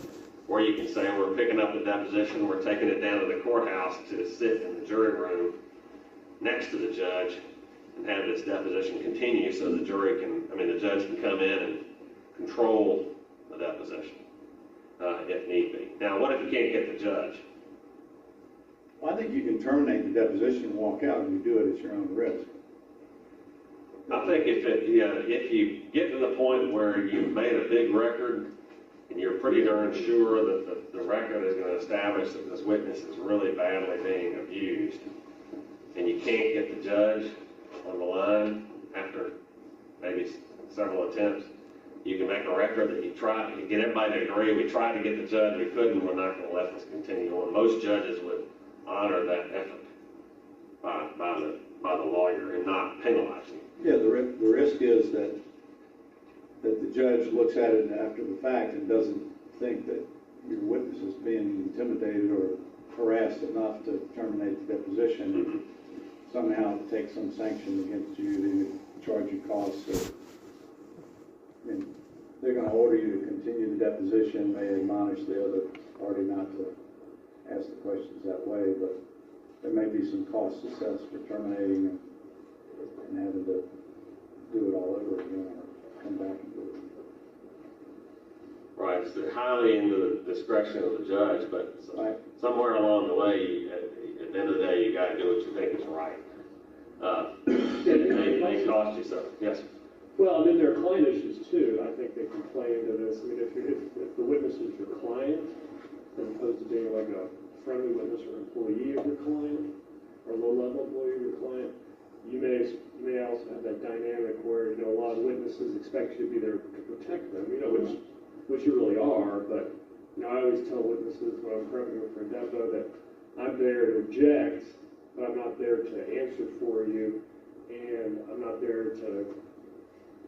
You essentially have to protect yourself as long as the lawyer on the other side is being professional. At some point, the witness is going to look like, hey, why aren't you sticking up for me? And so you have to this is what you have to gauge. I think you have to gauge at what point is the guy being abusive, what is my client or my client's employee, how is that person reacting to all this? Now, what about this? What if you had something happen during a deposition? Maybe it's just somebody needs to go to the restroom. So you take a break and you go out and you take your witness and you tell them everything that they missed testifying about in the first part of the deposition, everything they need to make sure they testified about in the second part of the deposition. And let's say it's your client. What can be done by the other side with respect to that testimony? They could ask you about it. They could ask you if you had any conversations, including with your counsel, about the subject matter of the deposition of the lawsuit, and you could possibly be compelled to have it disclosed. You don't know what to confer like that during the deposition. Okay, so obviously the questioner, you're saying, when they come back in, they can say, well, I saw you out there in the hallway talking to your lawyer. What did he say to you? And of course, the lawyer is likely to object and say what? And then you would have to argue out whether or not they inappropriately talk to the witness in the midst of an examination by the opposing party. Now, this would be especially true in what kind of deposition? Deposition for preservation of evidence. Deposition for preservation of evidence. If this testimony was actually going to be the testimony that was going to happen at trial, I think a court would be very sensitive to a break in the middle of the testimony at the request of the witness to go to the bathroom, and then having the witness get a bunch of coaching while in the restroom or in the break from the lawyer who is defending that witness. Well, there's a distinction between eliciting that there was conversation on the subject matter of the testimony and what was actually said and not said. Yes. I don't think that you could make a valid attorney-client privilege objection to the question, did you talk about your testimony? Yeah. Either that which you have already given or that which you expect to give. I don't think that question in and of itself is covered by the attorney-client privilege. Especially if somebody saw you talking right there. Sure. Well, what about if you said, whether you saw him or didn't, I think you're entitled to ask that question after any break. Go to lunch and rework the whole case, you can ask them to discuss the case with them. Yeah. Sure. How many people that are in this room that take depositions have asked that question after a break? Yeah. So I have too. How many have had it asked of their witness? And how does the witness answer? The witnesses sometimes, and that really puts you in a bind as an attorney because yeah, you got to tell your witness you can't talk. Witness answers, yes, we did talk about the case, and my attorney reiterated the admonition that I should tell the truth on everything. That's what the good witness will say. But sometimes they'll say, oh, we didn't talk at all. All we talked about was the weather, hot dogs, and apple pie and mom. I had a case once where it was very contentious, and it was in the afternoon of this deposition, and we were out talking, and as soon as we got in, the lawyer said, all right, you're talking to Mr. Boyle, what did you all talk about? And the witness looked at me like he was unsure what to say. So go ahead and said, we were talking about what a jerk you are. Well,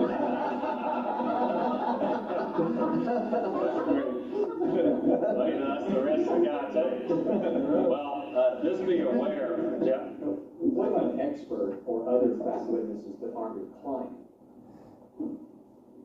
Well, an expert's bias can be broadly examined on. So if there's something that gave rise to a bias during that conversation, I would say it'd be extremely risky for the conversation to take place mid-deposition. And I think at the end of the day, a court is going to want everything to be known about what influenced an expert's testimony. So privilege may not stand. Well, certainly not, and it's definitely not attorney-client privilege. Generally, when you're testifying expert, you have to disclose conversations you have with them, with communications, and to see if you just were engaged in any kind of way to try to shape their testimony and their conclusions. And I've seen testifying experts arrive with their own attorney. I mean, the counsel for the case, for the plaintiff and defendant are there, but here comes the expert, surprisingly, with his own counsel. Obviously, very high-profile cases, but that would throw a loop into the depo. Deborah, who's ever taken a deposition where the opposing counsel, you were deposing several witnesses at one time, but when each witness came in, he claimed that that witness was his client for purposes of the deposition. And then that witness could not disclose any conversations that they had with that attorney to prepare that witness, and as soon as they were done testifying, he dissolved the attorney-client relationship. Does anybody ever have that? I've never had that happen. Don, you have? Well, yeah, the lawyer that I've learned, I just grew up working for him for the first 7 years, he used to do that. And I was never comfortable with it, but that was his practice. If we had a friendly third-party witness, we would meet with him ahead of time, and he would say, look, I'm going to be your lawyer for purposes of the depo, and he would use that to shroud the whole prep session. I think you get into all sorts of issues, ethical issues, conflicts issues regarding that. I've got a case on that, and that's exactly what happened, and the judge said that it was a complete conflict and kicked the attorney off the case, fired the attorney. There was a case recently before Judge Grubbs in Cobb County where there were communications through a general counsel of a hospital where the defense lawyers, she found the defense lawyers were trying to get the general counsel of another hospital to prevent a witness, doctor witness who was favorable from the plaintiff to testify. And she disqualified the defense counsel, the entire firm, saying, basically you're causing the witness to be impacted by this general counsel, this triangular mechanism, trying to get the person not to testify for the plaintiff, apparently under threat of being terminated from employment or whatever in the hospital. Well, if you're the defending attorney, then what is the best way through that if it's not I'm representing you first as judge? Should you get something in writing from your client and the defendant that says, you're waiving any potential conflicts and your interests are aligned, therefore there's no conflict or something like that? If you're representing witnesses that are employed by your client or just non-party witnesses? Yeah, it had to be a third party or someone else that, an example given, you're really representing them just to defend them for the deposition, but you want all that prep time to remain privileged. I'm not sure you can do it. I don't think you can get away with it, because that would be, essentially, if the witness had anything that testified that wasn't good for your case, you could be in a real fix for witness tampering or something. Other times, I often have happened is there's a third-party witness who's willing to talk to me, and I know the other side's going to depose him, and he's willing to talk to me before the deposition and an interview. And you do that, but you just have to be aware, you just sort of have to pretend that the opposing counsel is sitting there listening to everything, because potentially they could find it all out. So you have to be careful not to share your strategy about the case, confidential things from the client with this witness, but you want to find out what the witness knows, and maybe go ahead and throw in there and just say, hey, we're just meeting, you're on your own, and all that. So that then when he talks about it later, did you ever meet with Boyle before the depo, you can just say, yeah, I met with him, I've told him everything I'm telling you now. And it often comes up when you're representing a company and a key witness is no longer at the company. Right. All their testimony is about the time when they were at the company. So their interests are aligned. Yeah. Possibly. Depends on what the R14 is. Well, there's nothing to prevent the company from hiring an attorney for that person. That happens a lot of times in medical malpractice cases. Nurses and doctors, have testimony that's not helpful at all. I just don't think you can say, well, I represent all. I work here, I represent all, and I just don't think you can do that. Where I thought you were going with that we're going to need to conclude is the corporate representative constantly rolling during the course of the day. In the first deposition, the CEO is the corporate representative for a specific deposition, where they can constantly change the corporate representative so as to allow the next witness in line to hear the testimony of the preceding witness? I don't think they don't. What is the grounds for, does a company have to appoint one corporate representative for the entire case? I think if during it the becomes discovery? an issue, I don't know the case law, but this, my gut tells me is that if it becomes an issue, take it up with the judge. The judge is gonna let them designate one corporate representative who will be able to sit there and listen and may not have to be deposed until after they've heard everybody else. But they only get one bite at that apple, they can't keep coming back with it. Otherwise, it defeats the sequestration rule. Yeah. So I would like to see if we have any case law on that, that would be good to know, because you're always up against, okay, if I call this deposition, we can't get the judge, you know, how much is it gonna take to get it in his deposition? Whereas if she doesn't know what he said in the deposition, he or she, then the witness would be more able to freely testify. So I guess we've had a very active time, and with a little luck, the mission trip is in Guatemala, filling all the books. We have one more question. I just think it might be helpful to note that we talked earlier about how you subpoena a witness out of state, and that only is for state court cases. It's a lot, it's a much different procedure and simpler in federal court. Much more streamlined. Much more streamlined. And in federal court, basically, if you are admitted in the court where the case is a federal court on your own signature to cause the witness to come to the deposition. Is that correct? More on deposition.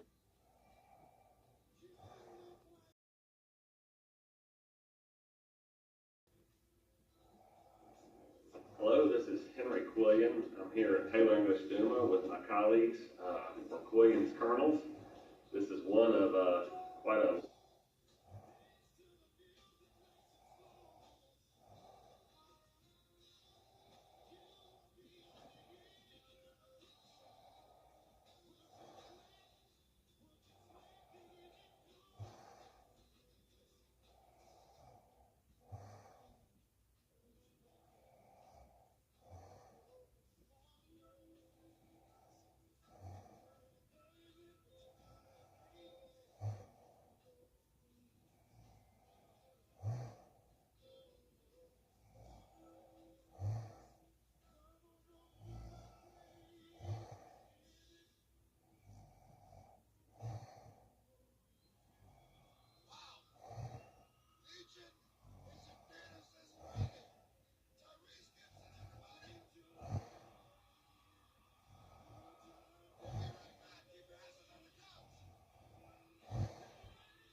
Whew.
starts with any.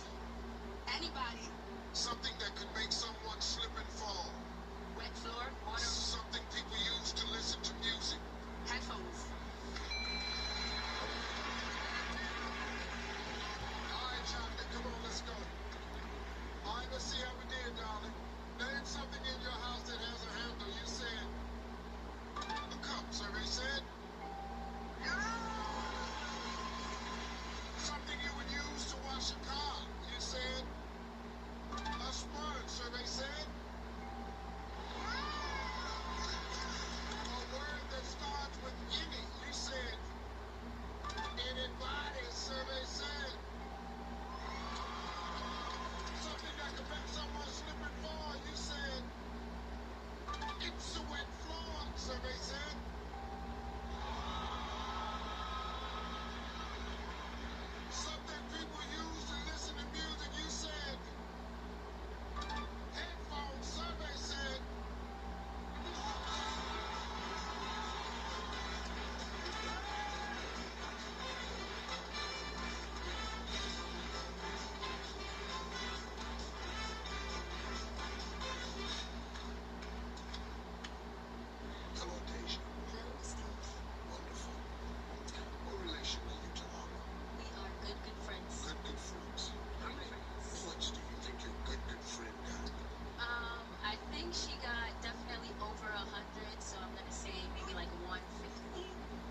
Hey,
She's not the one, and she tried to have a baby.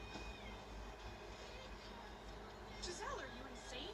Why would you do that? She's pregnant. I didn't.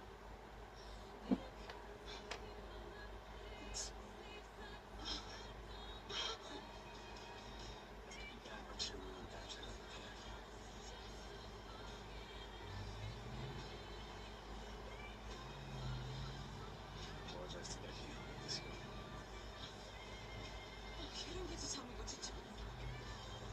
I told you, Patrick, we're getting a divorce. I don't want to see this family ever again. It's not your business. She seems so eager to run after that guy. She radiates fun with me, doesn't she? Fine. Go ahead. But everything you got from your daddy, you didn't want it. Including Trevor. I swear. I bought it from him, Trevor. I swear to God.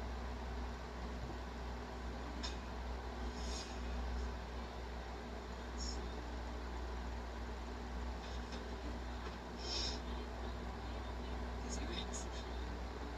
Give it to me.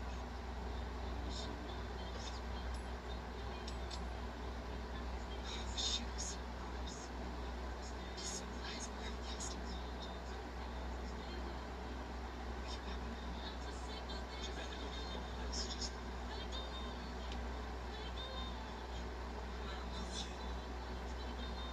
He was so nice to me.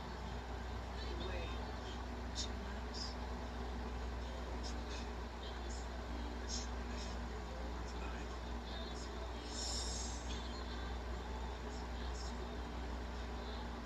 Well, Giselle, looks like Patrick's done with you.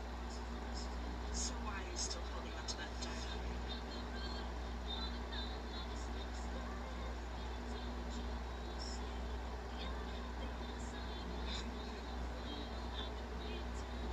It's the worst decision.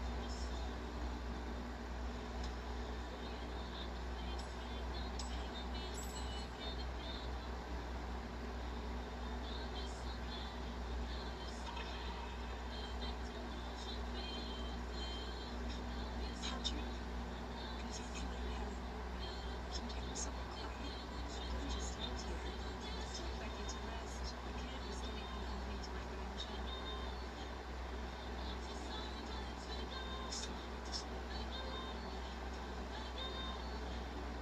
You see that? They're meant to be. I've already prepared the divorce papers. Just sign them and get on with it. Get out of here, country girl. You don't believe me.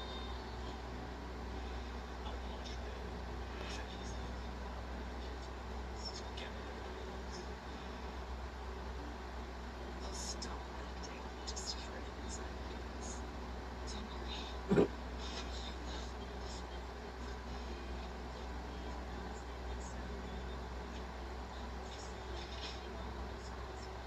So, you actually signed the divorce papers.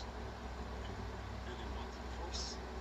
I want the divorce. I really want to see you. We're still family again.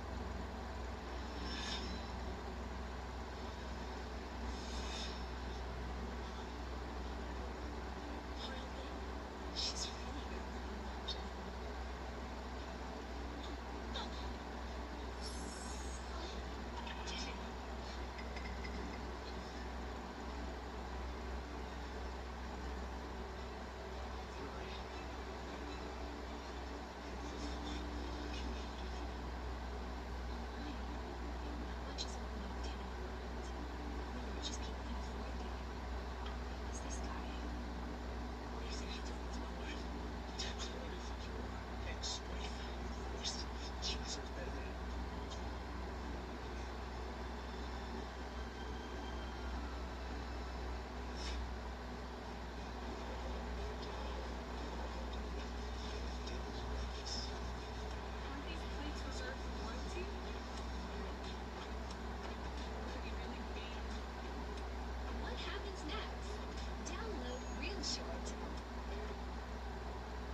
She's the slave heiress.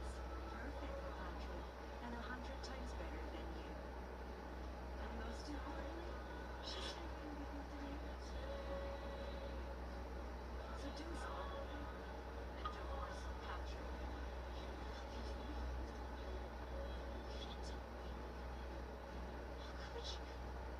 My whole group was facing financial crisis. I'm the one who stood up. I kept you all afloat. You'd all be bankrupt without me. Patrick said it was my decision to push for marriage. Thought about me about marrying into the best company. You're just a small town girl. Oh no, no degree. How dare you say you saved the Hilton group?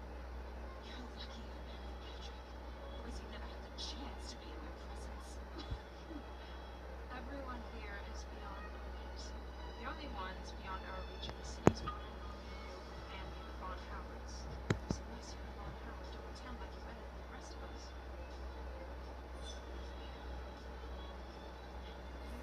The Duke's daughter?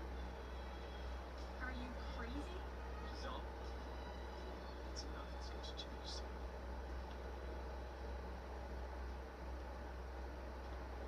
Go with me. Where have you been? Why aren't you answering my calls? What are you trying to say? I know about you. You cheated. And I just burned you with your cheat. It's complicated. I have to take responsibility for that child. Help me. I'm your wife. You take me for. I'm giving out what I'm inviting you to. I don't know. But look, for 3 years, I put up with the nonsense from your mother and your sister just so I would make things harder for even you. You cheated on me. With Becky. You want to keep the titles, and this is helping keep this net black card I gave you in the state out of Becky and that child's life. You're so rich. Not rich. Forget it.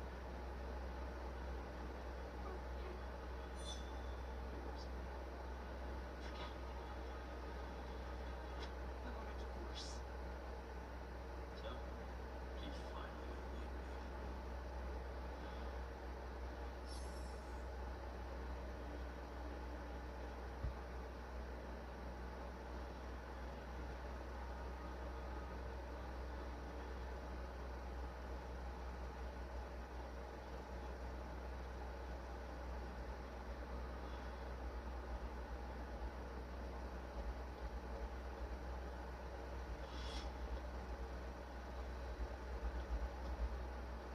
Hi, dear Giselle.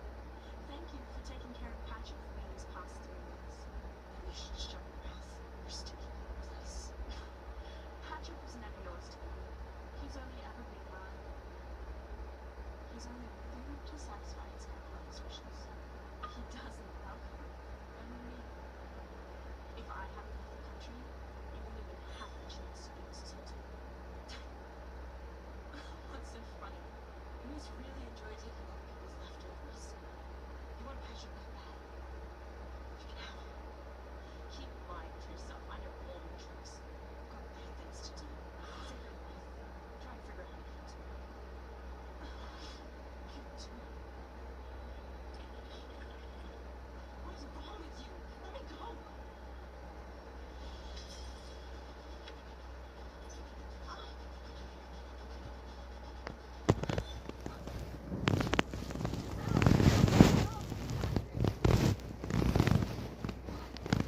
Leave me if you want. Time to have the baby.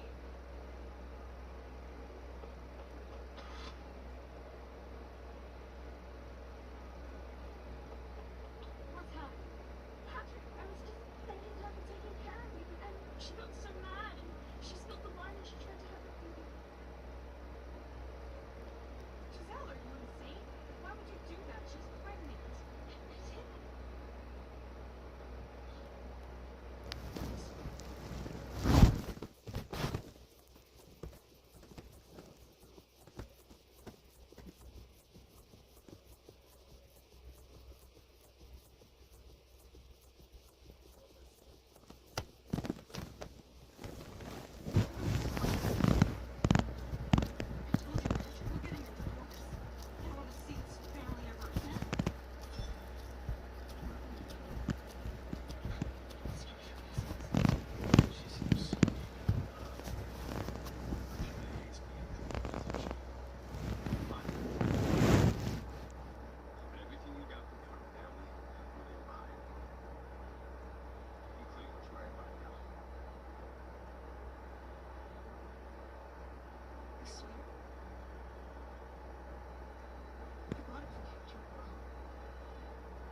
It's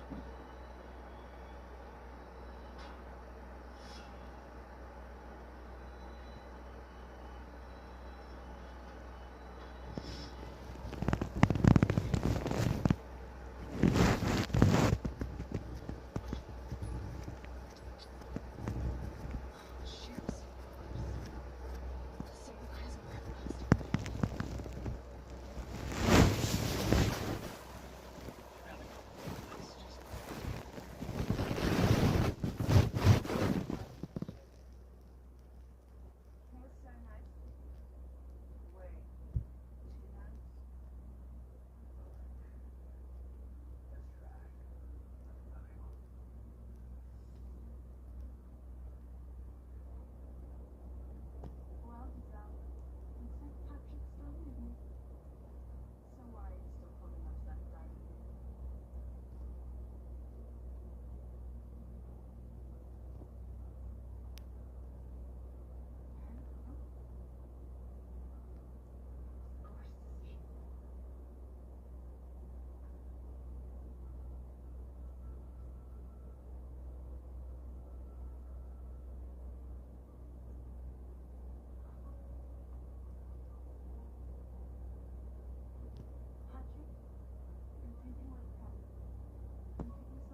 Wow. So this is the Duke's castle. Incredible. I heard they spent almost over $1 billion to renovate it for his daughter's birthday. She must be so spoiled. Patrick, make sure you join the Duke's daughter tonight. If she likes you, maybe our family can break into high society. Mom, don't say that. Patrick already has it. But his family and others have good feel of Sunday. Just kidding.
Bye.